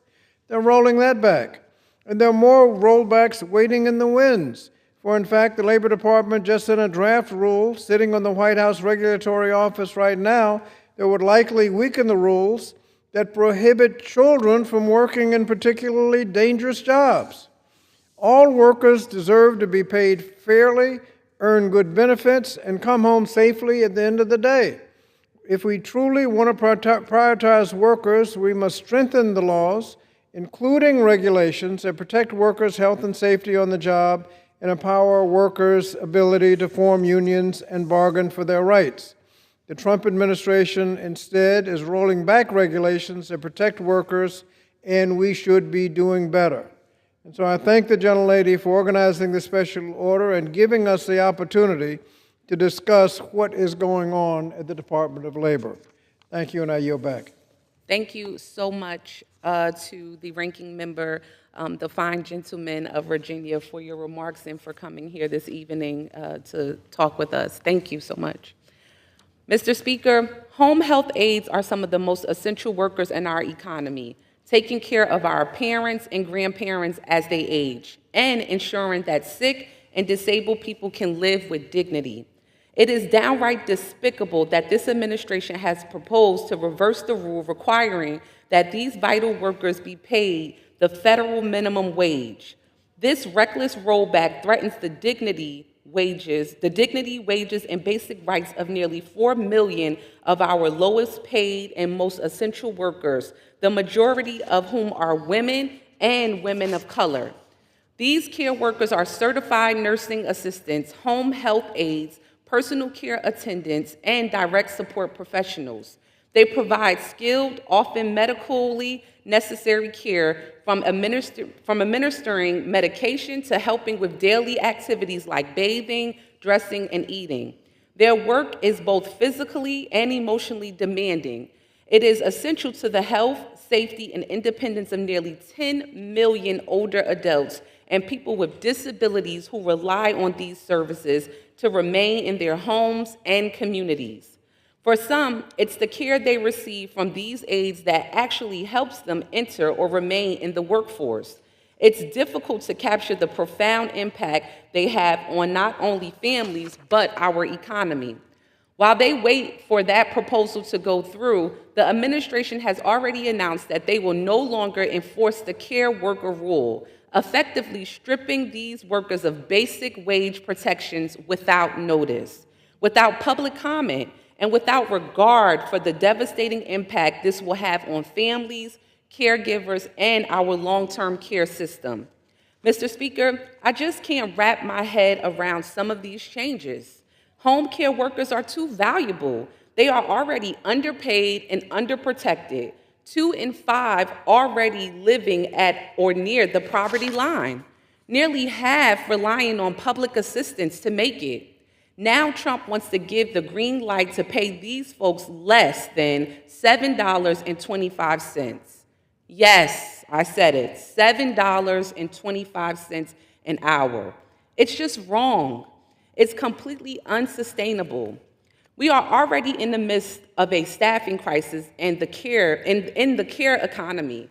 I know my colleagues are afraid of the Bureau of Labor Statistics these days, but BLS says that demand for home care workers will grow by more than 20% in the next decade as our population ages. How are we going to recruit and retain the workforce we need to take care of our seniors if we don't pay them?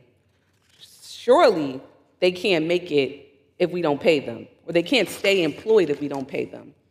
Mr. Speaker, this is not just a labor issue. It is a civil rights issue. It's a women's right issue. It's a disability issue. I know this administration is already sick of hearing from me, but that's too bad.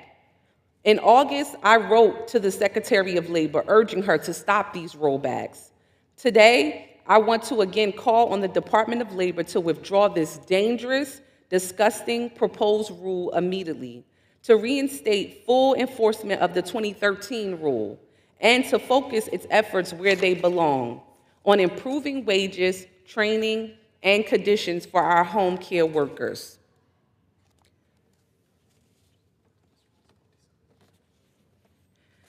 With that, Mr. Speaker, I now yield to the fine gentleman from California, Mr. Desanye, to discuss conditions for some of our most vulnerable workers, those with disabilities. First, I want to thank the gentlewoman from New Jersey for having this session, bringing us together to highlight how the Trump administration is undermining hard-won protections for workers. And I really appreciate the comments and sort of the introduction to my comments, a community that I have been close to and worked for diligently for a long time. That used to be a bipartisan issue. That opportunity to discuss a group of workers who are often overlooked, but are also being very much hurt by the deregulatory agenda of this administration, workers with disabilities. In December, the previous administration under President Biden's leadership and the Department of Labor released a proposed rule that would phase out, as quickly as possible, sub-minimum wage certificates, which allow employers to legally pay workers with disabilities below the federal minimum wage. This was long, long overdue. About 38,500 disabled workers earned a sub-minimum wage in 2024 because of these certificates. Those 38,000 people deserve better, much, much better. In taking action, the Biden Department of Labor spoke for those workers and pushed for them to have a livable, honorable wage. The department noted that opportunities, legal protections, and support for disabled workers have increased since 1989, when the regulation was last updated. However, in July, the Trump Department of Labor decided to undo that long, long overdue progress that was enacted by the Biden administration and House and Senate Democrats, and instead continued to issuing sub-minimum wage certificates. Reminder to people around the country and Californians, the federal minimum wage is $7.50. They were being paid below that. In doing so, this administration is turning back the clock on disability rights. Multiple states, including the state I live in and represent, California, have already prohibited sub-minimum wages for workers with disabilities. Good for them. These these sub-minimum wage laws federally have been used to justify paying people just a few cents per hour for work.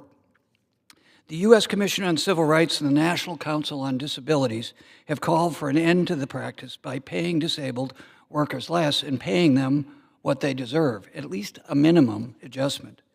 While disabled individuals continue to face challenges in achieving equal opportunity and treatment, we have made great strides in our understanding of disability and workplace accommodations. Paying these American workers less can no longer be justified by any standard, yet this administration insists on doing it.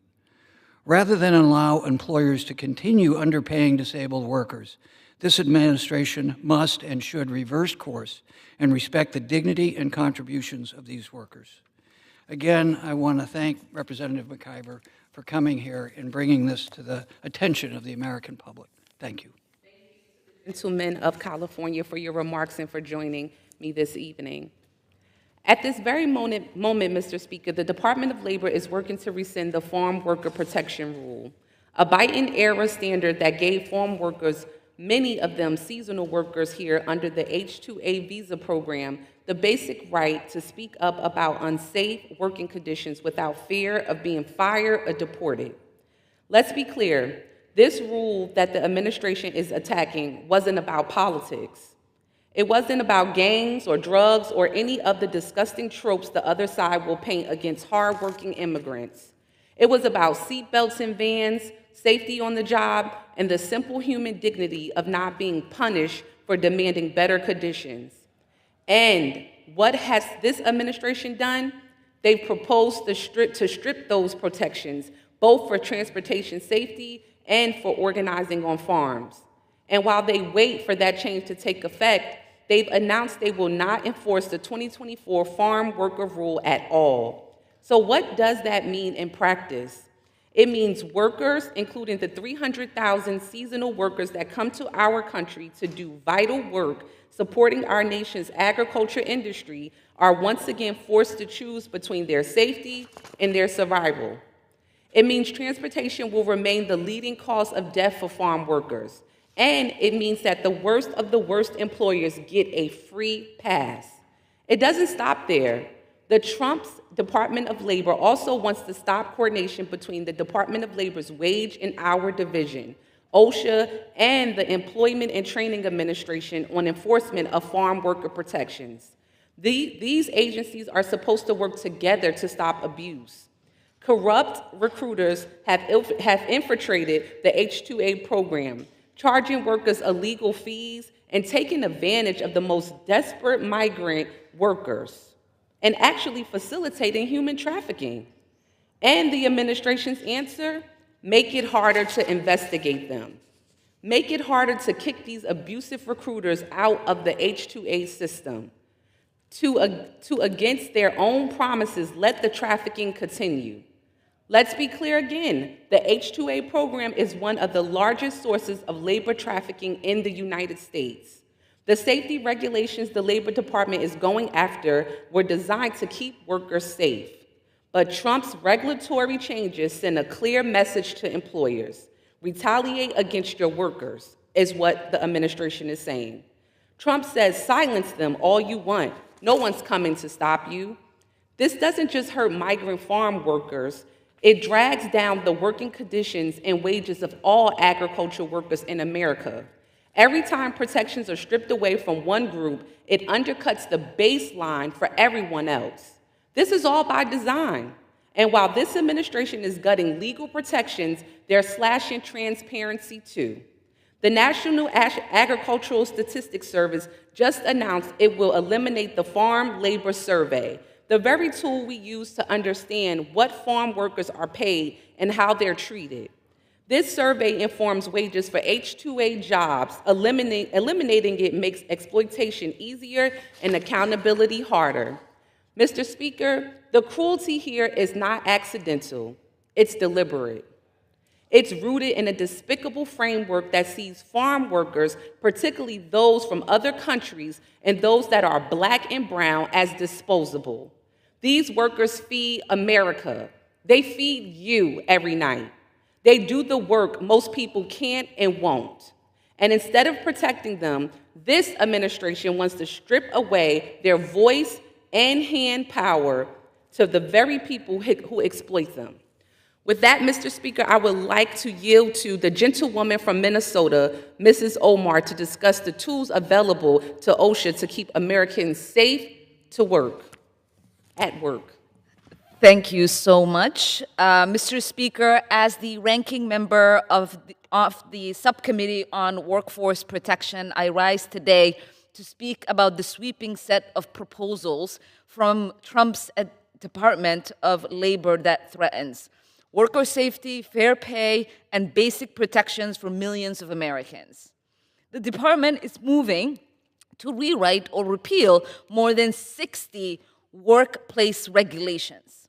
Let me say that again, 60 workplace regulations. It will affect conditions in farms, in factories, in construction sites, and in mines. These changes are being framed as modernization, but in reality, they put workers at greater risk and undermine decades of hard-won labor protections. Among the most far-reaching proposals is the narrowing of OSHA's General Duty Clause, one of the most important tools protecting workers when no specific safety standard exists. For more than 50 years, the General Duty Clause has allowed OSHA to step in when employers expose workers to recognize hazards that are serious, preventable, and likely to cause harm. Under the Trump administration's labor proposal, OSHA will no longer be able to cite employers for hazard conditions intrinsic to a job. That could leave construction workers, factory workers, farm workers, and others in high-risk professionals with fewer protections and less accountability when something goes wrong. But the administration's rollbacks go well beyond the general duty clause.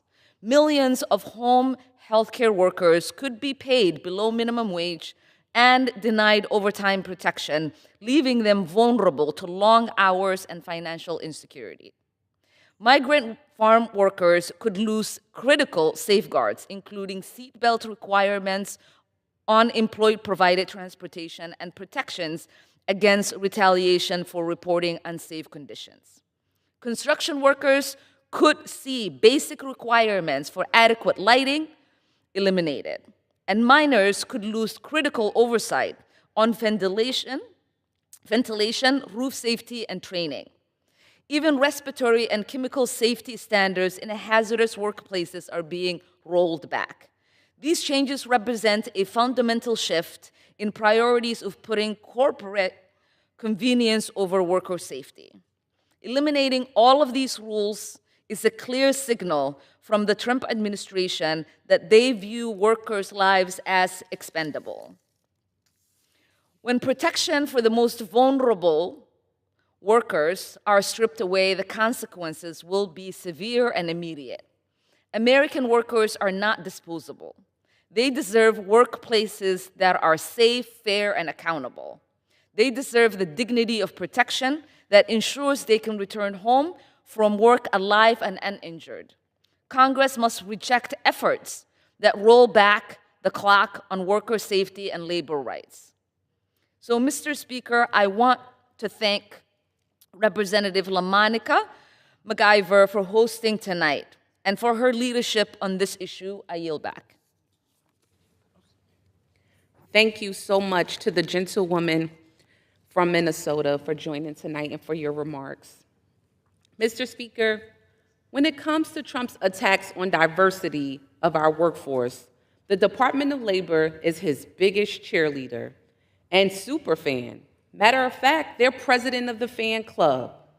After Trump rescinded the Equal Employment Opportunity Executive Order, the Department of Labor proposed to remove the requirement that those who do business with the federal government cannot discriminate in hiring.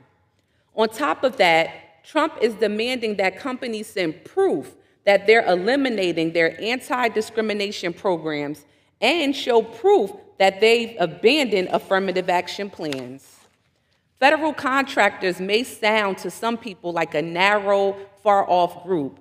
Who even are they? But in reality, federal contractors are a massive segment of our economy, and chances are you or someone you know relies on federal contracts through work. And under Trump, their employers would no longer be able to even collect data on the racial, ethnic, and gender makeup of their workforce. Let me repeat that. The federal government is proposing that contractors no longer even track discrimination. If you stop collecting the evidence, you can pretend the crime no longer exists. The result? An older, whiter, more male-dominated workforce that doesn't fully reflect the diversity of backgrounds that makes our nation great.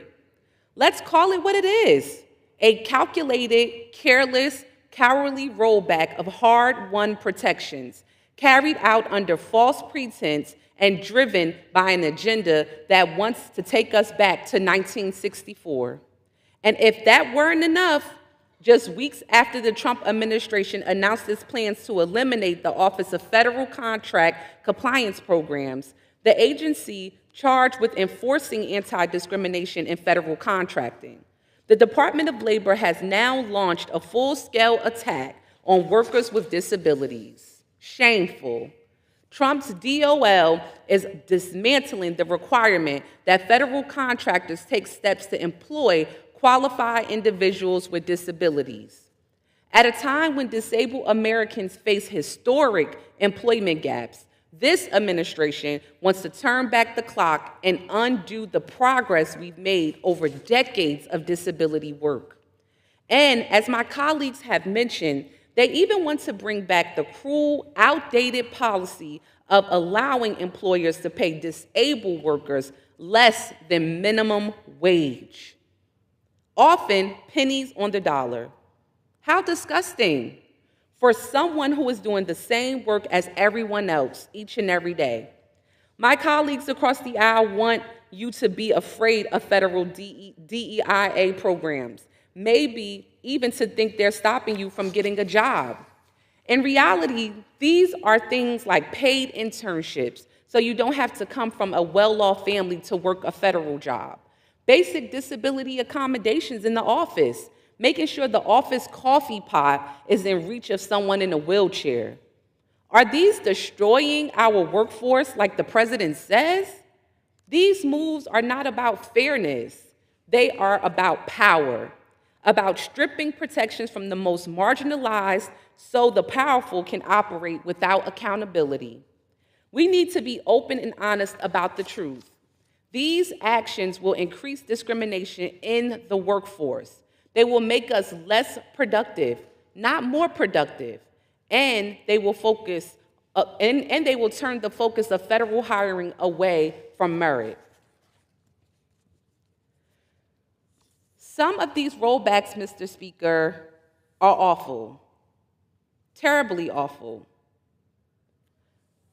But some of them seem like they're just torn from the law textbook, from a law textbook. I mean, seriously, the administration wants to get rid of the minimum lighting standards for construction sites. Let me say that again for the public that may be watching. This Trump administration wants to get rid of the minimum requirement for lighting standards for construction sites. For those of you watching at home, I know that sometimes what we do here is a bit hard to follow, and maybe you don't want to sift through the jargon that gets thrown around. But let me just read to you the standard that this administration wants to get rid of. Here's what Trump wants to take out of the code of federal regulation. It reads as follows: construction areas, aisles, stairs, ramps, runways, corridors, offices, shops, and storage areas where work is in progress shall be lighted with either natural or artificial illumination. Getting rid of the requirement for good lighting on construction sites so you can't see the nail you're hitting. Who okayed this? Seriously. Let's just think about this for a second. If you're working on a construction site under the Trump administration, your boss does not have to make sure any electrical equipment rooms, first aid stations, and the rest of the job site actually have enough light to allow you to see what you're actually doing. We hear all day about the regulations supposedly weighing down our economy, all about the red tape. And without a doubt, I sit on the Small Business Committee. I'm happy to talk about red tape, but these are basic safety standards. But what do I know, right? I'm here to represent the people of New Jersey's 10th Congressional District. I don't work on a construction site every day. Like me, you may want to know what the experts think. In 1962, Congress created the Advisory Committee on Construction Safety and Health to answer just that question. Well, guess what, folks? The Trump administration fired all of the members of the committee. And OSHA just issued a final rule removing the requirement that it consult with the committee before modifying or repealing construction safety regulations. So, Trump's OSHA doesn't have to consult the experts because it said so, just because they said so. It's truly unbelievable. Let's make something clear, Mr. Speaker. The administration's actions at the Department of Labor aren't just tinkering, and they're not just some complicated bureaucratic procedure. They are life and death decisions that right now the Department of Labor is rolling back protections that generations of miners fought and died for. Earlier this year, the Department of Labor plans to shutter dozens of the Mine Safety and Health Administration field offices across the country. These are the frontline offices that work to keep mines safe and helping review plans, inspect sites, and make sure someone is there to look out for workers when lives are on the line. Eventually, when that plan came to light, the administration changed course and announced that it would not close the 34 offices it wanted to.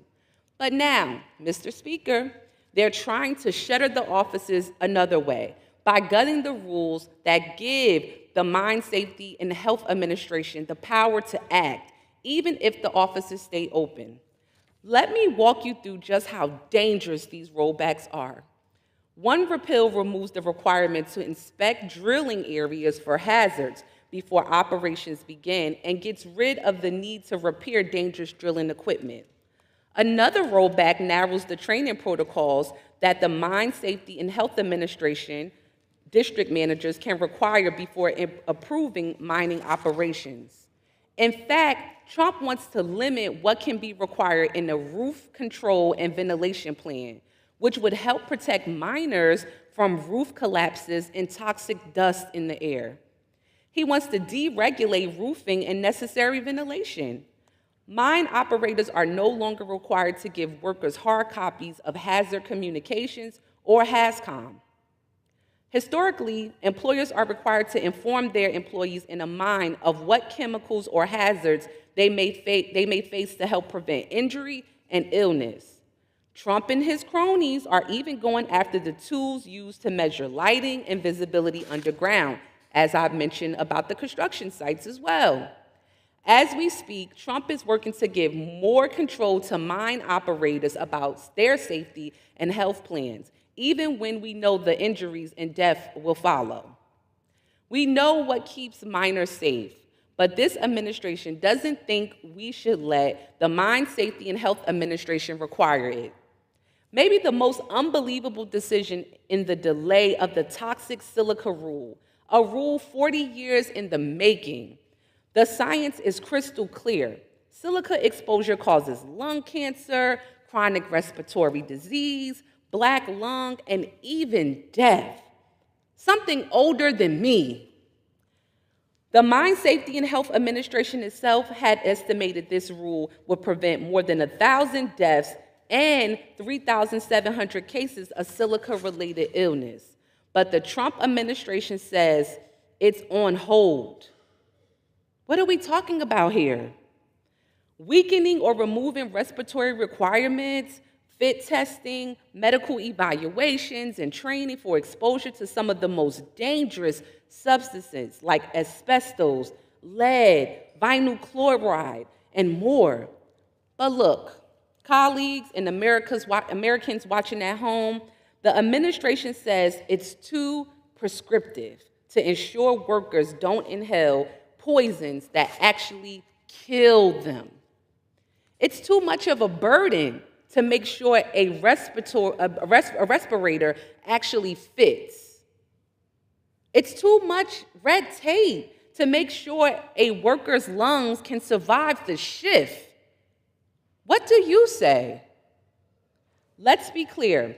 Miners and workers didn't ask for these rollbacks. The only people calling for these changes are the lobbyists and executives who've never set foot inside of a mine, who've we never watched a coworker die in the collapse, who've we never buried a friend with black lung. Safety cannot be optional. Miners cannot be expendable.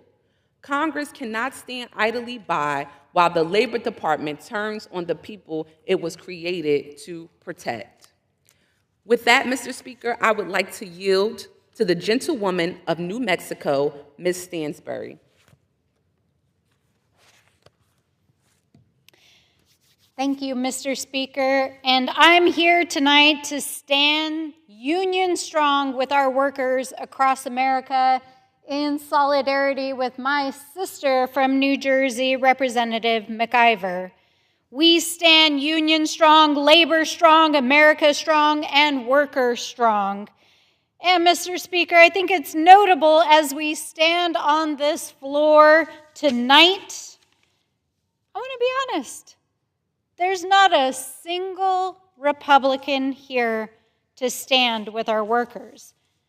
Because let's be honest, When my colleagues across the aisle say that they stand for American manufacturing and American jobs, they don't mean that they stand with American workers. They're there to stand with the corporations and the people who line their pockets off of the sweat of the hardworking men and women who actually do the work in this country. And unfortunately, as I look around this floor this evening, I don't see a single one of them standing in solidarity.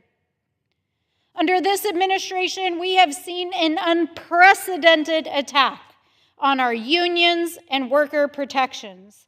Protections that keep our workers safe from injury, illness, and death on the job, all to shield employers from accountability and to increase their profits.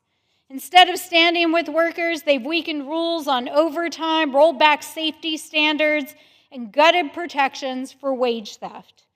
And if you want any indication of where the current president stands on the Department of Labor and American workers, all you have to do is walk down the street and you will see a 3-story picture, not of the American worker on the front of the Department of Labor, but of Donald Trump's face, who spent American taxpayer hard-earned dollars to put his face on the Department of Labor, which is the United States agency that is supposed to demand protections for our workers. Now, for me, this isn't just political. It's personal, because I grew up in a labor family. My mother was a factory seamstress, and in fact, she sewed 79,000 pockets on jeans and tried to organize a garment workers union at her factory and was fired for trying to demand fair wages for factory seamstresses like herself and thousands of women and people across the country who work every day for this country, for daring to demand better conditions and higher pay. But it is her grit and her determination and her belief in the dignity of workers that I carry with me into this chamber every day, because even upon her firing for trying to organize as a factory worker, my mother became one of the first women operating engineers to work on heavy equipment in the state of New Mexico. And that is the spirit that I see all across our state. Just last week, we stood in solidarity with striking workers and our Teamsters local at the Creamland Dairy, fighting for fair wages and safe conditions. That solidarity has resulted in a fair wage and a new labor contract for those workers. At the University of New Mexico, we've stood with graduate students who are holding work-ins as they demand a fair contract. We've stood with SEIU and our residents in our medical school who are demanding fair pay. We're standing with our teachers who are demanding fair pay. And we stood with the Wells Fargo's workers in Albuquerque who made history in becoming the first unionized branch ever in the history of this country. And it was that solidarity when we stood with 80,000 flight attendants stuck in endless negotiations that helped to get fair wages and a new contract for our flight attendants. That is what it means to stand for workers. Not just speeches, pictures on buildings, but in action, in standing with our unions and standing for fair pay. Because, Mr. Speaker, the theme here is simple. Workers just want a fair shot. They want dignity. But unfortunately, under this administration, the rug is being pulled out from under their feet. It's shameful, it's dangerous, and it flies in the face of everything that this country was built on. Because let us not forget that unions built this country. It's unions that gave us the weekend. It's unions that gave us the 5-day work week. It's unions that gave us overtime pay. It's unions that gave us safe workplaces. It's unions that gave us fair wages. And every worker in America benefits from the courage of organized labor and every man and woman who has stood for their fellow workers. So I'll end with this. I know where I stand. I stand with my mother and the countless generations that come before us of workers across the United States and in my home state who stood with the American worker. We will always stand for unions. We will always stand for labor, and we will always stand for the American worker. And with that, I yield back. Thank you so much to the gentlewoman of New Mexico for joining us and for your remarks.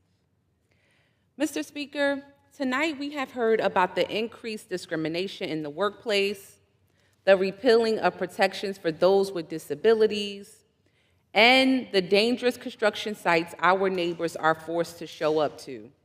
All of this is part of the dangerous campaign the Department of Labor has launched to dismantle decades of progress for working Americans. These rollbacks are a direct assault on workers' safety, wages, and dignity. From healthcare workers, many of them women and women of color, at risk of losing minimum wage and overtime protections, to construction workers who could now be forced to operate in unsafe conditions with no guarantee of adequate lighting or visibility standards, to farm workers who already endure grueling conditions are being stripped of hard-fought protections. None of this is okay. This is not normal. Allow me to say this plainly for the second time tonight. If you work in America today, you are less safe than you were a year ago. You are more likely to be underpaid, exploited, or ignored. This is unacceptable. I'm proud to have led 64 of my colleagues in urging the Secretary of Labor to reverse course. And I am proud of the work we have done here tonight to make sure that none of this goes unnoticed. This work is about the people we serve, and every single American. It's about the home care worker pulling double shifts, the construction worker trying to make it home to his kids. It's about the farm worker who feeds our families and us, but can't protect their own. We have heard about the rules that will put America's workers in danger. And if we do not do something about these rules, things will get worse for American workers. They are unsafe and underpaid, and it's time we do something about it. As that concludes my remarks for tonight, I ask unanimous consent that all members have 5 legislative days to revise and extend their remarks and include material on the subject of my special order hour into record. Without objection. With that, Mr. Speaker, I thank you and I yield back the balance of my time.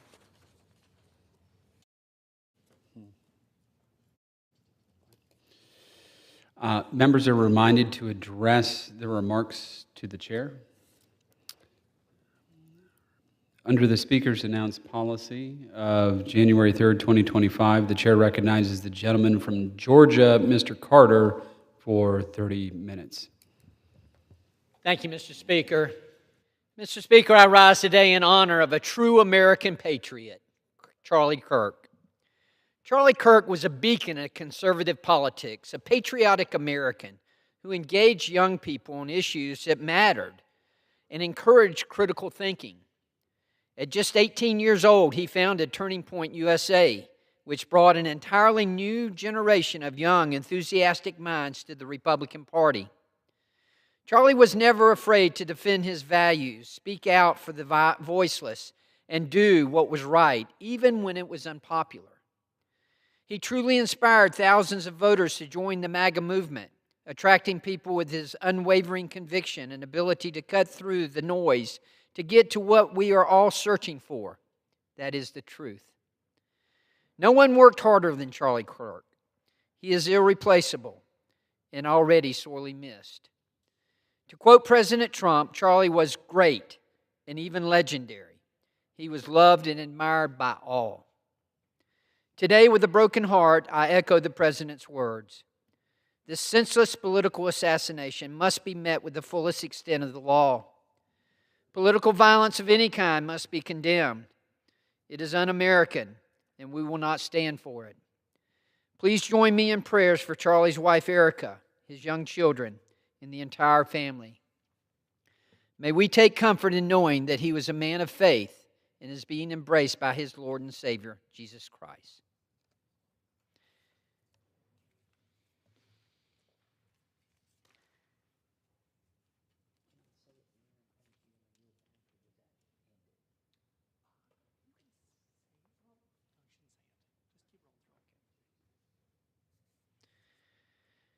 Mr. Speaker, I rise today to honor Victor Waters for his remarkable legacy as a musician, writer, and entertainer. Born in Tatnall Square, Mr. Waters spent his entire years along the Sapelo River in McIntosh County before attending Benedictine Military School in Savannah. Immediately after graduating high school, he began a rock and roll career that spanned 6 decades. Over the years, he signed with major record labels and even toured with the godfather of soul, James Brown. Vic's great artistic success came after returning to McIntosh County to launch a solo career, releasing 3 acclaimed albums that captured the spirit and culture of coastal Georgia. Yet his proudest achievement was the family he built and the community he nurtured. In 1962, he met Sherry Elston of St. Petersburg, and 2 years later, they married. Together, they raised 2 sons, Shad and Mason, who joined their father on stage as a drummer and bass player. Today, we honor Vic Waters for his enduring influence and inspiration.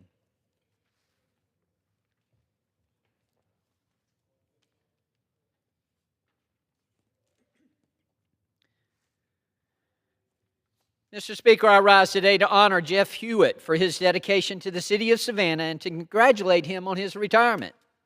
Mr. Hewitt has served our community through Visit Savannah for 15 years. Playing an instrumental role in expanding our hospitality and tourism sectors. With an impressive 40-plus years of experience in his field, Mr. Hewitt made significant contributions to Savannah, including record-breaking room night production growth and projects such as the Savannah Convention Center expansion.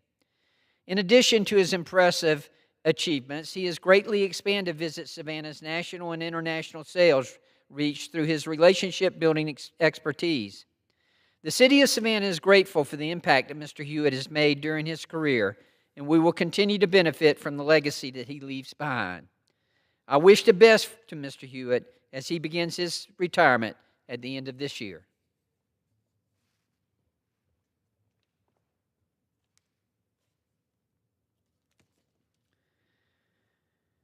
Mr. Speaker, I rise today to recognize Jack Ross Brighton II, a resident of Georgia's 1st District and a captain in the Savannah Fire Department. Captain Brighton's life as a public servant began in 1992 as a volunteer firefighter with the Thunderbolt Volunteer Fire Department. In 1996, he joined the Savannah Fire Department, where he would ultimately serve a distinguished career that spanned from January 29, 1996, until his retirement on July 1, 2024, at the rank of captain. Among his many accolades were being recognized as the 1995 State of Georgia Rookie Firefighter of the Year and the Savannah Fire Rookie Firefighter of the Year in 1998. Above all, Captain Brighton was a devoted family man. He was the proud father of 3 beloved sons, Jack, Alex, and Ashton. In remembering Captain Brighton's legacy, we are reminded of the enduring values of servant leadership and steadfast devotion to others.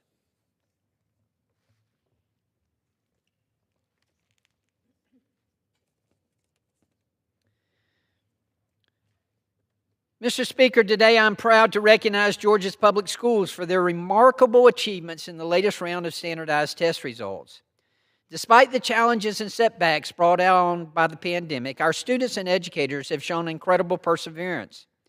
One standout success is in mathematics, where most grade levels improved compared to last year, and both 4th and 8th graders even surpassed pre-pandemic achievement levels.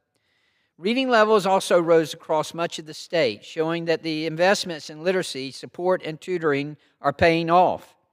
In addition, the progress we see in reading ability shows strong signs of momentum. Our students are also excelling in science and social studies. These accomplishments speak to the dedication of teachers, of families, and communities, working together to ensure every child has the opportunity to succeed. Let us celebrate the progress and let it inspire us to keep building a bright, strong future for every Georgia student.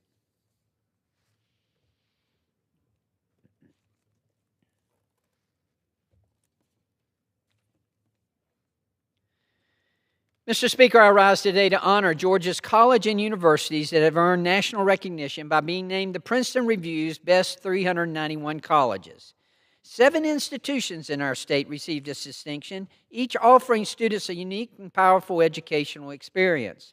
At Agnes Scott College, the innovative Summit curriculum equips students to lead with purpose, while Berry College is recognized for its strong culture of mentoring and personal growth. Emory University stands out for its world-class research, and Georgia Tech continues to be known for innovation and hands-on learning. Mercer University was highlighted for outstanding study abroad opportunities that connect students to the global community, while Spelman College carries forward its proud tradition of shaping generations of black women leaders. And the University of Georgia, our flagship institution, was praised for its wide range of programs, the Double Dogs Initiative, and its highly regarded honors program. Together, these schools exemplify Georgia's commitment to academic excellence, opportunity, and innovation.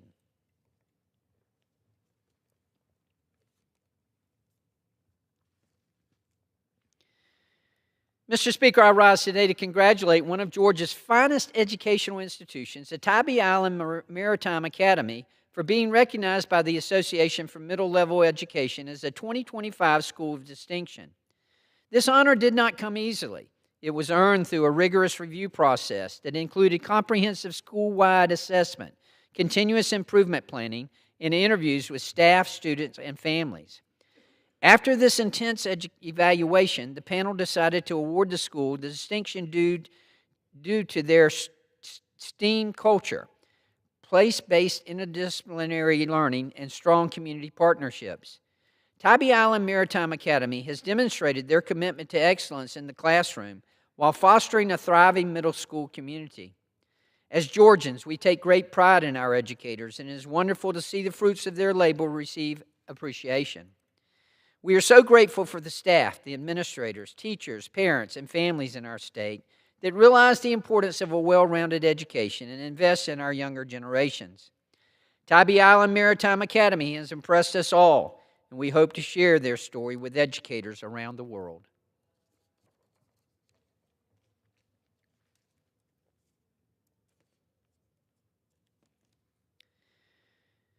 Mr. Speaker, I rise today to recognize and to celebrate the 50th anniversary of Ross Drug, a true cornerstone of the Sylvania, Georgia community. Founded in 1975 by Sonny Ross, the family-owned pharmacy has stood the test of time. Today, under the leadership of Ben Ross and Jesse Underwood, it continues to carry forward the same spirit of service and dedication. As the last independent pharmacy in the area, Ross Drug has always gone above and beyond for the people it serves, whether it's delivering medication to residents who cannot leave their homes or helping busy families manage their prescriptions. Over the decades, despite facing many challenges in a changing healthcare landscape, Ross Drug has remained reliable and deeply committed to its neighbors. For 50 years, Ross Drug has put the community in community care. The story of Ross Drug reflects the strength, the values, and the commitment that makes a place like Sylvania so great.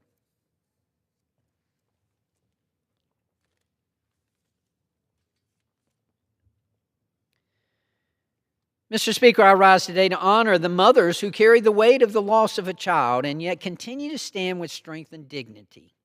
In Atlanta, more than 300 survivors of crime are gathering for Crime Survivors Speak, a national conference dedicated to healing and lifting the voices of those most deeply impacted by violence. Among those voices is a mother, Tiffany Smith, who lost her beloved son, Cameron Jackson, at just 15 years old. Cameron is remembered as a bright and caring young man, devoted to his family and community.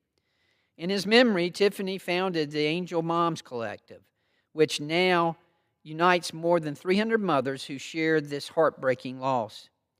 The Angel Moms Collective offers these mothers a safe space to heal and grieve while building a supportive community. Their courage is testament to their perseverance, even in the face of tragedy. In honoring them today, we remember their children and honor their strength and their unity.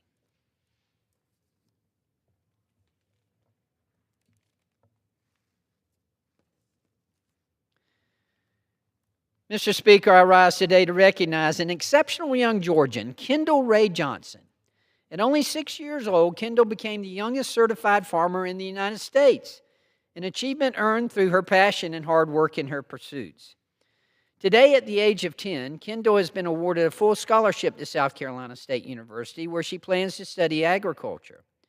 With the support of her family, Kendall's farm produces fruits and vegetables and raises animals. Beyond her own farm, she owns a business, runs a nonprofit called Kendall Ray's Green Heart, and serves as a USDA National Urban Agriculture Youth Ambassador. Her goal is to one day farm 100 acres of her own land, and she is already laying the groundwork to make that dream a reality. Today, we recognize Kendall Ray Johnson for her determination, her leadership, and example she sets for young people across our nation.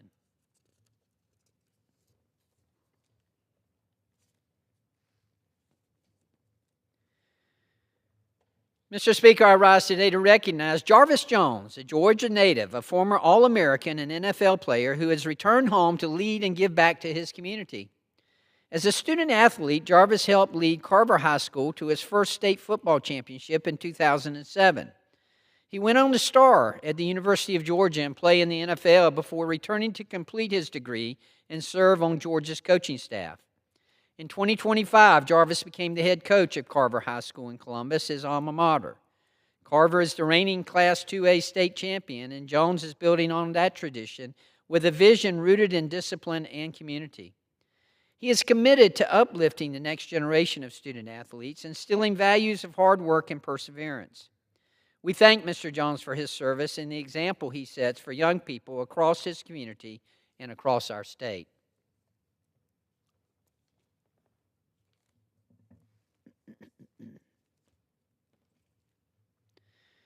Mr. Speaker, I rise today to recognize Kate Miller as the new president of the Pooler Chamber of Commerce. After beginning her career in the corporate world, Ms. Miller made a pivotal decision to shift her focus. About 11 years ago, she stepped into chamber work driven by a desire to give back to the community that had long supported her, and she hasn't looked back since. In this role, Ms. Miller is passionate about supporting local business owners and professionals through development opportunities that strengthen their careers. She believes advocacy not only helps businesses grow, but also uplifts individuals and the broader community. Ms. Miller is especially focused on promoting sustainable growth and helping shape Pooler's economic future through impactful projects and initiatives. I congratulate Ms. Miller on this well-deserved opportunity and commend her dedication to the city of Pooler. I wish her continued success as she leads the chamber in this exciting new chapter.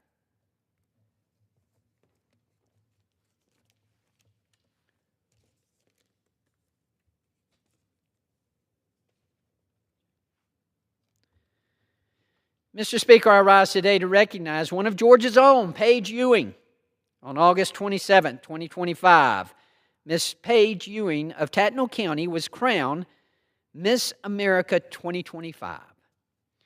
The Mrs. America pageant was established to honor the most accomplished married women in our nation, recognizing their dedication to family, service, and community. Paige reflects these very qualities.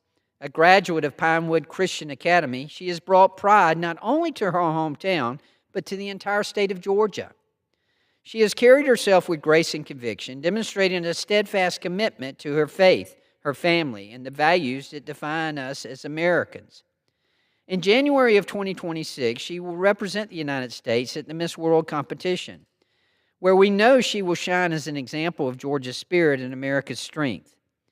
Mr. Speaker, today we honor Miss Paige Ewing, a true representative of both Georgia's pride and our nation's values.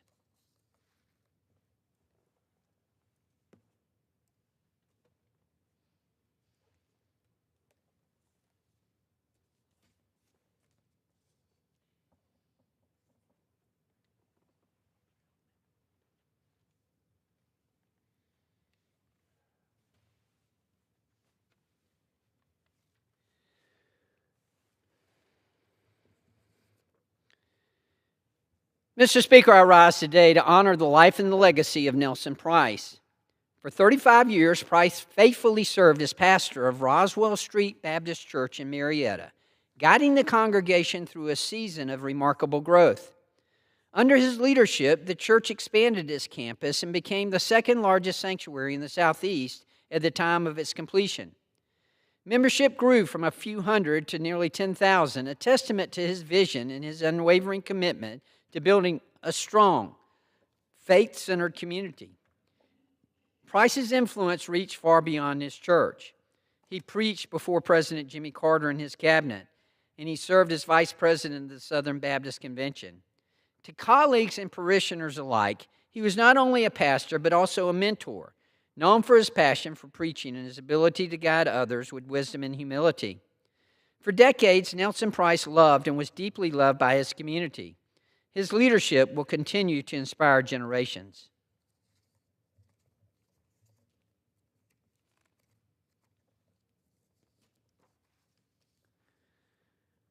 Mr. Speaker, I rise today to congratulate the 2025 Savannah Business Hall of Fame laureates, Benny Curl and William T. Daniel, Jr. As a Savannah native and veteran, Benny Curl serves as chairman emeritus of Bird Cookie Company. He purchased the company in 1988 and transformed it into a nationally recognized business celebrated for its flavors and packaging design. Throughout his career, Mr. Curl has served in numerous leadership and advisory capacities for Georgia businesses and associations. Longtime Savannah resident William T. Daniel, Jr. is the owner of Lassiter Investments, LCC, and former vice president and general counsel of the Vaden Automotive Group. As owner of Lassiter, he has led the company to acquire and manage over $17 million in commercial properties across Georgia. Daniel remains an active community member, serving in many advisory positions. Both gentlemen achieved impressive accomplishments within their businesses and contributed significantly to our communities. For that, we celebrate and we thank them.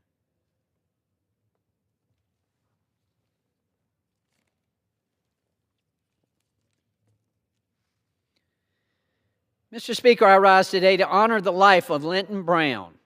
Born and raised in Reidsville, Georgia, Mr. Brown lived a life dedicated to service and building community. His career led him to serve in the United States Air Force and as an engineer for the state of California before returning to Georgia. He quickly got to work serving his community as he launched the EEE Foundation. In this, he started a small Easter egg hunt that grew into one of the largest in the country.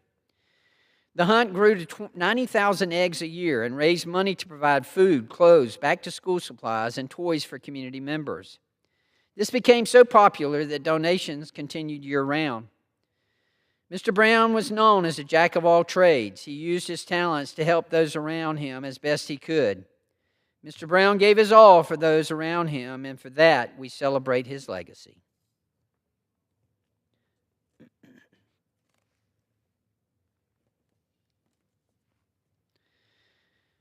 Mr. Speaker, I rise today to recognize Richard J. Burrell, resident of Georgia's 1st District, Korean War veteran, and emeritus trustee of Young Harris College. Mr. Burrell was drafted into the U.S. Army during the Korean War and served in the Inspector General's office in Yokohama, Japan. During his deployment, he spent his free time teaching English to local residents. In 1954, he married Nancy Chisholm, and together they raised 3 children, Steve, Greg, and Pamela. He built a 40-year career at Household Finance Corporation, rising to Southeastern Director of Public Affairs and earning the Chairman's Award twice. He also served on the board of Tucker Federal Savings and Loan and the Georgia Financial Services Association, helping shape consumer finance legislation. Mr. Burrell remained deeply connected to Young Harris College, serving on both the Alumni Board and the Board of Regents. In 1995, Governor Zell Miller appointed him to the Stone Mountain Memorial Association Board. His life embodied service, humility, and dedication. We are grateful for his legacy.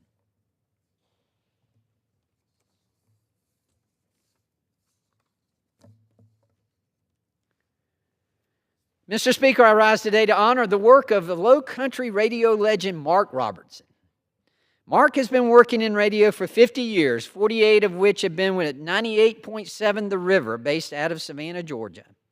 While hosting the morning radio show for The River for many years, Mark has gained a dedicated audience of thousands of listeners every day. He also began the radio station's longtime tradition of playing Christmas music for the entire show starting in late November. Mark is loved for his active presence in the greater Savannah community, supporting many local organizations and businesses. Mark is also well known for his love of animals, volunteering, and being active with many humane organizations throughout the area. Today we celebrate Mark Robinson for his brilliant career as a radio show host and wish him the best of luck in retirement.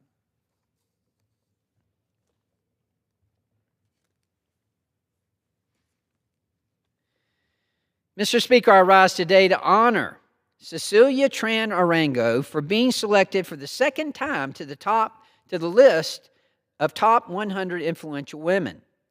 The list honors women across the state of Georgia who are currently making a significant impact in engineering and adjacent industries. Mrs. Arango has worked for the past 24 years at Thomas & Hutton, an engineering consulting firm, where she serves as a principal and director of communications. Since her time at Georgia Southern, she has selflessly given back to her community, volunteering for a wide variety of charitable organizations such as the Savannah Book Festival and March of Dimes, just to name a few. She dedicates her time to mentoring the youth in our community and setting an excellent example for future leaders in every industry. The city of Savannah and the state of Georgia are proud to have someone like Ms. Arango representing our values and commitment to excellence.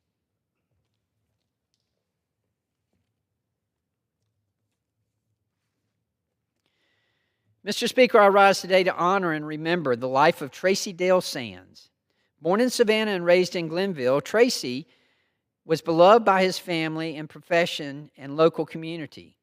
A 25-year veteran of the Georgia Bureau of Investigation, Tracy exemplified lifelong service to our state, our country, and his community of Glenville, an achievement we can all applaud and strive to emulate. His dedication to public service and justice was recognized in 2015 when he was given the Bob Kirk Memorial Award for Investigative Excellence. A man of faith, the Harmony Church was a cornerstone of his life, helping guide him throughout his life. Leaving behind his loving wife, Melissa, and loving family, the values Tracy lived by can be seen through the pride and joy his son, Matthew. The 1st District of Georgia and I would like to honor Mr. Sands, a man who has selflessly dedicated his life to his faith, his family, and his country.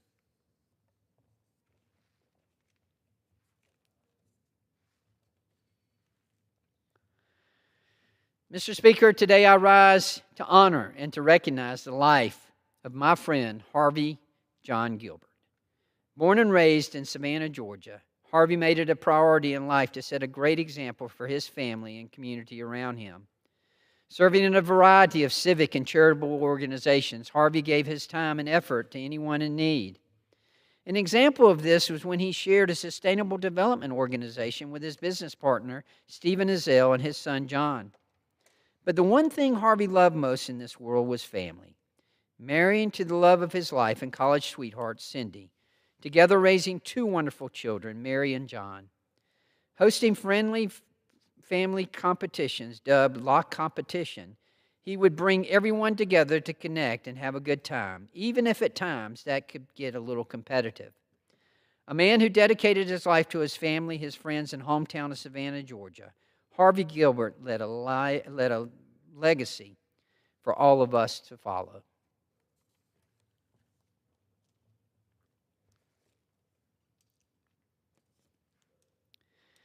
Mr. Speaker, I rise today to honor the life and legacy of Georgia Southern University's treasured live bald eagle mascot, Freedom. We are deeply saddened by the loss of this beloved symbol. Freedom served as an ambassador not only for Georgia Southern, but also for wildlife conservation and for the entire nation. For 2 decades, he inspired thousands at Georgia Southern athletic events, the St. Patrick's Day Parade in Savannah, and countless community gatherings across Georgia and beyond. Freedom became part of the university family in 2004 after being rescued from a nest in Maitland, Florida. A permanent injury to his beak prevented his release into the wild, but he found a new home representing the strength and unity of Georgia Southern. His presence embodied resilience, pride, and community spirit, and his absence will be felt by many. Today, we celebrate Freedom's life and honor him in the United States Capitol. Fly high, Freedom. You will be remembered.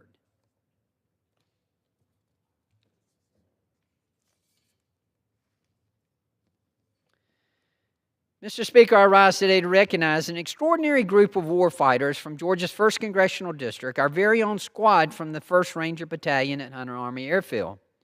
These Rangers have earned a place among the Army's top 12 squads, competing in the Army's prestigious Best Squad competition. After overcoming weeks of intense physical, tactical, and knowledge-based challenges, they will represent our district in the U.S. Army during the final round in Washington, D.C., culminating at the Association of the United States Army Expo in October. On Saturday, October 11th, they'll take to the National Mall for a fitness event during Community Day. I encourage my colleagues and the public to attend and show their support for our soldiers. Their excellence exemplifies the strength, the discipline, and the readiness of our armed forces. I'm proud to stand behind them, and I invite all of us to uplift their efforts through steadfast support and advocacy.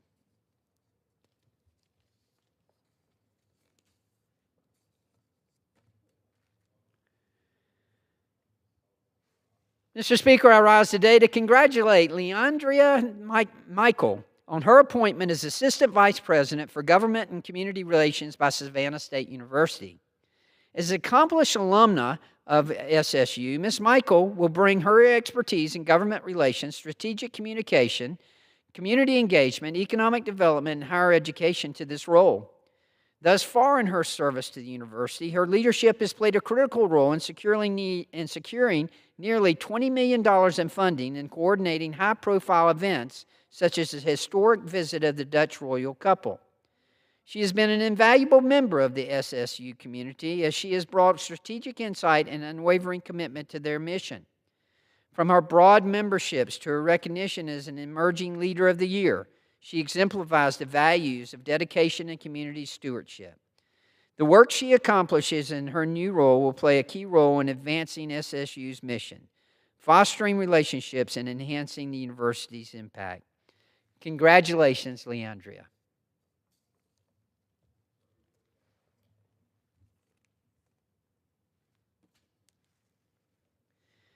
Mr. Speaker, I rise today to honor the life and the legacy of Jerry Shag Wright.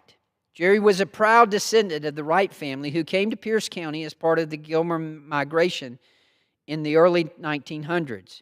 Jerry honorably served in the U.S. Army during the Vietnam War as a frontline munitions carrier, being one of only 37 of the 185 in his unit to return home in 1969, in a testament to his courage and resilience.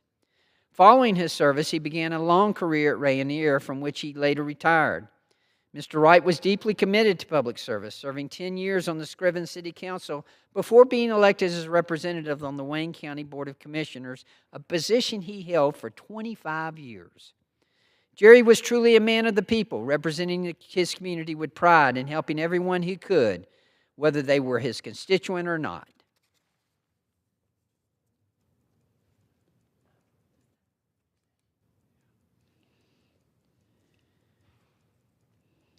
Thank you, Mr. Speaker, and I yield back.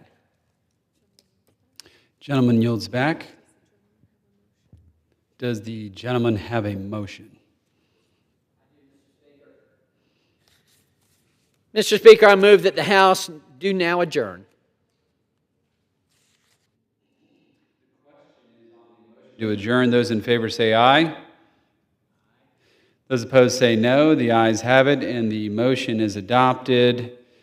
Accordingly, the House stands adjourned until 10 a.m. tomorrow morning, 10 a.m. tomorrow for morning hour debate.